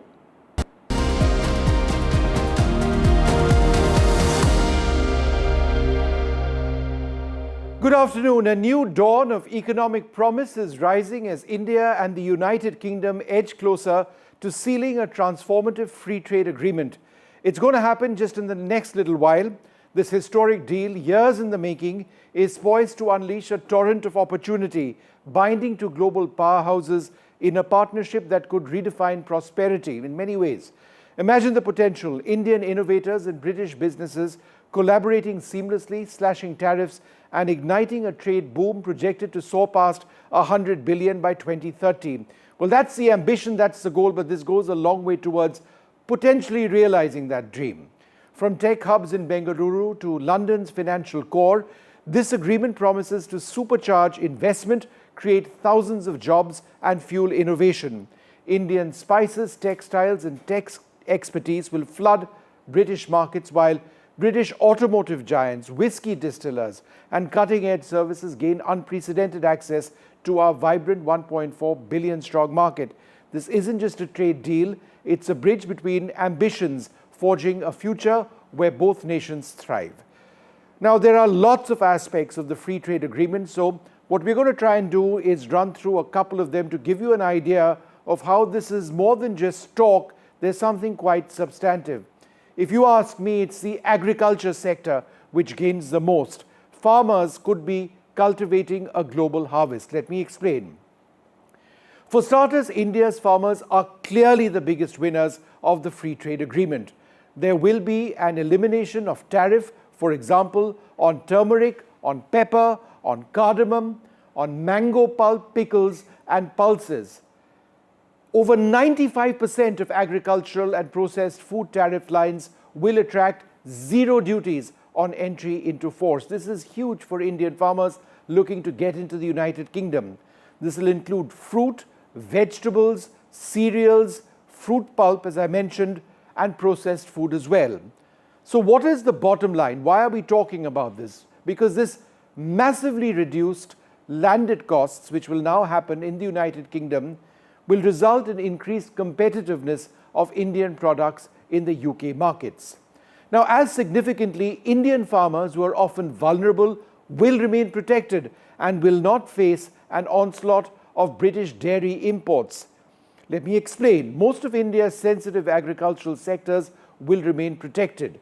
There will be no tariff concessions on dairy products, apples and oats, and edible oils. So edible oils, apples, dairy products, from the United Kingdom will not be able to come in without substantive tariffs. That dissuades them from coming into our market. The overall goal is duty-free access to increase agricultural exports from India to the United Kingdom over 20% in the next 3 years. Now, that's a big ambition, big task, but it seems that this agreement may be headed there. This contributes to India's goal of, as I mentioned, $100 billion agri-exports by 2030. Now, market access increases for emerging products as well, such as jackfruit, millets, and organic herbs. Will these actually flood the British market? Will Indian farmers gain substantially? My colleague Radhika Iyer, Chief Correspondent of NDTV in London, joins us. Radhika, a lot of action happening around you. What's next as far as the Prime Minister is concerned?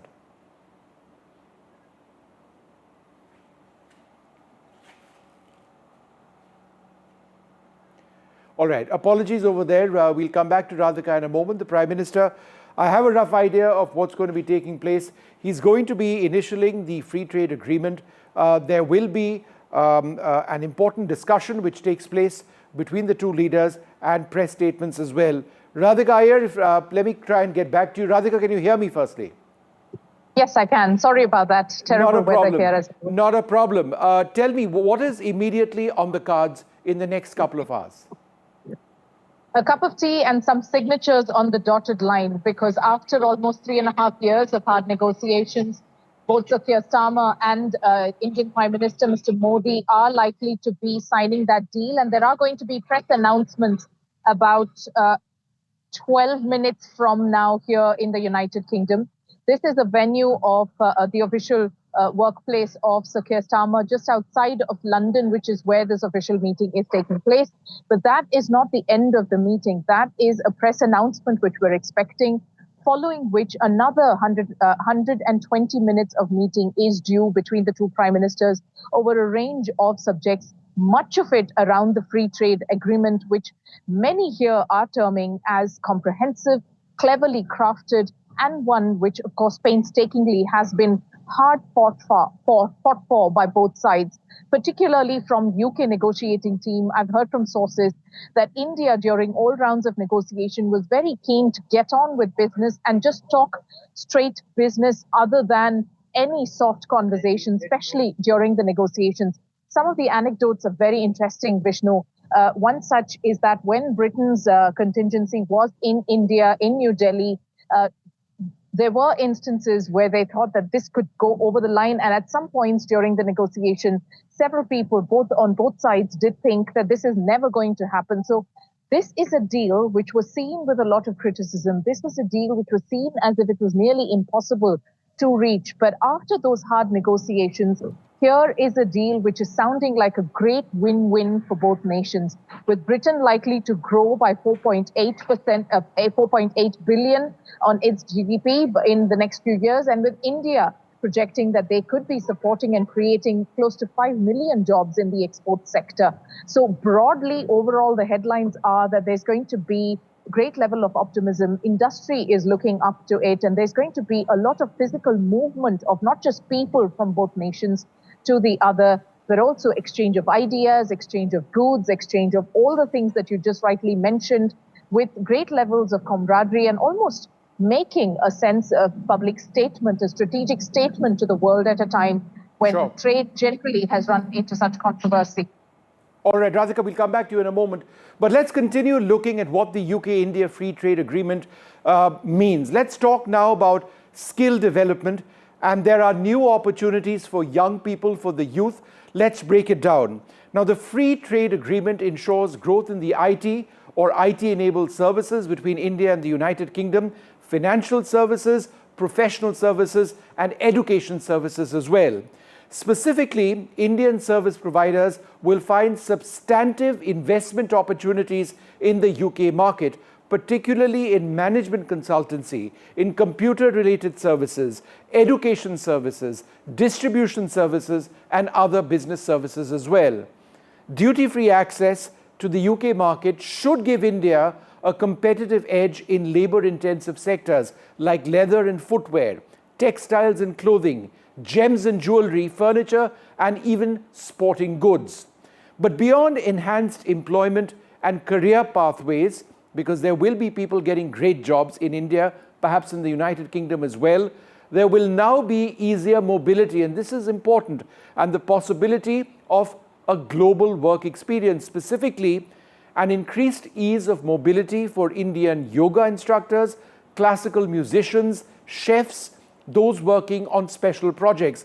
They would be able to move to the United Kingdom, work there for several years. There's an exemption for Indian workers and their employers for paying social security in the United Kingdom. Now, this is huge since social security contributions account for a whopping 20% of the average salary of people in the United Kingdom. So in other words, if you've got Indian professionals who make use of this free trade agreement and go across to the United Kingdom, they would earn more since they would not be contributing to social security contributions in the UK. Young Indian entrepreneurs can offer tech-enabled services in the United Kingdom. They can collaborate on emerging technologies. This includes a focus on digital trade that ensures cyber security and data innovation. There is mutual recognition of qualifications, which is something that's so important. We've got so many people from the United Kingdom back in India. We've got an education system in India, which in many instances has been modeled on, for example, law, on what the British have, and therefore it makes sense for a mutual recognition of qualifications that simplifies career pathways for Indian graduates in the United Kingdom. Let me go back to Radhika Iyer. Radhika, I think one of the key questions as we look at these potential opportunities is this. There are very strict visa rules in the United Kingdom. There are skilled worker visas, where you require, for example, an Indian wanting to work in the United Kingdom, the sponsorship of a British company or an organization. But those skilled worker visas are available only in particular areas. Therefore, in as much as this holds a great deal of promise, these are only some sectors which might open up and allow greater professional mobility. Is that right? Yes, that's right. There are certain areas, like you rightly outlined, chefs, yogis, perhaps arts and music teachers. So these are very unique special skills. And there is a limited number to these visas likely to be rolled out by the United Kingdom. And we're told that this in the next 2 years is likely to be about 1,200. Remember, Vishnu, from the time of the signing of this deal, which is expected any time now, to the time this deal will be sort of executed or expedited, it could take easily up to 1 year. This is a deal which is running into thousands of pages and nobody has seen the details of the deal, albeit the headlines sound extremely promising and beneficial to both nations. So it's when these thousands of pages of deal and the details will be shared, will be when we know the nitty-gritty of the deal and the hard work of all the negotiation that has taken place on both sides will be visible on paper. But coming back to the issue of immigration, that continues to be one big pain point for the United Kingdom. And that is why there has been several rounds of delay of getting this deal over the line. But with what Mr. Piyush Goyal and his counterpart here, Mr. Reynolds, who are both the Secretaries of Trade in the United Kingdom and India respectively, said, is that there is likely to be a limited cap, plus a lot of skilled workers and employability will increase. On your screen, remember, you can see of the Prime Minister and the British Prime Minister Keir Starmer as well, shaking hands right now. We expect a press statement in a little while from now. This is an important meeting that, as we've been talking about, is about India and the United Kingdom siding off and getting this entire deal done. It is massive for both countries. Remember, the India-UK relationship is a strategic partnership. It's premised at many, many levels. Trade is certainly one aspect of that. But in terms of what both countries are attempting to do in taking forward that economic relationship and targeting 2030 as an area, as a year, to actually project a massive amount in terms of bilateral trade, that is remarkable. This is meant to generate jobs in India, in the United Kingdom as well. The migration, or I shouldn't use the word migration, the movement of professionals from one side to the other, British investment in India, clean energy technologies coming in from the UK to India, perhaps cheaper liquor as well, and this would be welcome news for many in this country, from the United Kingdom to India as well. Certainly whiskies, India the largest consumer of that. State-of-the-art healthcare equipment coming in from the United Kingdom to India. Again, if tariffs disappear or they go down to a very low level, then there is this transnational flow of commerce, which is what this is all about. And we've been talking about the win-win that it's been for India. We've spoken about agriculture. We've spoken about the movement of professionals, areas which the UK wants professionals potentially from India to be involved in. So that's important. Prime Minister Modi now meeting the British Prime Minister Keir Starmer in London. It's a short visit, approximately 24 hours.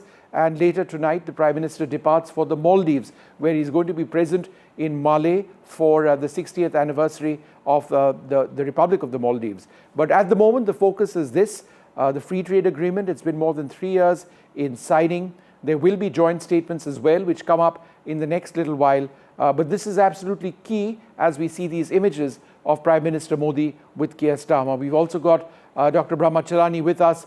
Dr. Chelani, in as much as we focus on the potential of the free trade agreement, the broader strategic relationship between India and the UK has the good, bad and the ugly. Great on defense, great now on economy. But there are concerns, for example, when it comes to the threat of Khalistanis, the fact that you've got an active protests which have been held against, for example, the Indian High Commission.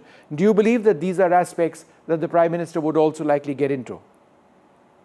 Let's hope so, because the UK has long been a base of Khalistan militants, and we should not forget the storming of the Indian High Commission in London by the Khalistanis who pulled down the Indian flag from the mission. So Khalistan, definitely the Khalistani role in the UK remains an important irritant in the UK-India relationship.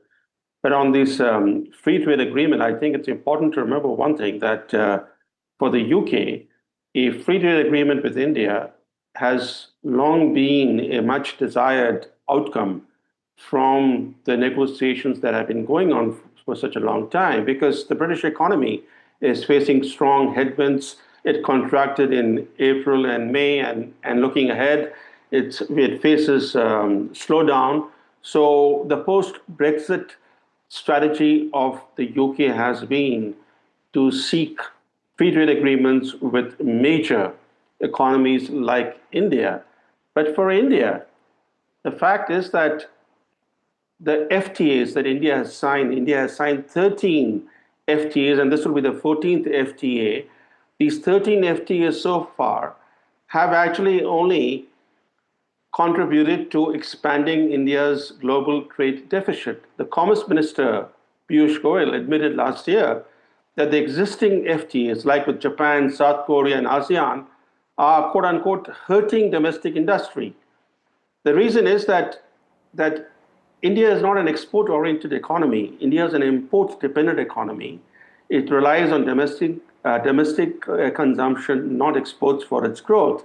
And these FTAs that have been signed thus far have actually only enlarged India's global trade deficit. So seen in that light, a lot of questions will arise as to how the India-UK FTA is going to be different. Right. Is it more balanced in terms of advancing India's commercial interests, or will it also lead to a further expansion of India's overall trade deficit with the world? All right, Dr. Chelani, thanks very much for being with us. So just for the benefit of our viewers, before we explain a little bit more about this landmark free trade agreement, which is now, it's going to be in the works and implemented very soon in a finite period of time. What we're going to do now is take a look at some other areas which are important. Local excellence for Indian manufacturers and global recognition. So let's take a look at this. As part of the India-UK Free Trade Agreement, India's medium and small manufacturers have been positioned to make unprecedented scale and impact. That's what the goal here as well. We've spoken about farmers, let's talk about MSMEs. The agreement seeks to dismantle historical disadvantages that Indian manufacturers have had. Indian MSMEs get duty-free access now to the UK's $23 billion market. A powerful edge in labor-intensive sectors like leather and footwear, textiles and clothing. gems and jewelry, right? Furniture and sports goods as well. As a result of this, India will now be able to outpace rivals like Bangladesh, Cambodia, and Pakistan as well. There is a focus on protecting the intellectual property rights of Indian manufacturers. So Brand India, it is hoped, will stand out. And this is a huge priority. For example, India's leather footwear exports to the United Kingdom could now exceed a whopping $900 million. India will enter the top 3 suppliers of the United Kingdom in textiles, in leather, and in footwear. So that's another area where India is actually going to do really, really well. Let's go back to Radhika. Radhika, let's talk about a couple of areas that I mentioned. Textile, leather, that's another important area, and of course footwear. Kolhapuri chappals, which I know you're very fond of wearing, that's been very much the flavor of the season in terms of international headlines, but there's a real pitch now to ensure that Kolhapuri chappals are recognized in the United Kingdom as a high street addition, right? High fashion and therefore presumably expensive, and therefore that's great news for India. It's a shame I'm not wearing a Kolhapuri chappal now, but I could be. But however, what I'm wearing is a shirt probably made in Vietnam or Pakistan or Bangladesh, but that's likely to change, because what we're going to see on high streets is a great deal of made in India products. So Brand India is going to be very visible on the high streets. And we know the competence that India offers in this space. So this is something that Britain has managed to tap into. And this is important for Britain. And why not? Because in Britain, India is the second largest investor just after the United States. India's companies are about 1,200 in number. Just in the top cities of England, Wales, and Scotland, there are close to 100,000 jobs that are generated by Indian companies. Indian companies also are contributing in a big way to the GDP of Britain. And so for Britain as well, this is an important day. You can see the camaraderie between Mr. Modi and Sir Starmer, that warmth that they share. Clearly, it's a proud day for both, especially for Britain, because at a time when Britain's economy is slightly down and ailing, as many would put, quite critically, this is a shot in the arm for Britain as well.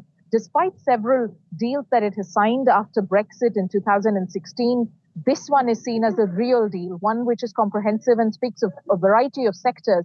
India being such a huge market and one which has shown growth, and the trajectory is something that Britain has been following, is being seen as hugely attractive.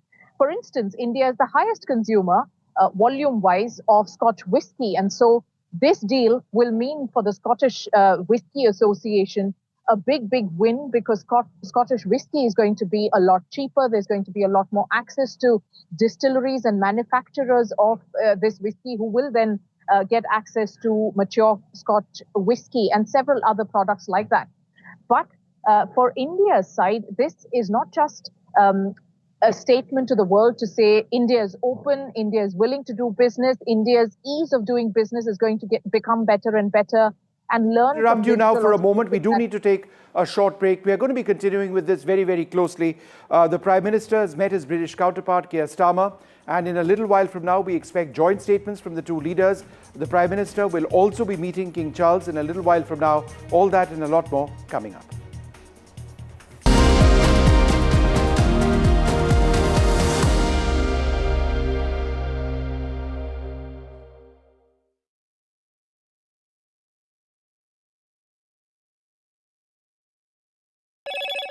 Hello, Moto. Moto G96 5G. All eyes on you. There's a massive row over the Bihar voter list, disruptions from Parliament to Bihar. The leader of the opposition, Rahul Gandhi, says the Election Commission will not get away with this. The BJP hits back, saying that the opposition is desperate. The Enforcement Directorate is raiding premises linked to Reliance Group Chairman Anil Ambani in Delhi and Mumbai. In connection with the money laundering case, the ED probes over 35 premises, 50 companies, 25 people. A passenger aircraft carrying around 43 people has crashed in Russia's Far East region bordering China. There are no reports of any survivors. There's a tense standoff at the Thailand-Cambodia border. There are reports of 9 civilians having died. This is military action between the two countries. Thailand has launched strikes on Cambodia, a major escalation of a standing border dispute.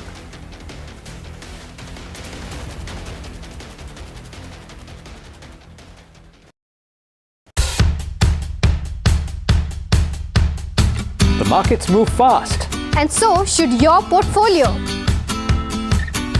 Expert insights, real-time stock picks. Do I buy Ola? Should I hold CDSL for the long term? Buy, sell or hold. The answers you need, straight from the experts. Callers from India and across the world. Connect live, ask, decide and invest wisely. Your portfolio, your future. Ask Profit.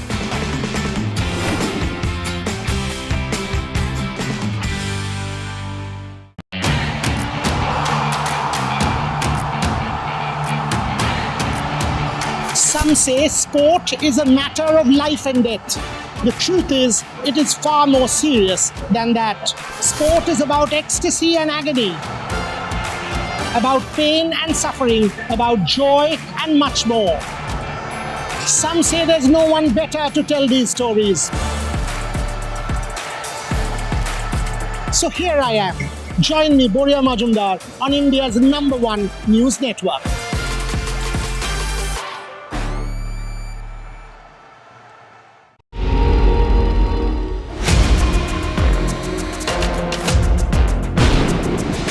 आप एक गुंडे कैसे behave कर रहे हो sir? मेरी आप तो एक Gaikwad is running away from NDTV's questions.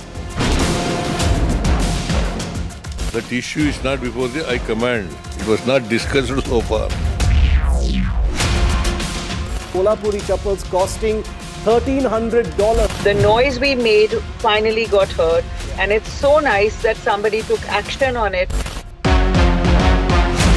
Pictures and videos of women that were taken in the Bengaluru metro, now on Church Street and other prominent places in Bengaluru. We managed to arrest both of them. We are bringing you now, for the very first time, is that the Air India preliminary crash report is out. This 15-page report into 10 key.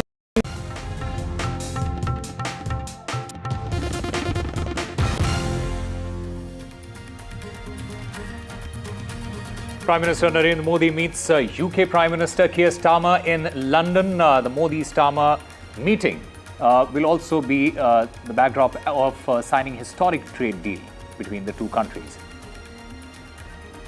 Massive row over the Bihar voter list disruptions from Parliament to Bihar.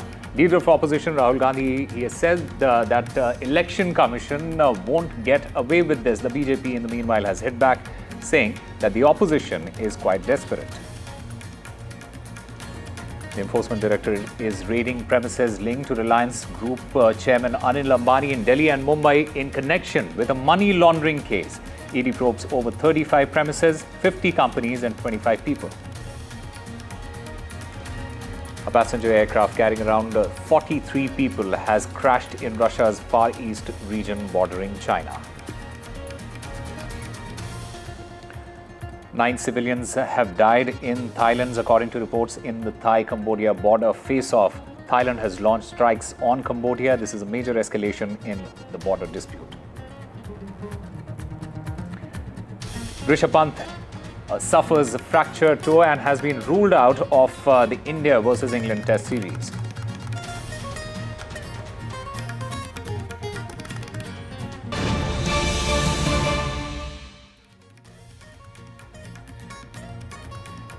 Hello and welcome. You're watching NDTV 24/7. I'm Osama Shab. The big breaking story that we are getting you at this point of time, the DGCA has sent a notice to Air India. In fact, the aviation watchdog has sent the notice to Air India, and these are 4 show cause notices that have been sent to the airlines. The show cause notice is over multiple violations. What are these violations? We'll try and get a sense of this from my colleague Vishnu Shom, who joins us in the studio at this point of time. Vishnu, take us through the details. Well, there have been a couple of important announcements which have come in Parliament, because this is being looked at by the Civil Aviation Minister, who's made a couple of important points. As far as the show cause notices to Air India are concerned, These have largely to do with the monitoring, as I understand it, of fatigue related issues and whether the crew rest was actually assured. There has been voluntary reporting by Air India on a lot of these issues. But I think more significantly, there has been a statement in Parliament to a specific question. The Civil Aviation Minister, Minister of State, Muralidhar Mohol, when asked a question on whether there was mass sick leave in Air India after the AI-171 crash of the 12th of June, says, and I quote, Air India reported a minor increase in sick leaves reported by pilots across all fleets in the aftermath of the AI-171 accident, but the numbers are anything but minor, I would suggest. On the 16th of June, a total of 112 pilots reported sick, comprising 51 commanders and 61 first officers. The Directorate General of Civil Aviation, that's the regulator in India, has issued a medical circular regarding mental health of flight crews and air traffic controllers, quick and effective methods to assess mental health that can easily be performed, introduction of standalone and customized training capsules. This is absolutely critical, and I think, Osama, for the first time, you've got the entire issue of the mental health of pilots, air traffic officers, and others coming to the fore. We do know, on the basis of what is a Parliament statement, in other words, a statement of fact, that just 4 days after the AI-171 crash, more than 100 pilots, 112 pilots of Air India went on sick leave. So there are larger questions of mental health that need to be asked, and I would suggest that this is absolutely huge that we've got this out in Parliament. In fact, Vishnu, we also have Tanushka joining us at this point of time. Let's go across to Tanushka. Tanushka, what are these violations that the DGCA has mentioned? Give us the details. Osama, we do understand that these violations with respect to which the DGCA has issued show cause notices are definitely pertaining to the absence that has been reported by the Air India pilots. And this was, as you know, talked about just now as well, that Air India has been experiencing mass sick reporting. This was raised as questions in the Parliament, in the Rajya Sabha, and posed to the Civil Aviation Ministry, to which the Minister himself, Ram Mohan Naidu, also answered these questions and said that, you know, there have been minor increase in the sick leaves of the pilots, but as you know, just talked about as well, that 112 pilots of Air India reported sick on 16th June. Remember, the incident happened on June 12th. So this is just 4 days after the incident, and thereafter 61 of the first officers, of which 51 were commanders, were also reported for sick leave. We also have a statement that has come in from Air India as well as a response. They say that they acknowledge the receipt of these notices from the regulator, that is the DGCA, relating to certain voluntary disclosures that were made over the last 1 year by Air India. And they say that they will respond to the said notices within the stipulated time period that has been given to them. All right, Tanushka Datta, thank you very much for getting us all those details. In fact, Vishnu, what I want to understand is, as far as this regulatory action is concerned, what are the potential consequences if at all Air India fails to satisfactorily respond to this show cause notice? Well, you know, I mean, officers can be asked to be de-rolled or de-rostered. Senior executive members can be asked. The regulator can say, sort of bring them off the charts, ensure that they aren't carrying out these functions. That has happened in the recent past with Air India. The regulator is being very, very careful. But I think for me, beyond the violations on flight duty time limitations, which is, of course, key when it comes to the entire issue of fatigue, is this whopping number, and it's something which I was not aware of at all, of 112 pilots of Air India reporting sick 4 days after the crash of AI-171. This entire issue of the mental health of pilots and air traffic controllers and others in the aviation sector at a time when the aviation sector of India is booming is absolutely huge. 61 were first officers, 51 were commanders. They reported, for sick leave. And I do recall, just after AI-171, there was a period when the flight schedule of Air India was thrown into a tizzy. There were many flights which were cancelled or delayed. With this, the government says that, look, we are serious about this. We are managing and recognizing the adverse effects of mental health as advised by the regulator, the DGCA, etc., etc. Now, as far as Air India and what they are saying is that they acknowledge receipt of the notices. So that's the other part. the notices which the regulator has sent them on various violations which they've been called out for. All right, Vishnu Shom, thank you very much for getting us the details on that particular story. But stay with us, because the other big story that we are tracking is the Prime Minister's visit to the United Kingdom. Prime Minister Narendra Modi, he's on an official visit to UK. This is a high-stakes diplomatic as well as economic moment for India. And here's what makes it so significant and what India stands to gain from this particular visit. Why the visit is crucial. Number one, the signing of the India-UK Free Trade Agreement. There are a lot of key features as far as this particular deal is concerned. 99% of Indian exports to the UK will be tariff-free, and that is something that India will be quite happy about. 90% of UK exports to India will see tariff cuts, including heavy reductions on whiskey, gin, cars, as well as machinery. Accelerating the comprehensive strategic partnership is another point. India-UK elevated ties in 2021. It covered trade, defense, tech, climate, energy and education, and are now backed by 5 high-level ministerial dialogues. Number 3 is the defense, security and extradition agenda. This visit is expected to strengthen defense, industrial collaboration, including joint military exercises, among others. In fact, what does India gain from this? Economic benefits as well as the export growth. Well, there is going to be a major boost to labor-intensive sectors like textiles, like leather, footwear, gems and jewelry, sports goods and engineering exports through zero duties. Strategic and technological gains as far as that is concerned. The technology sector initiative opens a deeper collaboration on AI, on quantum, biotech, as well as semiconductor ecosystems, which in fact, in turn will boost India's innovation and research and development strategy. The political as well as diaspora engagement is also quite important, firming up India's position on the diaspora-related concerns, especially around extremist groups in the UK. That aligns with India's internal security interests as well. And Radhika Iyer, who's joining us from London during this absolutely crucial visit by the Prime Minister. Radhika, first of all, given the global shifts, we have the China issue, the Indo-Pacific tensions. How does India view the UK as a long-term strategic partner, and will that also be part of this part of the agenda for the Prime Minister? Well, the meeting is not yet over, and even after the FTA signing of the deal on the dotted line will be done, there's likely to be a further meeting with the Prime Minister, clearly strategic and one which keeps global trade tension in mind, considering that really has sort of uprooted certainty in our world at this stage. And at this time of uncertainty comes this deal, which is seen as one which invites wider collaboration between these two great economies, one which is the 4th largest and the other which is the 6th largest. With me is Anuj Chande of Grant Thornton, and you are the architect of the India Meets Britain tracker for over a decade. Anuj, tell us what businesses are feeling. What's the buzz on the ground? Is there excitement or is it a wait and watch? What's happening?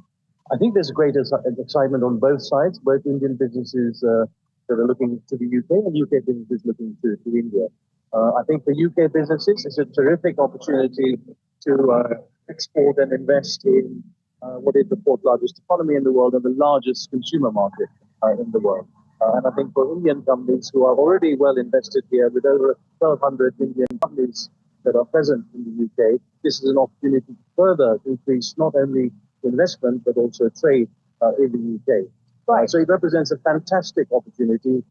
As I say, it's the beginning of a journey, of a very exciting journey. And I think the buzz certainly is great excitement. I think it will take a number of years, obviously, for the whole agreement to play through. But it's a great opportunity. And as you say, signing this at a time when you have the global tariff instability created by the Trump administration, this is a beacon of light. Excellent. Thanks so much. So there is, as you heard, the business community's excitement around what is happening just there at that meeting between Sir Keir Starmer and Indian Prime Minister Mr. Modi. This is a deal which is running into several thousands of pages after rounds and rounds and years of negotiation. So this has been comprehensively, cleverly crafted, touching upon several areas. India, of course, wanted to keep because the big breaking news that we can now tell our viewers is that the landmark India-UK free trade deal has been signed. It is a deal which is expected to entirely propel the business relationship between the two countries. Everything when it comes to the movement of professionals, when it comes to protecting our agricultural industries, when it comes to medium and small scale enterprises in India, when it comes to protecting and projecting brand India, all of that is now through. Let's go back to Radhika Iyer to get her thoughts on this. The key point over here, Radhika, is that right now what we've been talking about for the last several hours is of the landmark India-UK deal that we are told has now been signed. In simple terms, what exactly does it mean for the United Kingdom? What does it mean for India?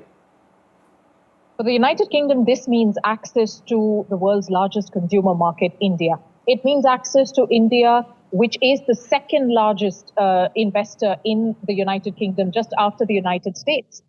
This also means a shot in the arm for the British economy. Whereas for India, this means huge sets of opportunities for Indian businesses, for MSMEs. This is a huge, huge shot in the arm. Access to several markets and areas which has been otherwise quite painstaking. Compliance has been an issue. And to speak about all of that, I have with me Anuj Chande of Grant Thornton, and of course, you are the India Meets Britain tracker architect. So, Anuj, MSMEs, yes. What would they say in one line about this deal now that it's signed and done? Yeah, I think for Indian MSMEs who are familiar with India, with the UK, they will say, great, this is a great opportunity. If you're, for example, in the jewelry business, it's a great opportunity. If you're in the textile business, it's a great opportunity to access the UK market, where you have a significant diaspora present. I think for UK companies, as you have mentioned earlier, it's a fantastic opportunity to tap into the largest consumer market in the world. And I think this is where the real opportunity lies, because historically, based upon our Britain Meets India report, which our sister organization Grant Thornton does, the investment by UK companies in India is much, much less than it is the other way around. And we're seeing this on the ground, that historically there's not been that much interest from MSMEs into the UK market. So with the signing of this agreement, it creates a huge platform, and it's down to advisors and respective governments to promote the fact that this is a great opportunity for UK businesses to tap what is a fast-growing and large consumer market. Absolutely. This is a platform, like Anuj said, and a ceiling, as many have shared as an analogy, that has been created to be built on, because both UK and India do not have a precedence in that. There has been no such comprehensively designed and crafted deal. And so this is one which will be out in thousands of pages soon now, Vishnu, where we will see the details of this deal. And this is likely to be in effect by 2026. Would that be? Well, yeah, it will be. It has to go through parliamentary review of the cabinet to become law. Yeah. But I think the implementation will start starting in 2026. 2026, yes. And will go on for a number of years. On ground, what's going to change? Well, I think what's going to change is obviously all the headlines that we've talked about will change. There'll be time spent in going through the detail, as always it's said. The devil is in the detail, so it will take some time to read the documents and actually implement a number of the policies. And as you know, there's some gradual reductions of certain tariffs as well. It's not just an instant reduction in all cases. Of course, Britain has signed several deals with Japan, Australia, New Zealand, even the US after Brexit. But this one, many would say, is the real deal, having gone through several rounds of comprehensive conversations. But Anuj, even in Britain, this is seen as a historic landmark deal. Is that an overstatement? Are businesses somewhat wary of certain statements which many would call an overstatement? Is that what the buzz is? I don't think so at all. It is, as you say, it's the real deal. I mean, you are signing a deal with what is now the fourth largest economy in the world, soon to be the third largest economy in the world. UK cannot, I mean, UK has got itself a very, very attractive deal that it's negotiated with what is going to be the third largest economy in the world. And it's a terrific opportunity, as I said earlier. Several Indian businesses we spoke to at NDTV said that Indian businesses in the United States said that they were watching this with a sense of envy because of the deadlock that there is between the US and India.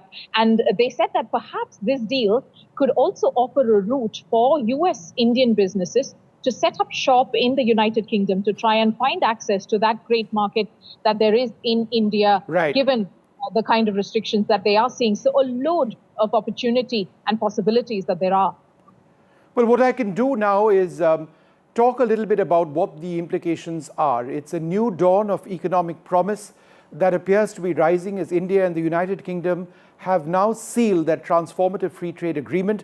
This historic deal was years in the making, more than 3 years, and it will unleash a torrent of opportunity binding to global powerhouses in a partnership that could redefine prosperity for London and New Delhi. The potential is this: Indian innovators and British businesses collaborating seamlessly, slashing tariffs, igniting a trade boom projected to soar past $100 billion by 2030. Now, that's being very optimistic, but without this deal, getting anywhere close to that $100 billion mark, which was benchmarked, was very unrealistic. From tech hubs in Bengaluru to London's financial core, this agreement promises to supercharge investment. It promises to create thousands of jobs and fuel innovation. Indian spices, textiles, tech expertise will flood British markets, while British automotive giants, whiskey distillers, and cutting-edge services gain unprecedented access to India's vibrant 1.4 billion strong market. What we've been doing over the last little while is going through various aspects of this deal. We focused on MSMEs, we focused on agriculture, which is actually, in a sense, the most important. But protecting and projecting brand India, from Kolhapuri chappals to Banarasis and Chanderis, often crafted by Indian women, is a massive priority in the India-UK Free Trade Agreement. The agreement is transformative for the economic empowerment of women. Let's have those details on the screen. The India-UK Free Trade Agreement includes a pioneering trade and gender chapter to promote women's empowerment in trade, in global trade. By eliminating tariffs on 90% of tariff lines, the free trade agreement enables Indian women in textiles, leather and tech to access the UK's $23 billion market. There will be geographical indicators of products which are exported to the UK, which will protect heritage crafts like Banarasi and Chanderi and ensure fair value for women artisans in textiles and in leather. Kolhapuri chappals in the news for so many reasons of late. India's leather icon has truly gone global. These are crafted by women and family artisans in Maharashtra, also other states, and will now have duty-free access to the UK's premium handmade footwear market. What is the goal over here? To enhance brand recognition, cultural identity, and to enhance the income of Indian artisans. Now, the free trade agreement will boost job creation and financial independence for women, and it positions India as a top supplier in labor-intensive sectors. So that's really important, because in as much as we talk about the numbers, it's also about women's empowerment, it's about brand India, and it is about promoting and projecting really small artisans in various parts of the country who might have the opportunity now of making a global impact. Let's go back to Radhika for a moment as we take a look at all of this. We'll come back to her. She's off now because there are going to be some important statements between Prime Minister Starmer and Prime Minister Modi in just a little while from now. It's a short visit, approximately 24 hours for Prime Minister Narendra Modi. He's off to the Maldives and he departs there later tonight. But as we keep talking about this agreement which has now been signed, a key part of the Indo-UK Free Trade Agreement is unleashing the power of India's blue economy. In other words, stepping up India's marine product exports to give our fisher folk an opportunity to get into a market where there is massive untapped export potential. Let's spell this out. India's marine product exports, valued at $8.09 billion in 2022-2023, include high-demand fish like shrimp, cuttlefish, tuna, and whitefish. With the United Kingdom as a key market, the India-UK Free Trade Agreement eliminates tariffs on Indian seafood. It enhances price realization and benefits coastal fisherfolk through increased procurement rates. Seafood processing plants employ thousands of women. They can double capacity utilization with improved UK market access under the Free Trade Agreement. Coastal states like Kerala, Andhra Pradesh, and Tamil Nadu will see significant job creation from the Free Trade Agreement's export-led opportunities. Now, despite the UK's $5.4 billion marine import market, India's 2.25% share highlights a substantial untapped export potential. It's tiny at this stage. And therefore, with this free trade agreement, there is an effort to drive growth in value-added seafood exports like shrimp and tuna. With the 3.5% rise in 2024-2025, it encourages product diversification as well. All right, so those are a couple of the areas, and let's not forget about the really important ones. The fishery one is absolutely critical. The protection of Indian farmers critical. India will not be flooded by dairy products from the United Kingdom. On the other hand, there are key items which the United Kingdom may want. We processed fruit, for example, turmeric, a lot of that, cardamoms, just off the top of my head, several other items, millet. That's where India stands to make a real mark in the United Kingdom. That's where farmers in India stand to have a huge sort of benefit. Medium and small scale enterprises and their alignment with global ambitions, that's something which this agreement sort of enables as well. Medium and small scale industries do stand to gain from this in terms of entering the United Kingdom. Ultimately, there would be thousands of jobs which are generated in India because of enhanced demand for a lot of products designed and manufactured by Indian MSMEs in the United Kingdom. There will, of course, in a different context, be thousands of jobs which are generated in the United Kingdom, which is also looking to get into India. So these are just a couple of important areas. The movement of professionals is something that's been looked at very closely. If you're an Indian chef, if you are a specialist in yoga, if you are into classical Indian music, then there would be work opportunities in the United Kingdom. But it's not a free-for-all by any means.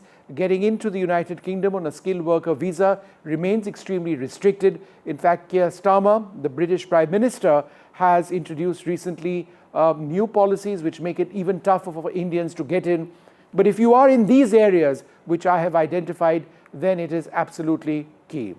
Let's also talk about, perhaps, in my opinion, the most important part of all of this. India's farmers cultivating a global harvest. That's what I've called it.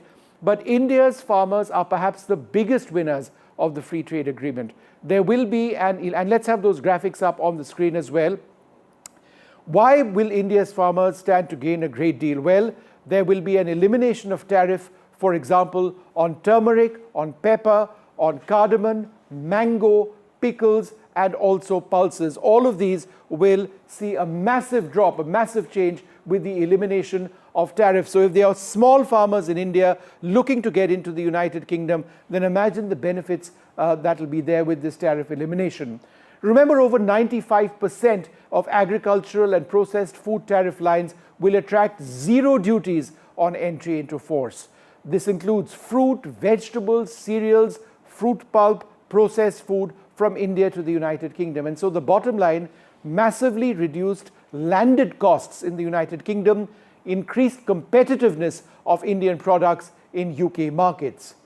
Now, as significantly, Indian farmers who are often vulnerable, right, will remain protected. They will not face an onslaught of British dairy imports.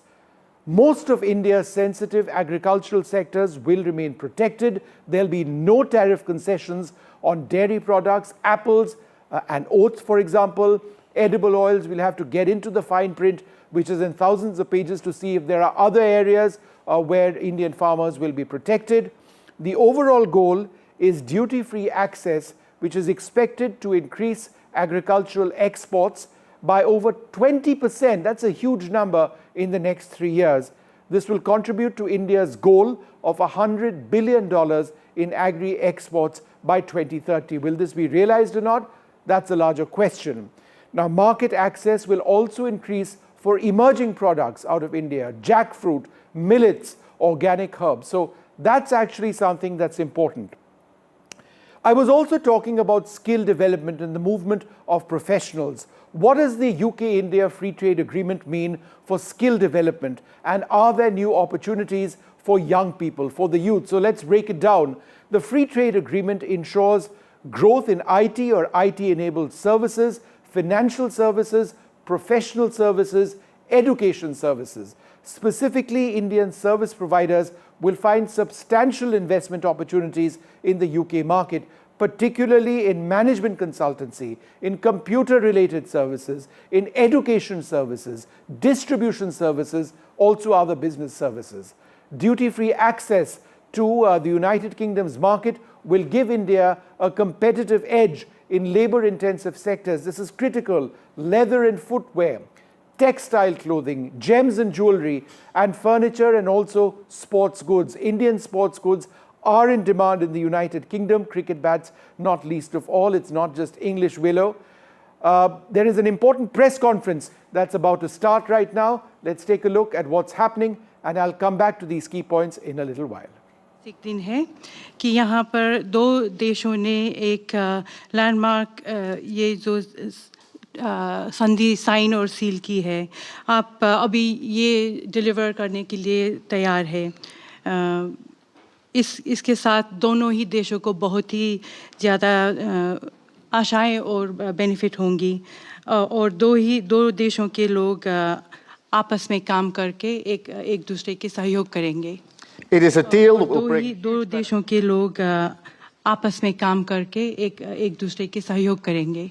It is a deal that will bring huge benefits to both of our countries, boosting wages, raising living standards, and putting more money in the pockets of working people. It is good for jobs, it is good for business, cutting tariffs and making trade cheaper, quicker and easier. और दोनों ही देश साथ में काम करके wages बढ़ेंगी और वहाँ पे लिविंग स्टैंडर्ड भी बढ़ेंगी और लोगों के हिस्से में बहुत पैसे आएंगे और ये काम और व्यापार के लिए अच्छी होगी। वो टैरिफ काटने से ट्रेड सस्ता होगा और सहज होगा और सही होगा। It is good for British workers in cutting-edge manufacturing, whisky distillers across Scotland, and the service sector in London, in Manchester and in Leeds. और ये ब्रिटिश कामदारों के लिए बहुत अच्छी होगी, वो मैन्युफैक्चरिंग में आगे बढ़ के, जैसे विस्की डिस्टिलरी है स्कॉटलैंड में और लंदन में, मैनचेस्टर और लीड्स में सर्विस सेक्टर है, और जो लोग इसका उपयोग करते हैं यहाँ यूके में इंडियन सामान अच्छे दामों में मिलके। It is good for consumers because it will bring down prices on Indian goods in the United Kingdom, like clothes and shoes and food, and it will deliver benefits for the long term. It will add about £4.8 billion to the UK economy every year and £2.2 billion to wages and hundreds of millions of pounds to regions and nations up and down the United Kingdom. और ये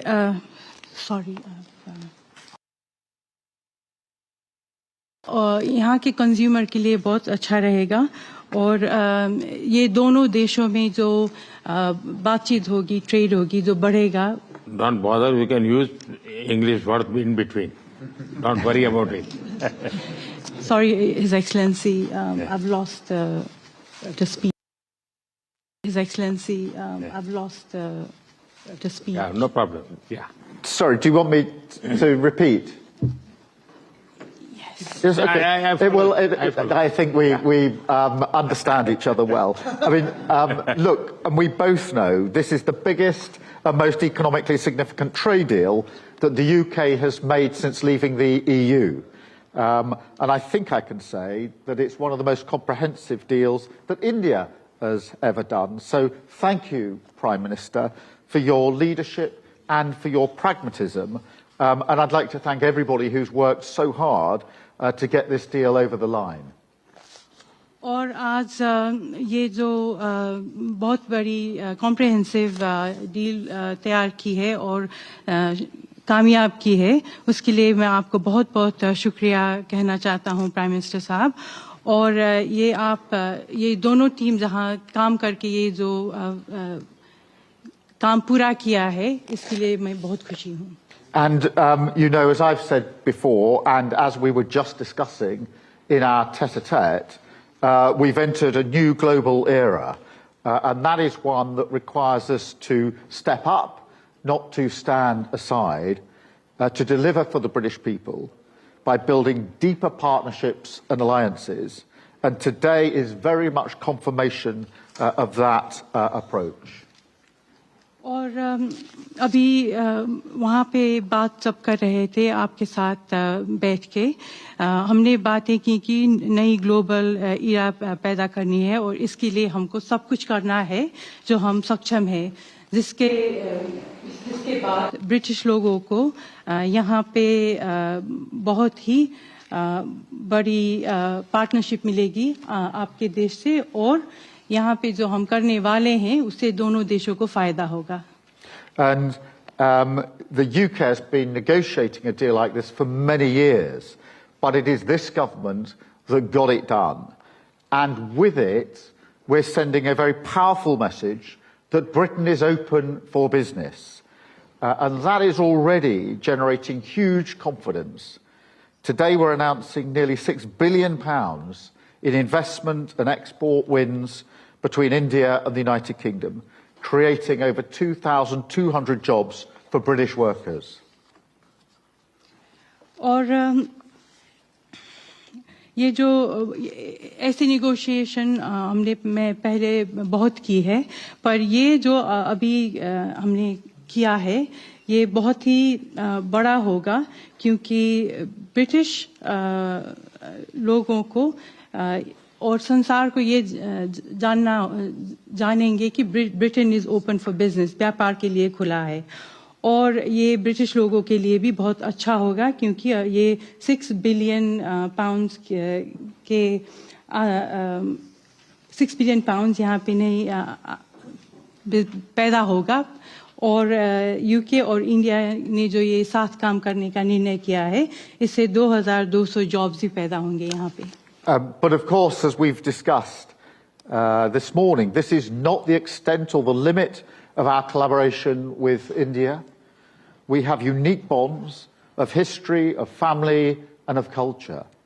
And we want to strengthen our relationship further so that it is even more ambitious, modern, and focused on the long term, the step up in the relationship that we discussed in the autumn of last year. And that's why, alongside this trade deal, I am delighted that we're building on our partnership by launching our India-UK Vision 2035 strategy, pledging to work more closely on areas such as defence, migration, climate, education and health. और इस सुबह जब हमने बात की थी कि एक आपस के साथ कोलैबोरेट करेंगे, इससे ये साबित होता है कि हम लोग अपनी इतिहास, फैमिली और संस्कृति को बहुत ही मजबूत बनाना चाहते हैं, और जो मजबूत रहा है। और इसीलिए भविष्य में हम ये दोस्ती, ये रिश्ता स्टेप अप करना चाहते हैं। वो ट्रेड डील बना के और इंडिया और यूके 2035 विजन के आधार में वो जो डिफेंस है, माइग्रेशन है, एजुकेशन है, उस पे ध्यान देके। We will also build on the fantastic work we already do in technology and innovation, celebrating the one-year anniversary of the landmark Technology Security Initiative and making the most of the opportunities it represents for both of our countries. और technology और innovation के क्षेत्र में भी अभी एक पहली anniversary मनाया है जो हमने, वो टेक्नोलॉजी, इनोवेशन, सिक्योरिटी के आधार पे है और ये आगे बढ़ेगा, इसका पूरा विश्वास है। Work together as we strengthen security, growth and prosperity for working people in both of our nations. So let me now hand over to you to say a few words, and thank you again for your leadership on this. Thank you.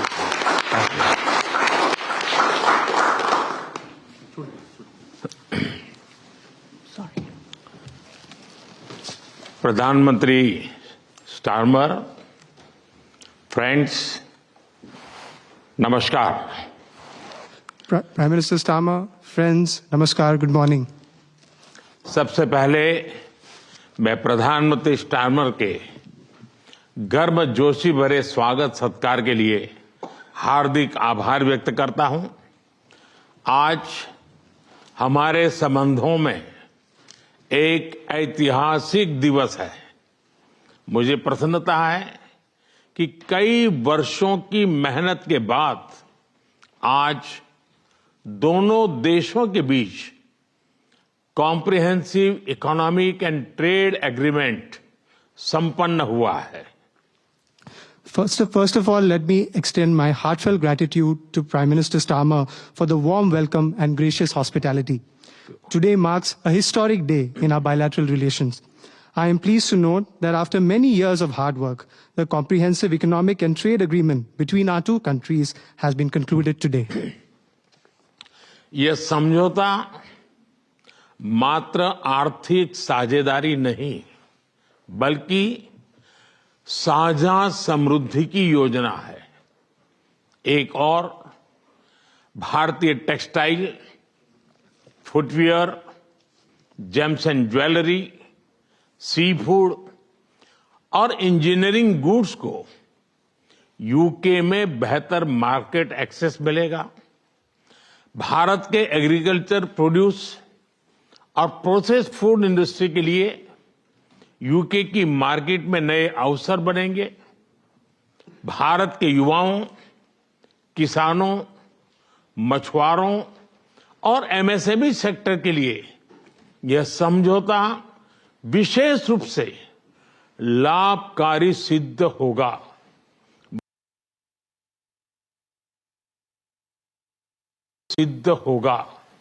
वहीं दूसरी ओर भारत के लोगों और industry के लिए UK में बने products जैसे मेडिकल डिवाइसेस और एरोस्पेस पार्ट सुलभ और किफायती दरों पर उपलब्ध हो सकेंगे।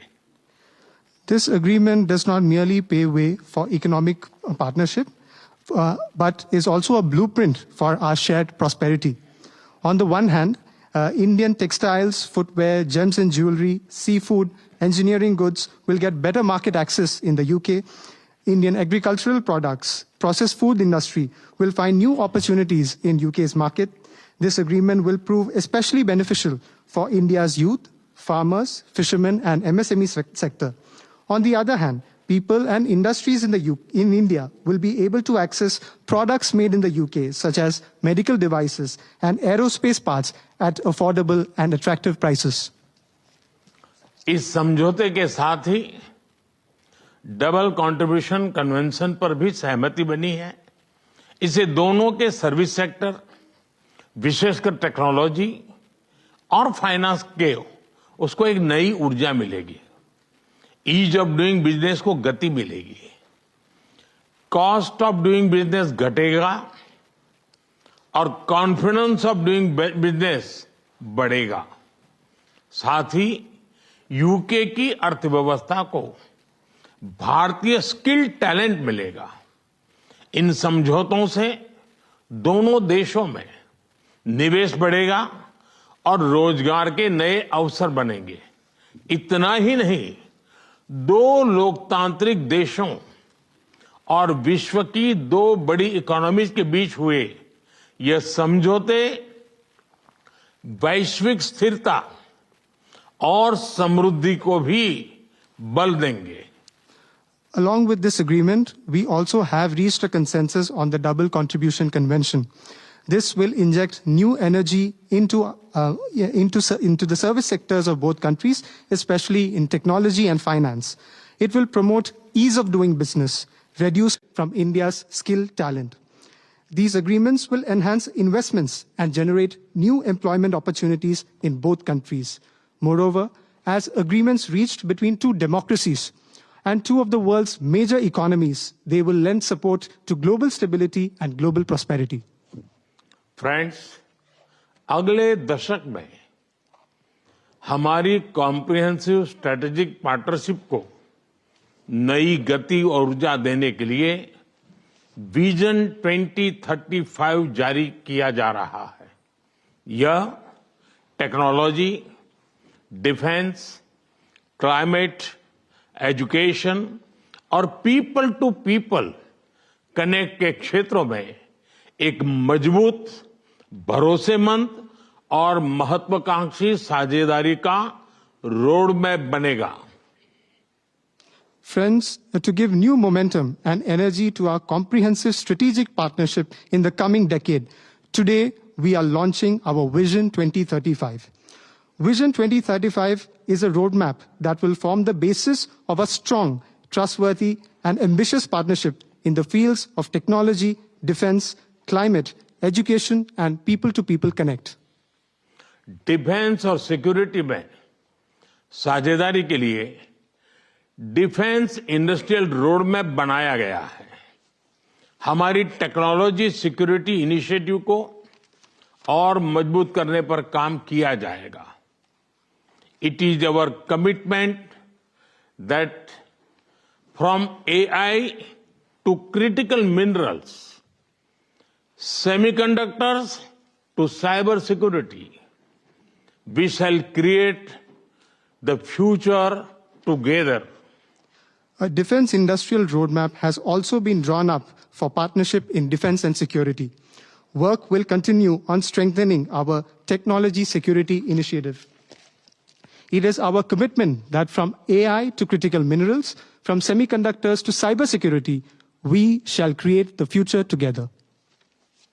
Friends, शिक्षा के क्षेत्र में भी दोनों देश मिलकर एक नया चैप्टर लिख रहे हैं।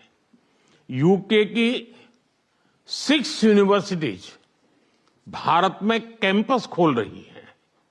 पिछले हफ्ते ही भारत के गुरुग्राम शहर में साउथ हैम्पटन यूनिवर्सिटी कैंपस का उद्घाटन हुआ है। Friends, in the field of education too, we are writing a new chapter together. 6 universities of the UK are opening their campuses in India. Just last week, the University of Southampton inaugurated its campus in the city of Gurugram in India. Friends, Pahalgam में हुए आतंकवादी हमले की कठोर निंदा के लिए हम प्रधानमंत्री स्टारमर और उनकी सरकार का आभार व्यक्त करते हैं। हम एक मत हैं कि आतंकवाद के खिलाफ लड़ाई में दोहरे मापदंडों का कोई स्थान नहीं है। हम इस बात पर भी सहमत हैं कि एक्सट्रीमिस्ट विचारधारा वाली शक्तियों को डेमोक्रेटिक फ्रीडम का दुरुपयोग नहीं करने दिया जा सकता।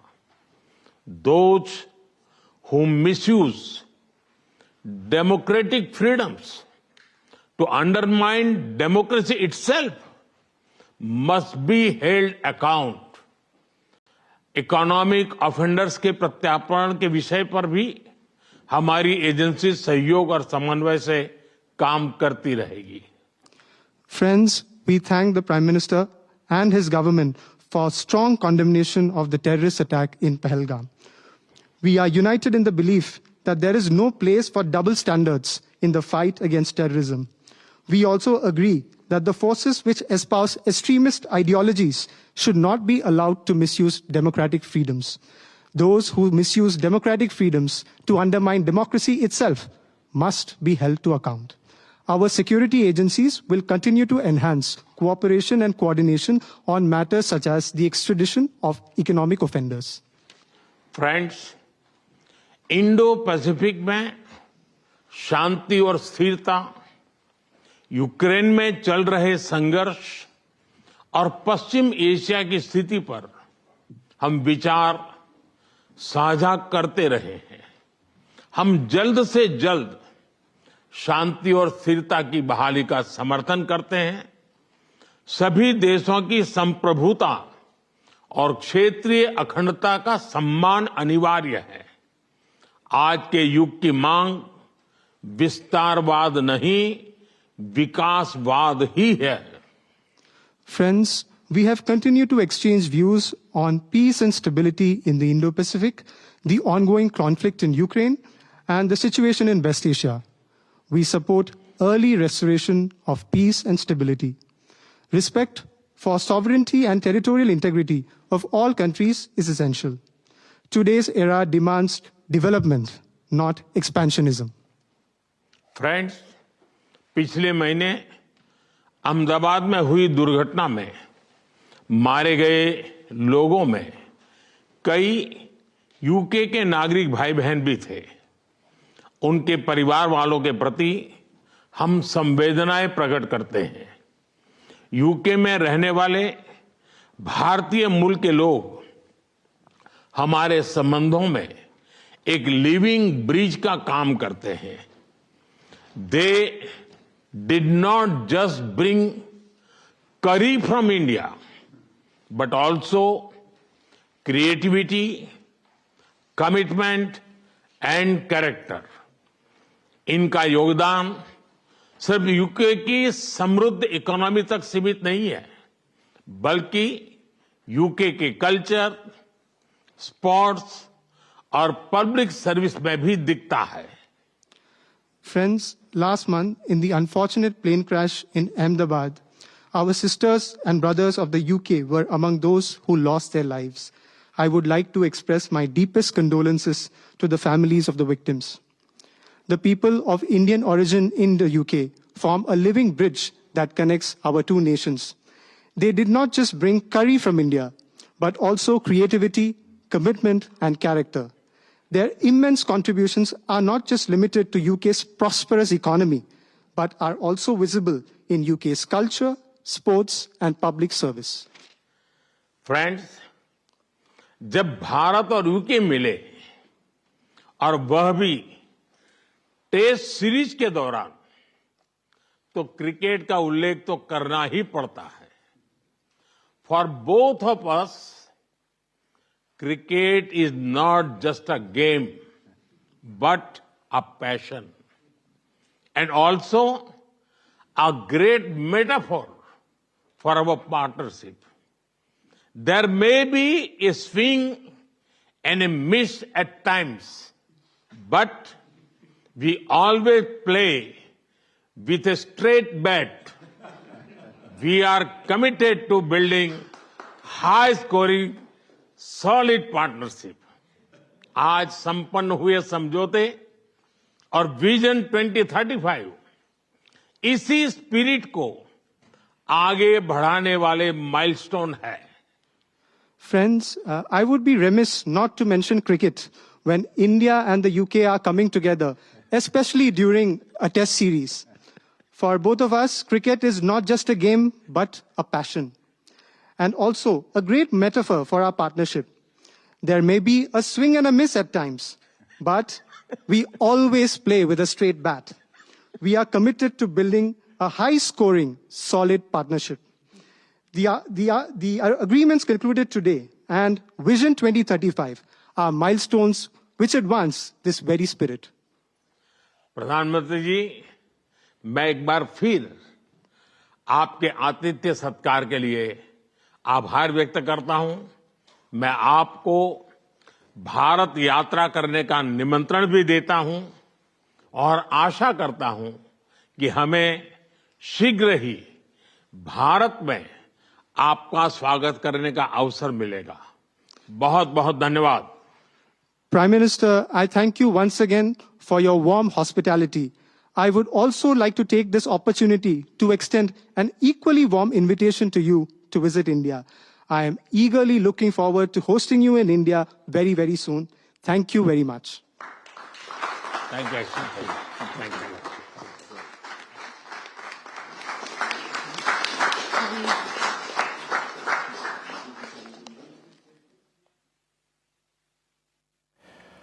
All right, the free trade agreement between India and the United Kingdom is through. You've seen Prime Minister Modi and Prime Minister Keir Starmer address the media over there. We'll talk about the free trade agreement in a little while from now, but I think there were a couple of important bits. The Prime Minister remembering victims of the Ahmedabad plane crash. Remember, there were several British nationals on that flight. The flight AI-171 was from Ahmedabad to London Gatwick when it crashed shortly after taking off from Ahmedabad on the 12th of June. He said that, the Indian diaspora, many of whom lost their lives, are a living bridge between the nations. He did speak very importantly about terrorism and economic offenders. He says those who misuse democratic freedoms to undermine democracy must be held accountable. We'll come back to many more highlights. Stay tuned.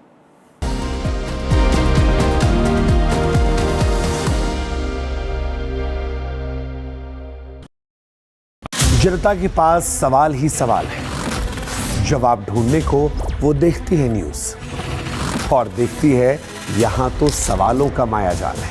ऊपर से ये अलग fight है, कोई पूरा left तो कोई पूरा राइट है। बीच में मुद्दे के साथ कौन है, जनता को जवाब चाहिए। इसीलिए सवालों की परेड नहीं, मैं लाऊंगा खबरों की कचहरी। मैं शुभांकर मिश्रा, मेरे साथ देखिए कचहरी रात 8 बजे सिर्फ NDTV इंडिया पर। Is your business future ready? Join the 13-week strategic ESG certification program for business sustainability and growth for CXO and business leaders by NDTV, Terry and Zenora. Master global ESG frameworks, gain real-world tools and lead with impact. Starts August the 23rd. Enroll now and power your business with sustainability.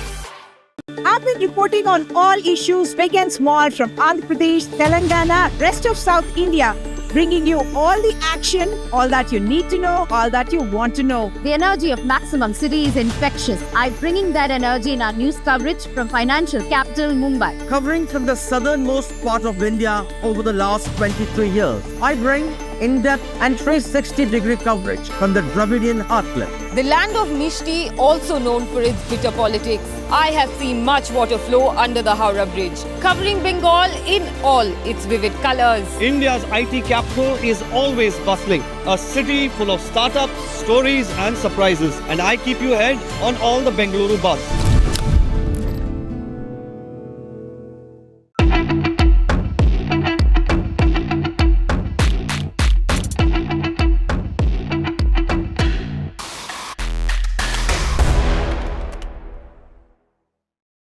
But I'd like to start this off by asking you, Vishnu, what you think about the whole question of India not having stealth fighters right now. It's a huge Everyone's problem. trying to sell them to us as well. It's a huge problem, Shiv. Let's face it, in as much as we love the Rafale aircraft and the Indian Air Force is completely vouching for it, perhaps they'd like more than 100 more. The Indian Navy has just gotten into an order for 26.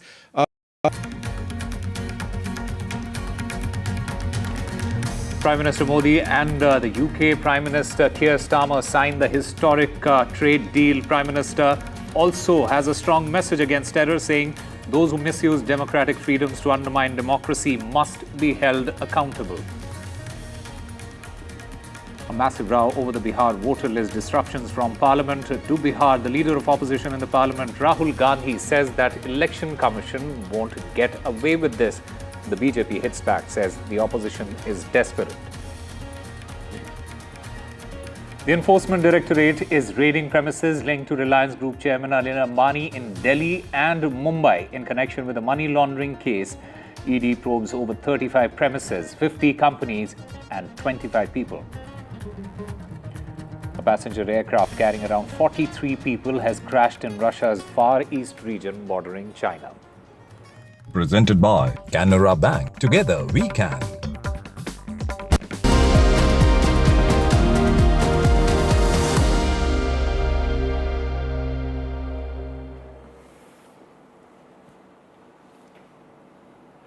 Welcome back. The landmark free trade agreement between India and the United Kingdom is now through. It's something that's going to benefit thousands of people on both countries, raising trade between the two countries by billions of dollars. But we've seen that press conference with Keir Starmer, the British Prime Minister, where Prime Minister Modi also made some important references to the need for nations to come together in fighting against terrorism. He offered his condolences to the victims of the Air India 171 crash. Remember, many of them were British nationals. These are all important references where both the countries are looking at, and both the leaders spoke about. As far as the India-UK Free Trade Agreement was concerned, Prime Minister Keir Starmer said that this was the biggest deal that the United Kingdom had entered into since they left the European Union after Brexit, as it were. But significantly, going back to that point of working together on security issues, our agencies are working together towards extradition of economic offenders. I believe our Prime Minister said that. And that, of course, against us fight back. The big comeback campaign by EPS has well and truly begun. These are all the ultimate players, and this is going to be the ultimate test.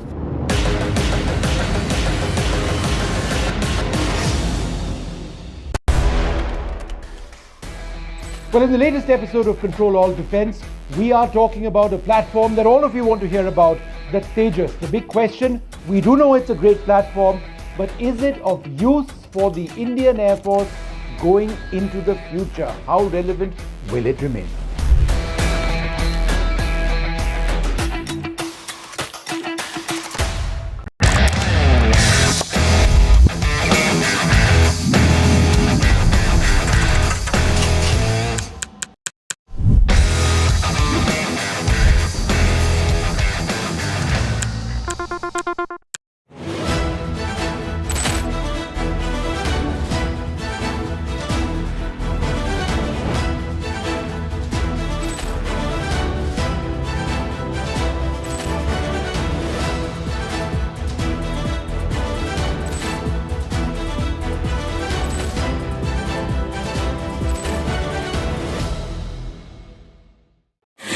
कहना इस दीवार पे इतने इश्तहार चिपके हैं कि कोई दरार नज़र नहीं आती।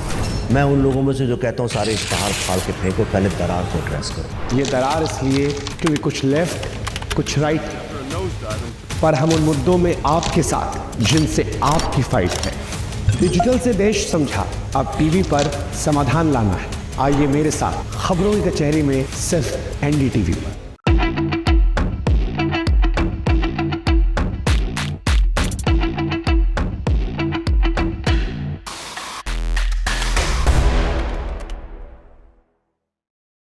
A 36-hour non-stop flight by a small pack of B-2s. A lot of other aircraft were also involved, we know that.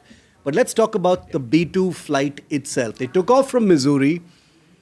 36 hours later, they landed back without once landing. They delivered their bombs 18 hours later over Iran and then came back. How was this possible? Because the Department of Defense says at no point of time on this 36-hour journey was there any reason to believe that they were either detected or reacted to? Well, they weren't detected, because if they were, then they'd be in some serious trouble. It's one of the most unbelievable missions, one of the most historic long-range strike missions. There were 7 B-2s, which by B-2 standards is a fair number of them. There was deception in the very beginning. There was a sense that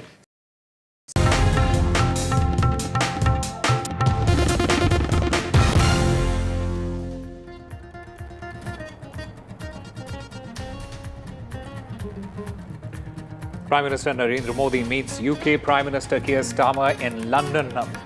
Both of them signed the historic trade deal.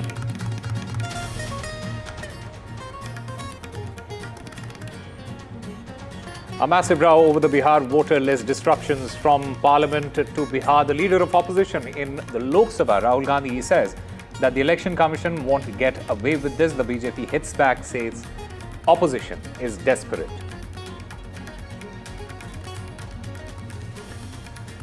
The DGCA issues 4 show-cause notices to Air India. These notices are over multiple violations.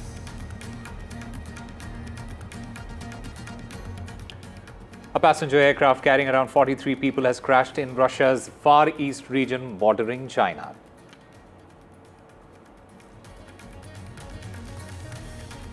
According to reports, 9 civilians have died in Thailand in the Thai-Cambodia border face-off. Thailand has launched strikes on Cambodia. This is a major escalation in the border dispute.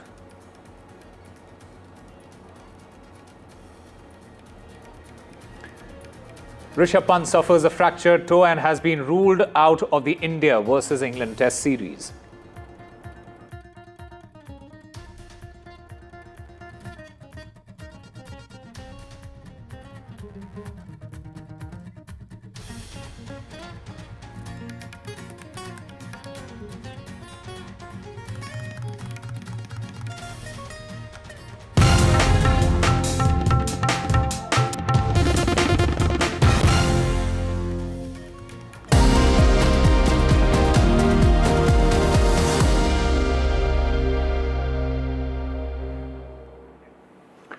Hello and welcome. You're watching NDTV 24/7. I'm Osama Shah. The Prime Minister Narendra Modi, he is on an official visit to the United Kingdom. He has signed the trade agreement with the United Kingdom. They were, in fact, the Prime Minister Narendra Modi and Keir Starmer, the UK Prime Minister, they were speaking to the media, and Vishnu is here with us. Vishnu, a couple of very important points that the Prime Minister made in that speech, especially his strong message against terror, where he says that those who misuse democratic freedoms to undermine democracy must be held accountable. That is a very important point that he has made. I would suggest that, when we talk, Osama, about this particular visit, and while we talk about the business deals and the free trade agreement, which is win-win, India goes through the entire process of the bilateral relationship. The United Kingdom is a strategic partner, and there are problems which India feels need to be addressed, not least of all the role of Pakistan in terror. Yep. What the Prime Minister has been saying, and indeed the government of India has been saying, is that you can't take one side or the other on this. If you are committed in the fight against terror, then you have to be consistent with that. And I think that's what the Prime Minister spelt out over there. But I do believe, Osama, it was very significant and poignant that the Prime Minister did refer to AI 171, the crash of the Air India jetliner, and offered his condolences to the British families of those who'd lost their near and loved ones. Remember, this is the flight from Ahmedabad to London Gatwick, which went down. We're joined by Syed Zubair Ahmed. He's a senior journalist from the United Kingdom, and my colleague Radhika Iyer joins us as well. Radhika, let me come to you first. The deal is now done. What, in simple terms, does it mean for India, and what does it mean for the United Kingdom? A great deal of job creation for India, close to 5 million, is being projected over the next few years in the export sector.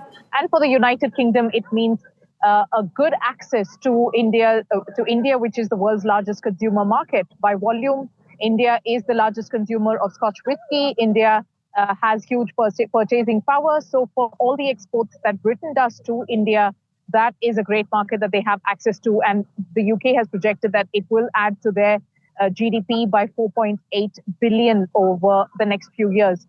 On ground, we're expecting changes as well, Vishnu, for the pages of the report to be out first, the deal to be out first, following which businesses are expected to get into those conversations of compliance and certification. We know that there has been already a spike in the number of businesses that are being set up by British Indians here in the UK to be able to use this deal to benefit from the access that via this deal the route will offer. And there are likely to be changes on the ground in terms of movement of people, exchange of ideas, exchange of just complementary skills that the two nations have in terms of experience, in terms of agility, and just innovative digital automation that the two nations can exchange. So a great deal of potential, lots of opportunities, and huge room for further improvisation of this deal over the next few years. Let me go across to Mr. Ahmed. What the Prime Minister said is significant in the context of the Khalistan struggle, I would suggest, or sympathizers of the Khalistan movement in the United Kingdom. Prime Minister Modi said, those who misuse democratic freedoms to undermine democracy must be held accountable. I think that's a clear reference to what we've seen in the United Kingdom. We've seen attacks on the Indian High Commission, for example. And so that's a very strong message of Prime Minister Modi. How would it be received in the United Kingdom? Well, this definitely is a very strong message because there is a little bit of duplicity here in the West, including in the United Kingdom, when it comes to dealing with the unwanted people, the people who are wanted in India, who have terror backgrounds in India, but they are being sheltered or they are living here in the United Kingdom, they need to be sent over to India. India has been demanding that for a long time, but they roam here freely. So that will not work. There has to be no duplicity.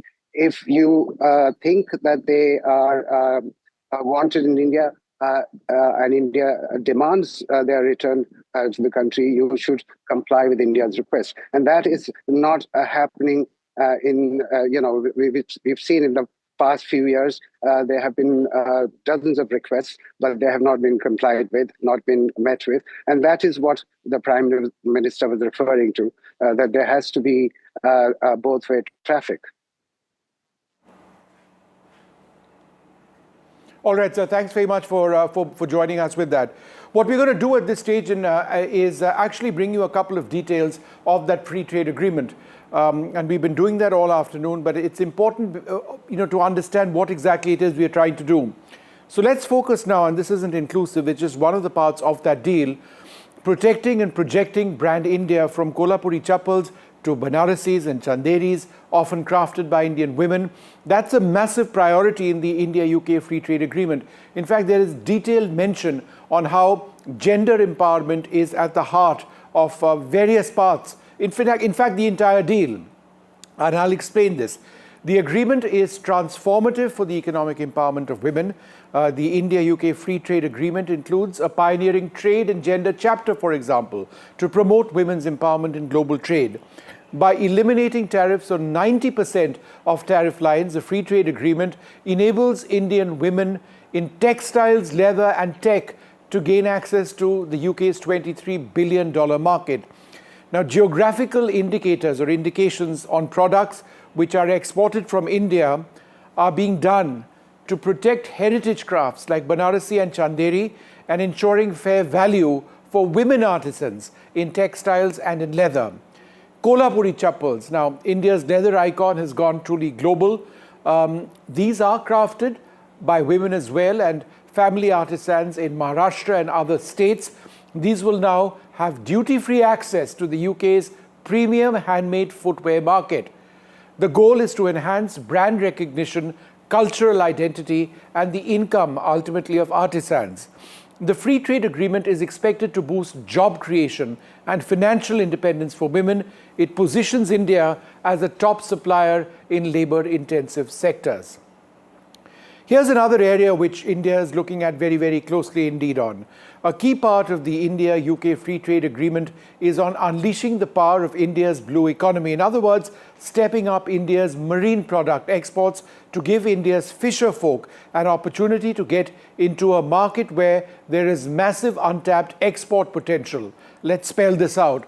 Now, India's marine product exports, valued at $8.09 billion in 2022-2023, included a high demand for fish like shrimp, cuttlefish, tuna, and whitefish in the UK economy. The UK economy is in fact a key market for fish. The India-UK Free Trade Agreement eliminates tariffs on Indian seafood. It enhances price realization. It benefits coastal fisher folk in India through the increased procurement rates. Seafood processing plants employ thousands of women, can double capacity utilization with improved UK market access under the Free Trade Agreement. I was talking about coastal states like Kerala, Andhra Pradesh, and Tamil Nadu. These will see significant job creation from the Free Trade Agreement's export-led opportunities. Now, despite the UK's $5.4 billion marine import market, India has just a 2.25% share, and that highlights quite clearly a substantial untapped export potential. Now, this free trade agreement drives growth in value-added seafood exports like shrimp and tuna, with a 3.5% rise in 2024-2025. It encourages product diversification. But what we can do now is actually listen in to what Prime Minister Keir Starmer and what Prime Minister Modi have had to say. Look, and we both know this is the biggest and most economically significant trade deal that the UK has made since leaving the EU. And I think I can say that it's one of the most comprehensive deals that India has ever done. So thank you, Prime Minister, for your leadership and for your pragmatism. And I'd like to thank everybody who's worked so hard to get this deal over the line. We've entered a new global era, and that is one that requires us to step up, not to stand aside, to deliver for the British people by building deeper partnerships and alliances. And today is very much confirmation of that approach. कई वर्षों की मेहनत के बाद आज दोनों देशों के बीच comprehensive economic and trade agreement संपन्न हुआ है। यह समझौता मात्र आर्थिक साझेदारी नहीं, बल्कि साझा समृद्धि की योजना है। एक और भारतीय textile, footwear, gems and jewellery, sea food और इंजीनियरिंग गुड्स को यूके में बेहतर मार्केट एक्सेस मिलेगा। भारत के एग्रीकल्चर प्रोड्यूस और प्रोसेस्ड फूड इंडस्ट्री के लिए यूके की मार्केट में नए अवसर बनेंगे। भारत के युवाओं, किसानों, मछुआरों और एमएसएमई सेक्टर के लिए यह समझौता विशेष रूप से लाभकारी सिद्ध होगा। इस समझौते के साथ ही डबल कंट्रीब्यूशन कन्वेंशन पर भी सहमति बनी है। इससे दोनों के सर्विस सेक्टर, विशेषकर टेक्नोलॉजी और फाइनेंस के उसको एक नई ऊर्जा मिलेगी। ईज ऑफ डूइंग बिजनेस को गति मिलेगी। कॉस्ट ऑफ डूइंग बिजनेस घटेगा और कॉन्फिडेंस ऑफ डूइंग बिजनेस बढ़ेगा। साथ ही यूके की अर्थव्यवस्था को भारतीय स्किल्ड टैलेंट मिलेगा। इन समझौतों से दोनों देशों में निवेश बढ़ेगा और रोजगार के नए अवसर बनेंगे। इतना ही नहीं, दो लोकतांत्रिक देशों और विश्व की दो बड़ी इकोनॉमीज के बीच हुए यह समझौते वैश्विक स्थिरता और समृद्धि को भी बल देंगे। डिफेंस और सिक्योरिटी में साझेदारी के लिए डिफेंस इंडस्ट्रियल रोड मैप बनाया गया है। हमारी टेक्नोलॉजी सिक्योरिटी इनिशिएटिव को और मजबूत करने पर काम किया जाएगा। It is our commitment that from AI to critical minerals, semiconductors to cyber security, we shall create the future together.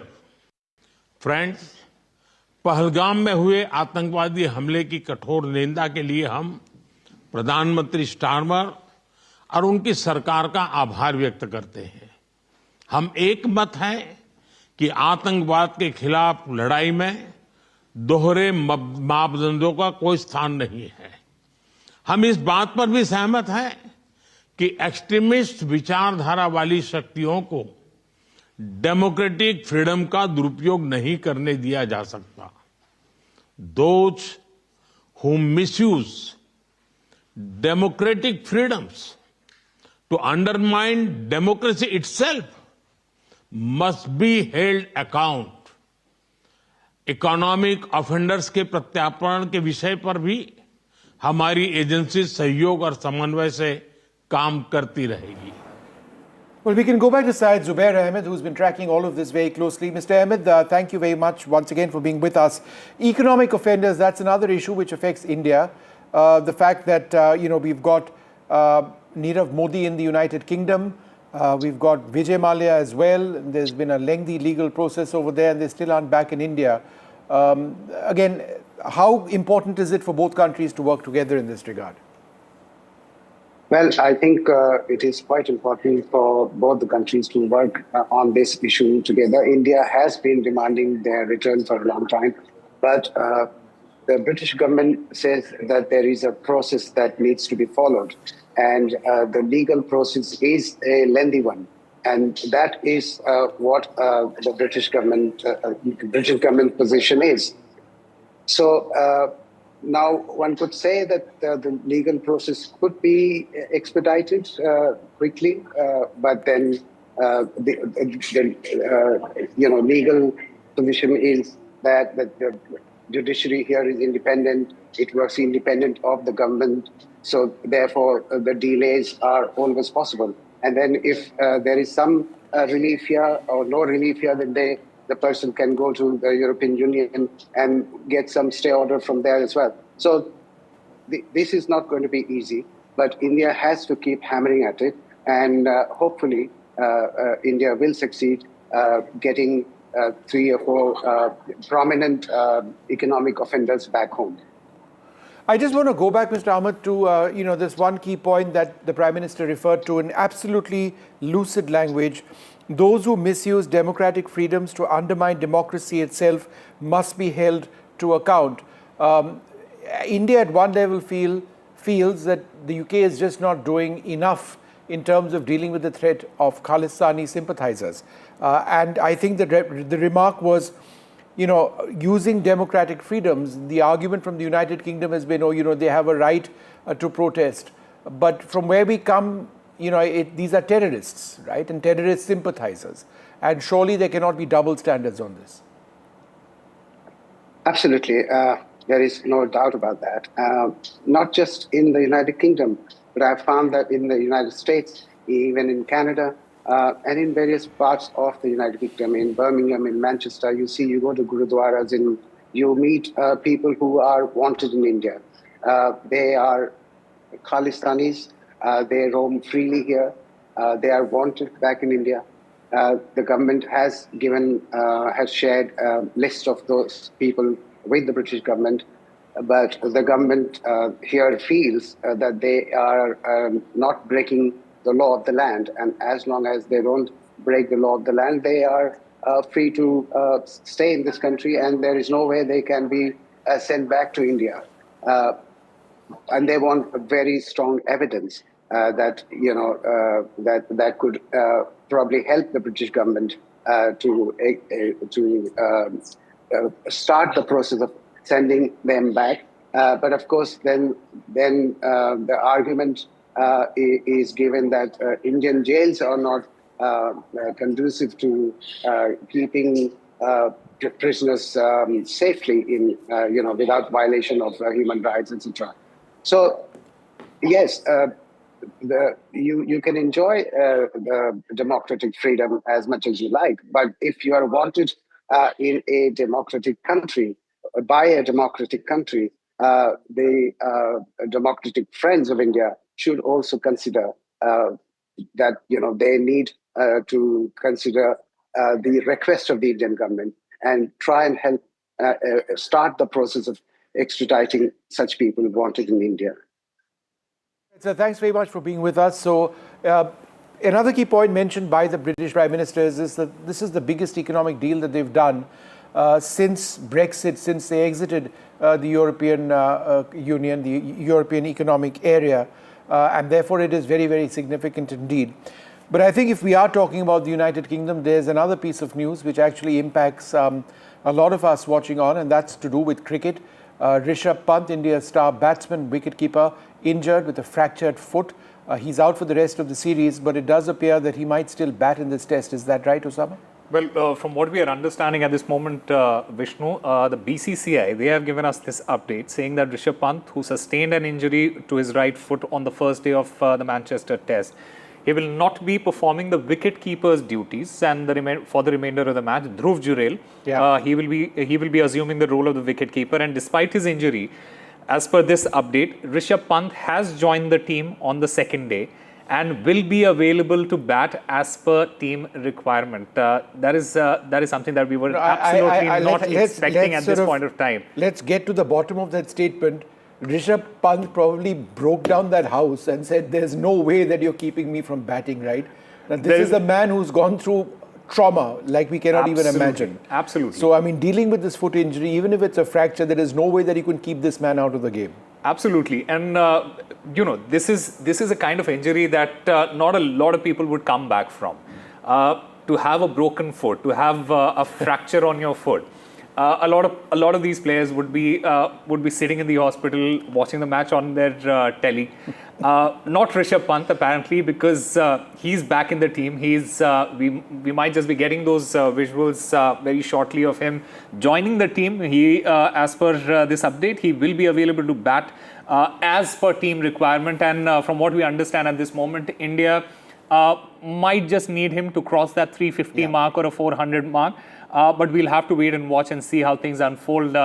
We have all right. We've got some fresh footage coming in. Okay, so Starmer and Prime Minister Modi in talks over here. Let's just see if we can listen in for a little bit. Mobility को बल मिलेगा और मैं समझता हूं कि vision 2035 उसको हमारी जो कॉम्प्रिहेंसिव स्ट्रेटेजिक पार्टनरशिप है उसको नई गति मिलेगी, नई ऊर्जा मिलेगी। एक्सेलेंस, मैं फिर एक बार आपका हृदय से बहुत बहुत आभार व्यक्त करता हूं। इस शानदार शुरुआत में भारत और यूके की एक भागीदारी को मजबूती देने में आपकी बहुत बड़ी भूमिका है।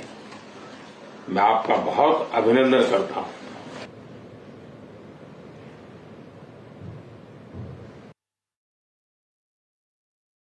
All right, so the Prime Minister speaking to Keir Starmer over there, just an excerpt. So just in terms of the process now, after this meeting with the two leaders and with the free trade agreement having been done, and with that rather expansive press conference having been announced, the Prime Minister will be meeting King Charles, and later on this evening, he departs from the United Kingdom on a very important visit to the Maldives. We'll spend a large part of the day tomorrow to talk up that significance of the visit of the Maldives, a very important neighbor, and a relationship which India is trying to work through once again. It appears to be headed once again in the right direction. But this is important, this visit. 3 years plus, they've been talking about that free trade agreement. It is now done and dusted. Implementation from next year onwards. We'll keep talking about why it's important through this evening. We'll be joined by some of India's leading industrialists on that, some of whom are a part of the delegation of the Prime Minister. All that and a lot more over the next several hours. Stay tuned.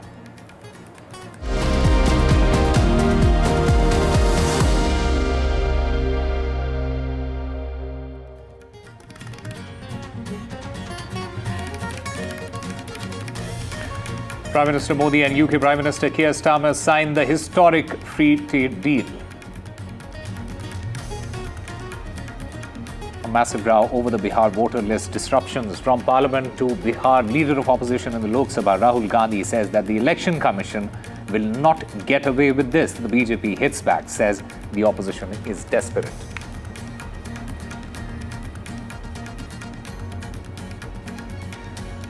DGCA issues 4 show-cause notices to Air India, and these notices are over multiple violations.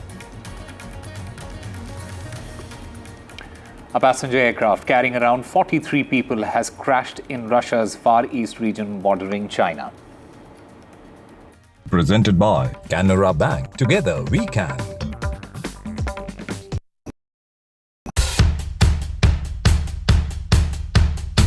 The markets move fast. And so should your portfolio. Expert insights, real-time stock picks. Do I buy Ola? Should I hold CDSL for the long term? Buy, sell or hold. The answers you need, straight from the experts. Callers from India and across the world. Connect live, ask, decide and invest wisely. Your portfolio, your future. Ask Profit.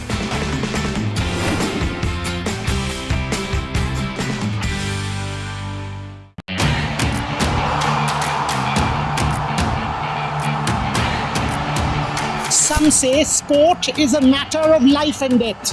The truth is, it is far more serious than that. Sport is about ecstasy and agony, about pain and suffering, about joy and much more. Some say there's no one better to tell these stories. So here I am. Join me, Boria Majumdar, on India's #1 news network.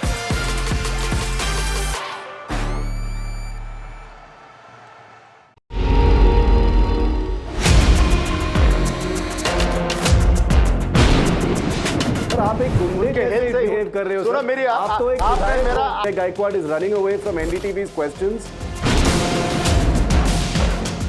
That issue is not before the High Command. It was not discussed so far.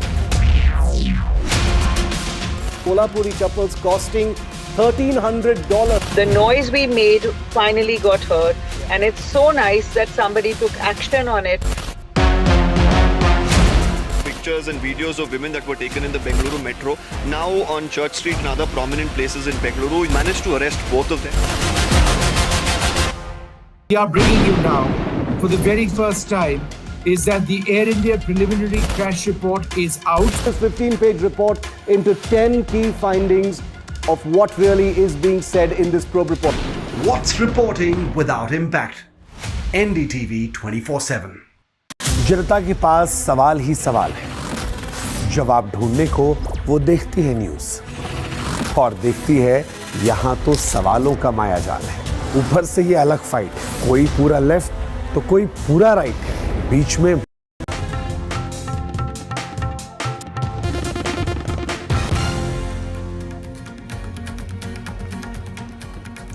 Welcome back. The big focus on NDTV at this point of time is the DGCA notice to Air India. There are 4 show cause notices that have been sent to Air India. This is over multiple violations. The Air India, in the meanwhile, has acknowledged the receipt of these notices, and it says that the notices are related to voluntary disclosures. We'll try and get a sense of what it means. The Air India has also mentioned that they will respond in a stipulated time period. We have Vishnu Shom here in the studio. Vishnu, can you elaborate on the multiple violations that led to the DGCA issuing these 4 show cause notices, and how serious are these infractions? No, so Air India, through its own internal processes, is duty bound and legally bound to tell the Director General of Civil Aviation, which is the regulator, if there is a problem or if there is a failing on their part. And they have in fact been doing that, disclosing issues. And as I understand it, the DGCA's show cause notices, which have been issued now, are related to what Air India has provided them in terms of information, where flight duty time limitations or the number of hours that pilots and other crew members can work, those guidelines have actually been violated. There have been several concerns in recent times which have been raised by the regulator about FDTL, as it's known, flight duty time limitations, and whether Air India was following those guidelines or not. Why is this important? Because one of the biggest concerns in the aviation sector worldwide is the issue of stress, and therefore sticking to guidelines which suggest that pilots can only fly for so many hours and not more. Air crew need certain number of hours of compulsory rest, not hours but days. That is something which the government takes, or the regulator takes, very, very seriously. So there have been, on the basis of voluntary disclosures by Air India, statement, or I should say show cause notices by the regulator. So that's one part of what's happening, Osama, with Air India. But I'll be joined by Tanushka. My colleague Tanushka has been tracking the story very closely and is with us. There are 2 things over here to discuss. One is the show cause notice, and then one is of 112 pilots having called in sick right after the AI 171 crash. Let's deal with the show cause notice first. Were these show cause notices issued after Air India provided the regulator with voluntary information? Well, what we are understanding is that Air India at this point has said that, they acknowledge the receipt of these notices from the regulator related to these voluntary disclosures that were made to the DGCA, which means that they themselves, provided with them with the information with respect to these violations. Now, as per the DGCA show cause, what are these violations? They're pertaining to cabin crew duty and rest regulations designed to ensure flight safety through effective fatigue management. So yes, it does come down to, fatigue management and rest of the crew, not just the crew, but the pilots as well.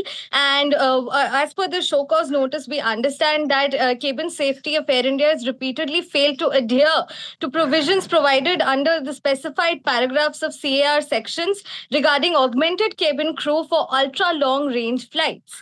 And to this, Air India has said that within the stipulated time period, that is of 15 days, they've been told to provide with responses on each particular show cause notice that they have been presented with within 15 days back to the DGCA.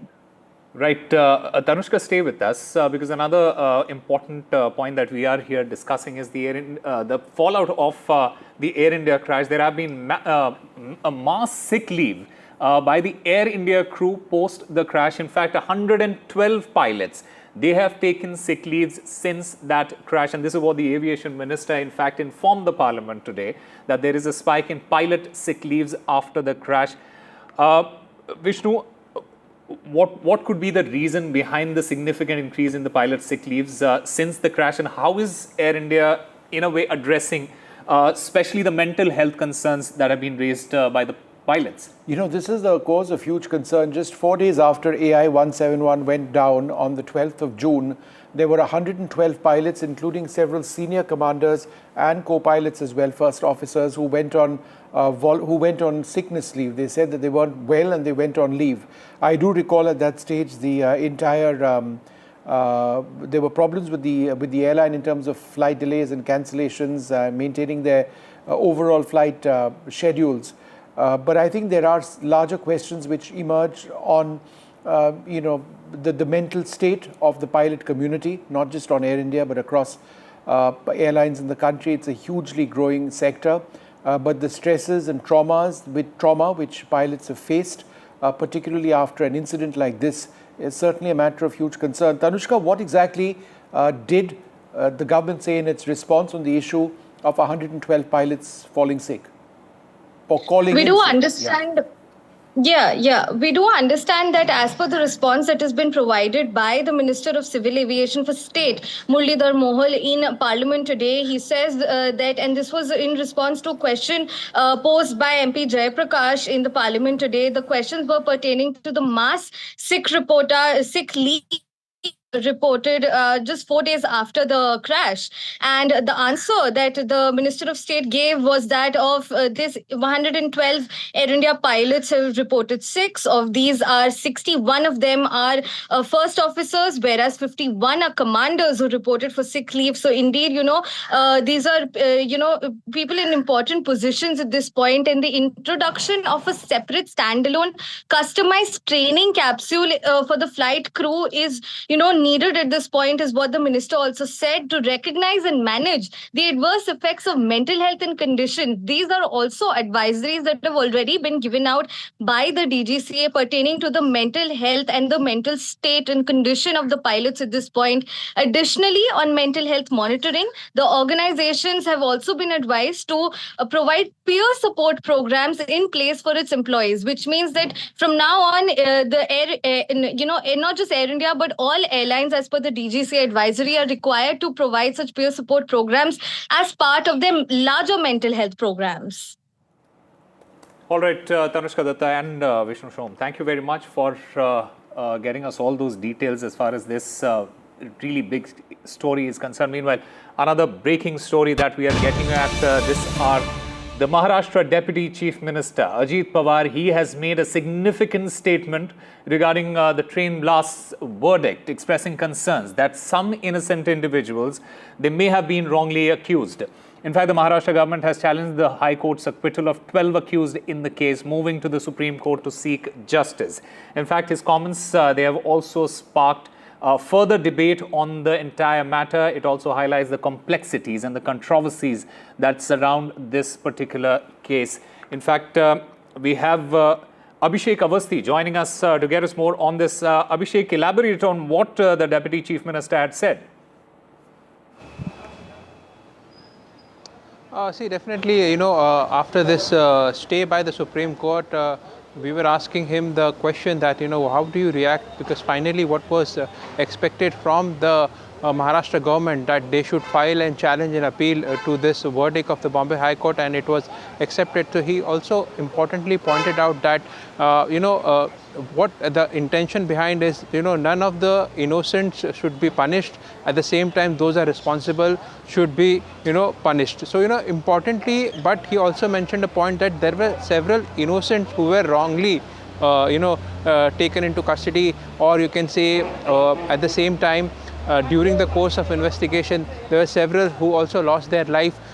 In in totality, what he wanted to make a point out there that, his government, along with the Chief Minister, was of the opinion that this verdict needs to be appealed, needs to be challenged, and what they have done before the Supreme Court, and they have got the requisite say on the acquittal of those 12 arrested accused. But at the same time, he made a point that those innocents also should not be, punished, but those responsible should also face the heat of it. So definitely, there are a lot more understanding to this political statement. But at the same time, what was anticipated from the Maharashtra government, that they have gone to an appeal, and that is also accepted by the Supreme Court. And meanwhile, the entire judgment or the verdict of the Bombay High Court has been stayed. And in fact, the government also says that, the High Court verdict should not should be used as a precedent in several other cases which are going on, which was also agreed by the Supreme Court. But this significant statement,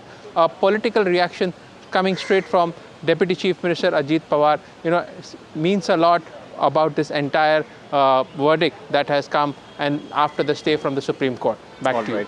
All right, Abhishek Awasthi, thank you very much for getting us all those details. We'll slip into a very short break. More news and updates on the other side.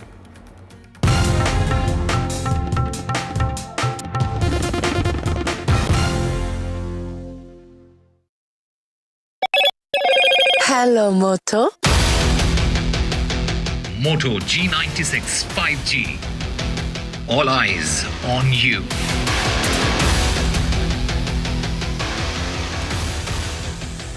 Prime Minister Narendra Modi meets UK Prime Minister Keir Starmer in London. PM Modi and Keir Starmer signed the historic trade deal.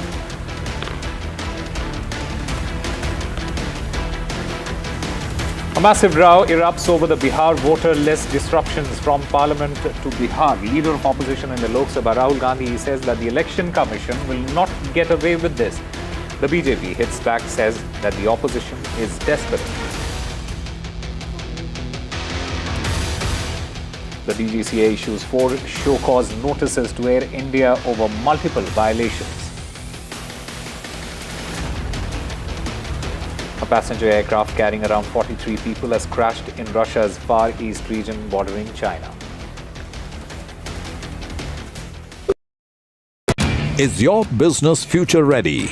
Join the 13-week strategic ESG certification program for business sustainability and growth for CXO and business leaders by NDTV, Terry and Zenora. Master global ESG frameworks, gain real-world tools, and lead with impact. Starts August the 23rd. Enroll now and power your business with sustainability.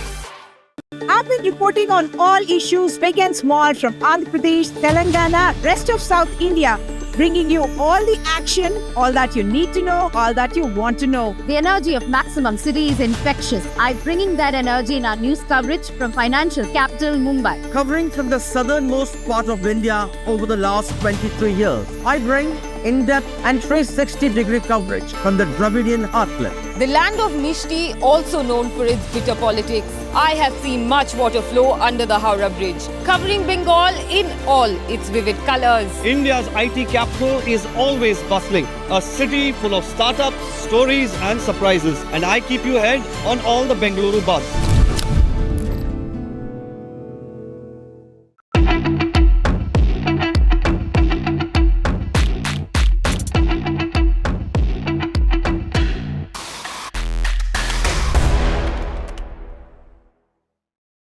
But I'd like to start this off by asking you, Vishnu, what you think about the whole question of India not having stealth fighters right now. It's a huge Everyone's problem. trying to sell them to us as well. It's a huge problem, Shiv.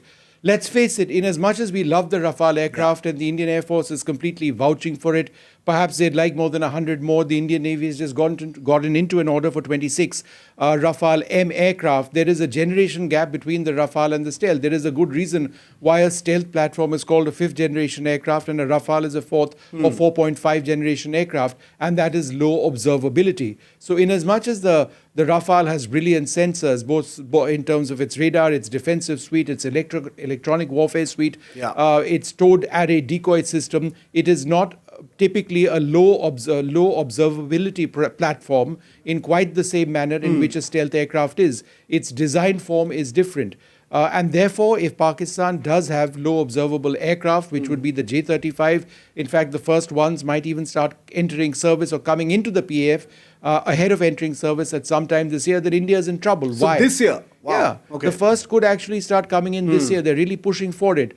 And they've gotten apparently into some agreement with the Chinese to ensure that the funding is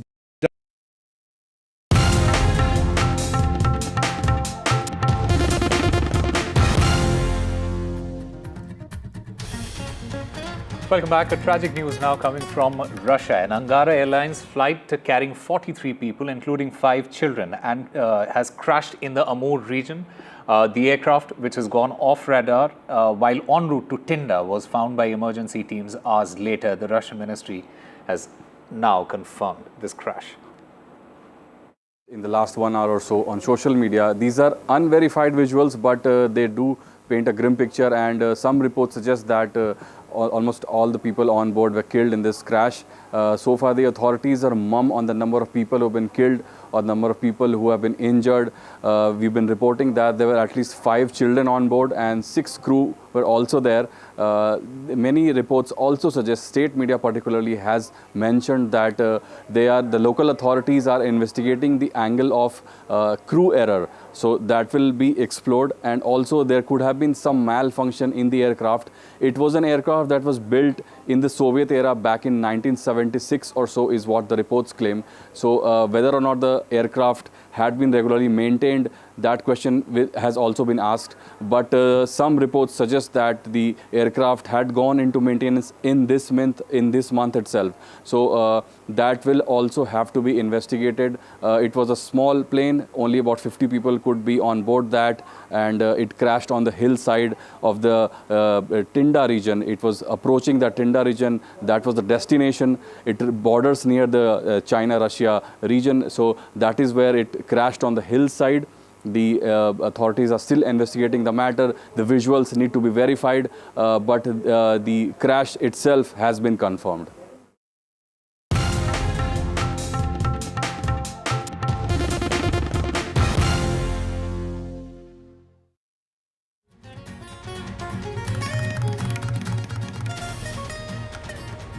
Prime Minister Modi and UK Prime Minister Keir Starmer sign the historic free trade deal.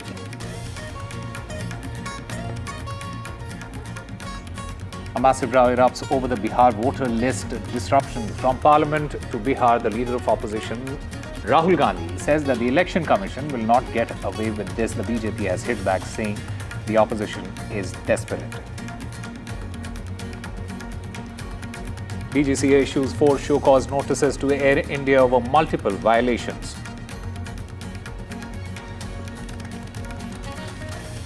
A passenger aircraft carrying around 43 people has crashed in Russia's Far East region bordering China. Presented by Canara Bank. Together we can. Vanakkam Tamil Nadu.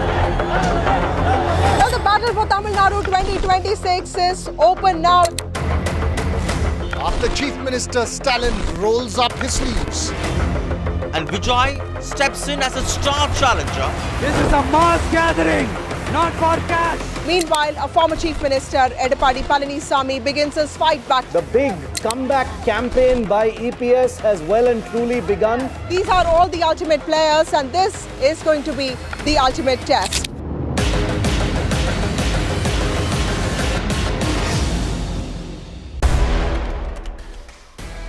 Well, in the latest episode of Control All Defense, we are talking about a platform that all of you want to hear about, the Tejas. The big question, we do know it's a great platform, but is it of use for the Indian Air Force going into the future? How relevant will it remain?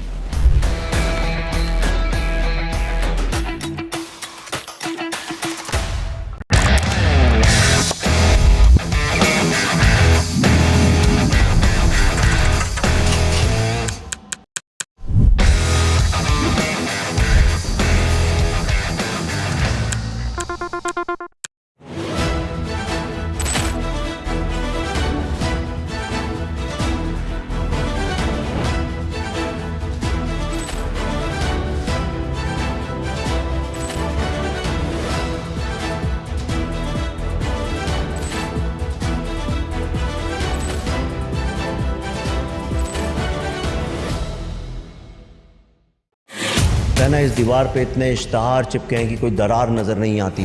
मैं उन लोगों में से जो कहता हूँ सारे इश्तहार फाड़ के फेंको, पहले दरार को एड्रेस करो। ये दरार इसलिए क्योंकि कुछ लेफ्ट कुछ राइट, पर हम उन मुद्दों में आपके साथ जिनसे आपकी फाइट है।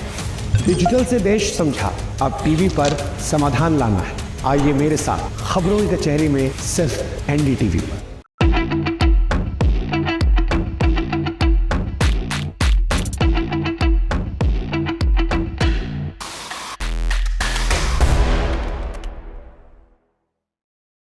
A 36-hour non-stop flight Yeah, by a 18 small pack of B-2s. A lot of other aircraft were also involved, we know that. But let's talk about the B-2 flight itself. They took off from Missouri. 36 hours later, they landed back without once landing. Yeah. They delivered their bombs 18 hours later over Iran and then came back. How was this possible? Because the Department of Defense says at no point of time on this 36-hour journey was there any reason to believe that they were either detected or reacted to? Well, they weren't detected, because if they were, then they'd be in some serious trouble. It's one of the most unbelievable missions, one of the most historic long-range strike missions. There were 7 B-2s, which by B-2 standards is a fair number of them. There was deception in the very beginning. There was a sense that some of them were flying west across the Pacific. In fact, they weren't. And even if a few planes were positioned in one area, they were not going to be flying the Pacific route. That was the big distraction. On social media said, you see the bombers, they're now flying west, so you know what's coming your way. But no, they flew them east across the Atlantic. There were 125 aircraft in total involved. Refuelers were involved at every stage.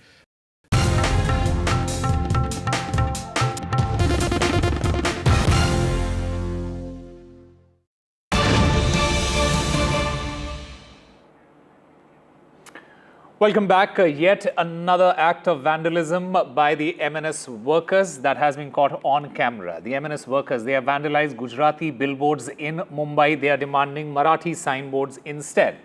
Mumbai witnessed vandalism by the MNS workers who have targeted Gujarati billboards along the Mumbai-Ahmedabad highway. They are demanding the removal of non-Marathi signboards and their replacement with Marathi ones. In fact, these workers, they are claiming that the city's linguistic identity should be respected and Marathi should be given prominence. All right, my colleague Sujata Dwivedi joins us to get us more on this. Sujata, what exactly prompted this latest agitation by the MNS workers? Well, this isn't the first time that MNS has targeted such a Gujarati signage.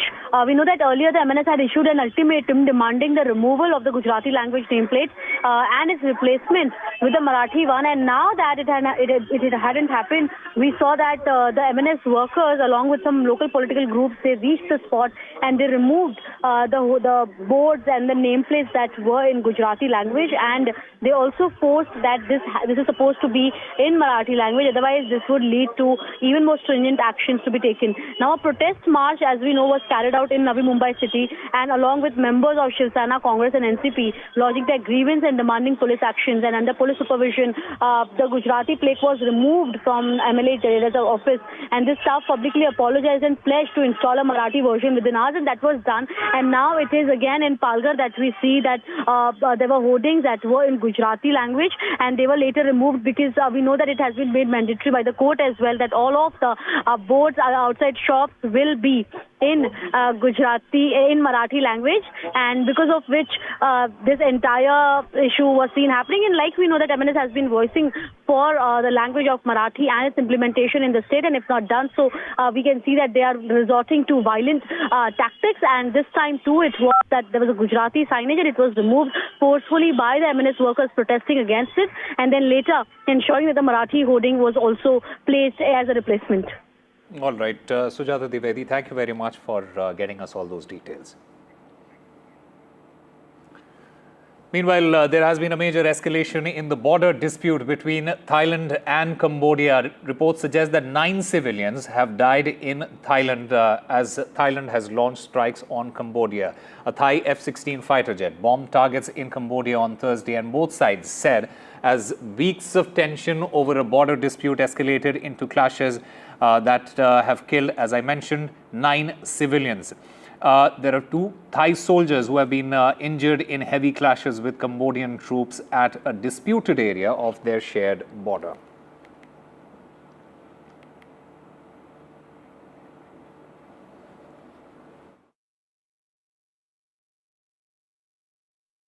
The Royal Thai government urges Cambodia to cease its repeated acts which constitute severe violations of international law.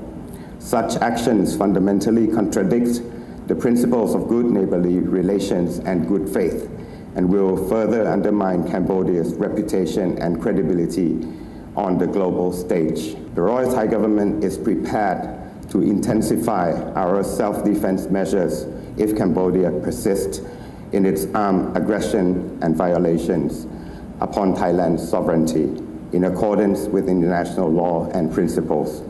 I would say that the problems, the conflicts between 2 countries, between Thailand and Cambodia, has been going up and down through the history, and it has been going like this for decades. And the most severe one was in 2003 that our Royal Thai Embassy was burned down by the Cambodian people.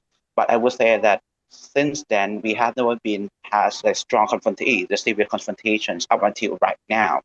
And this time is about the claiming territory that have the castles and the land that is still has been in the dispute for a long time. According to MOU 43, in which it has been signed for like many years ago, but is still in considerations.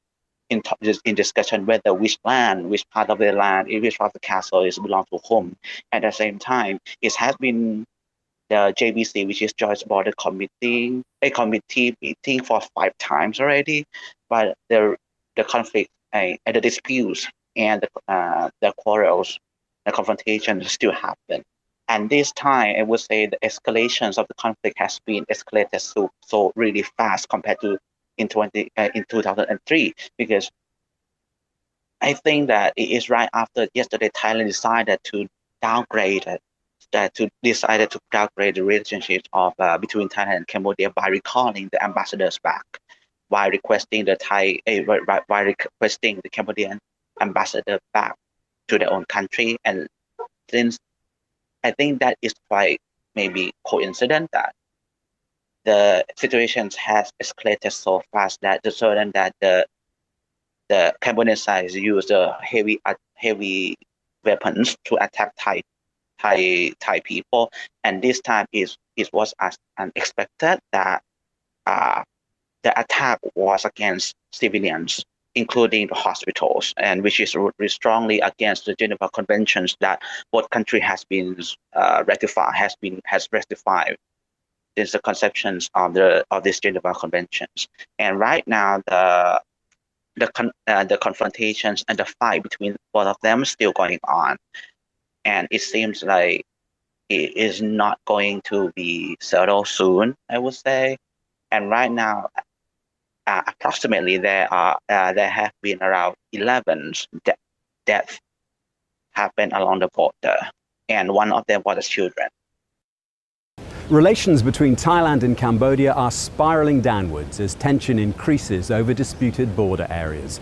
On Wednesday, Thailand expelled Cambodia's ambassador and recalled its own from Phnom Penh.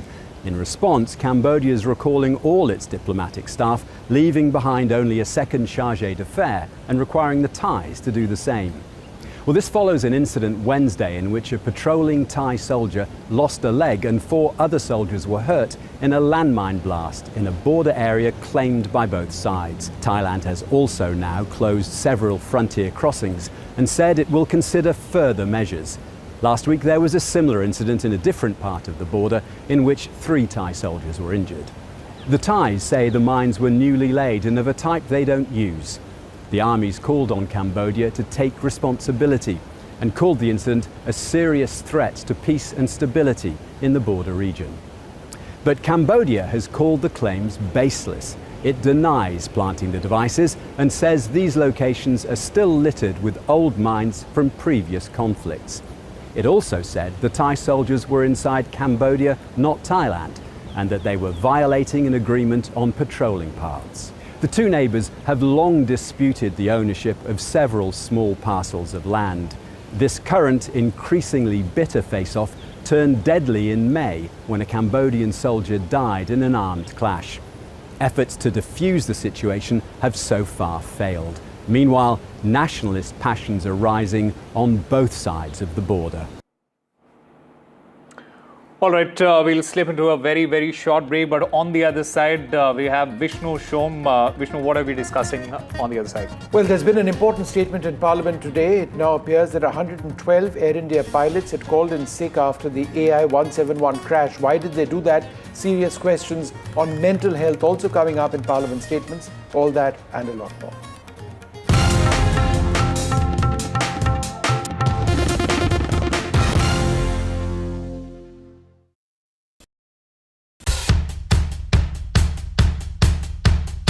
The markets move fast. And so should your portfolio.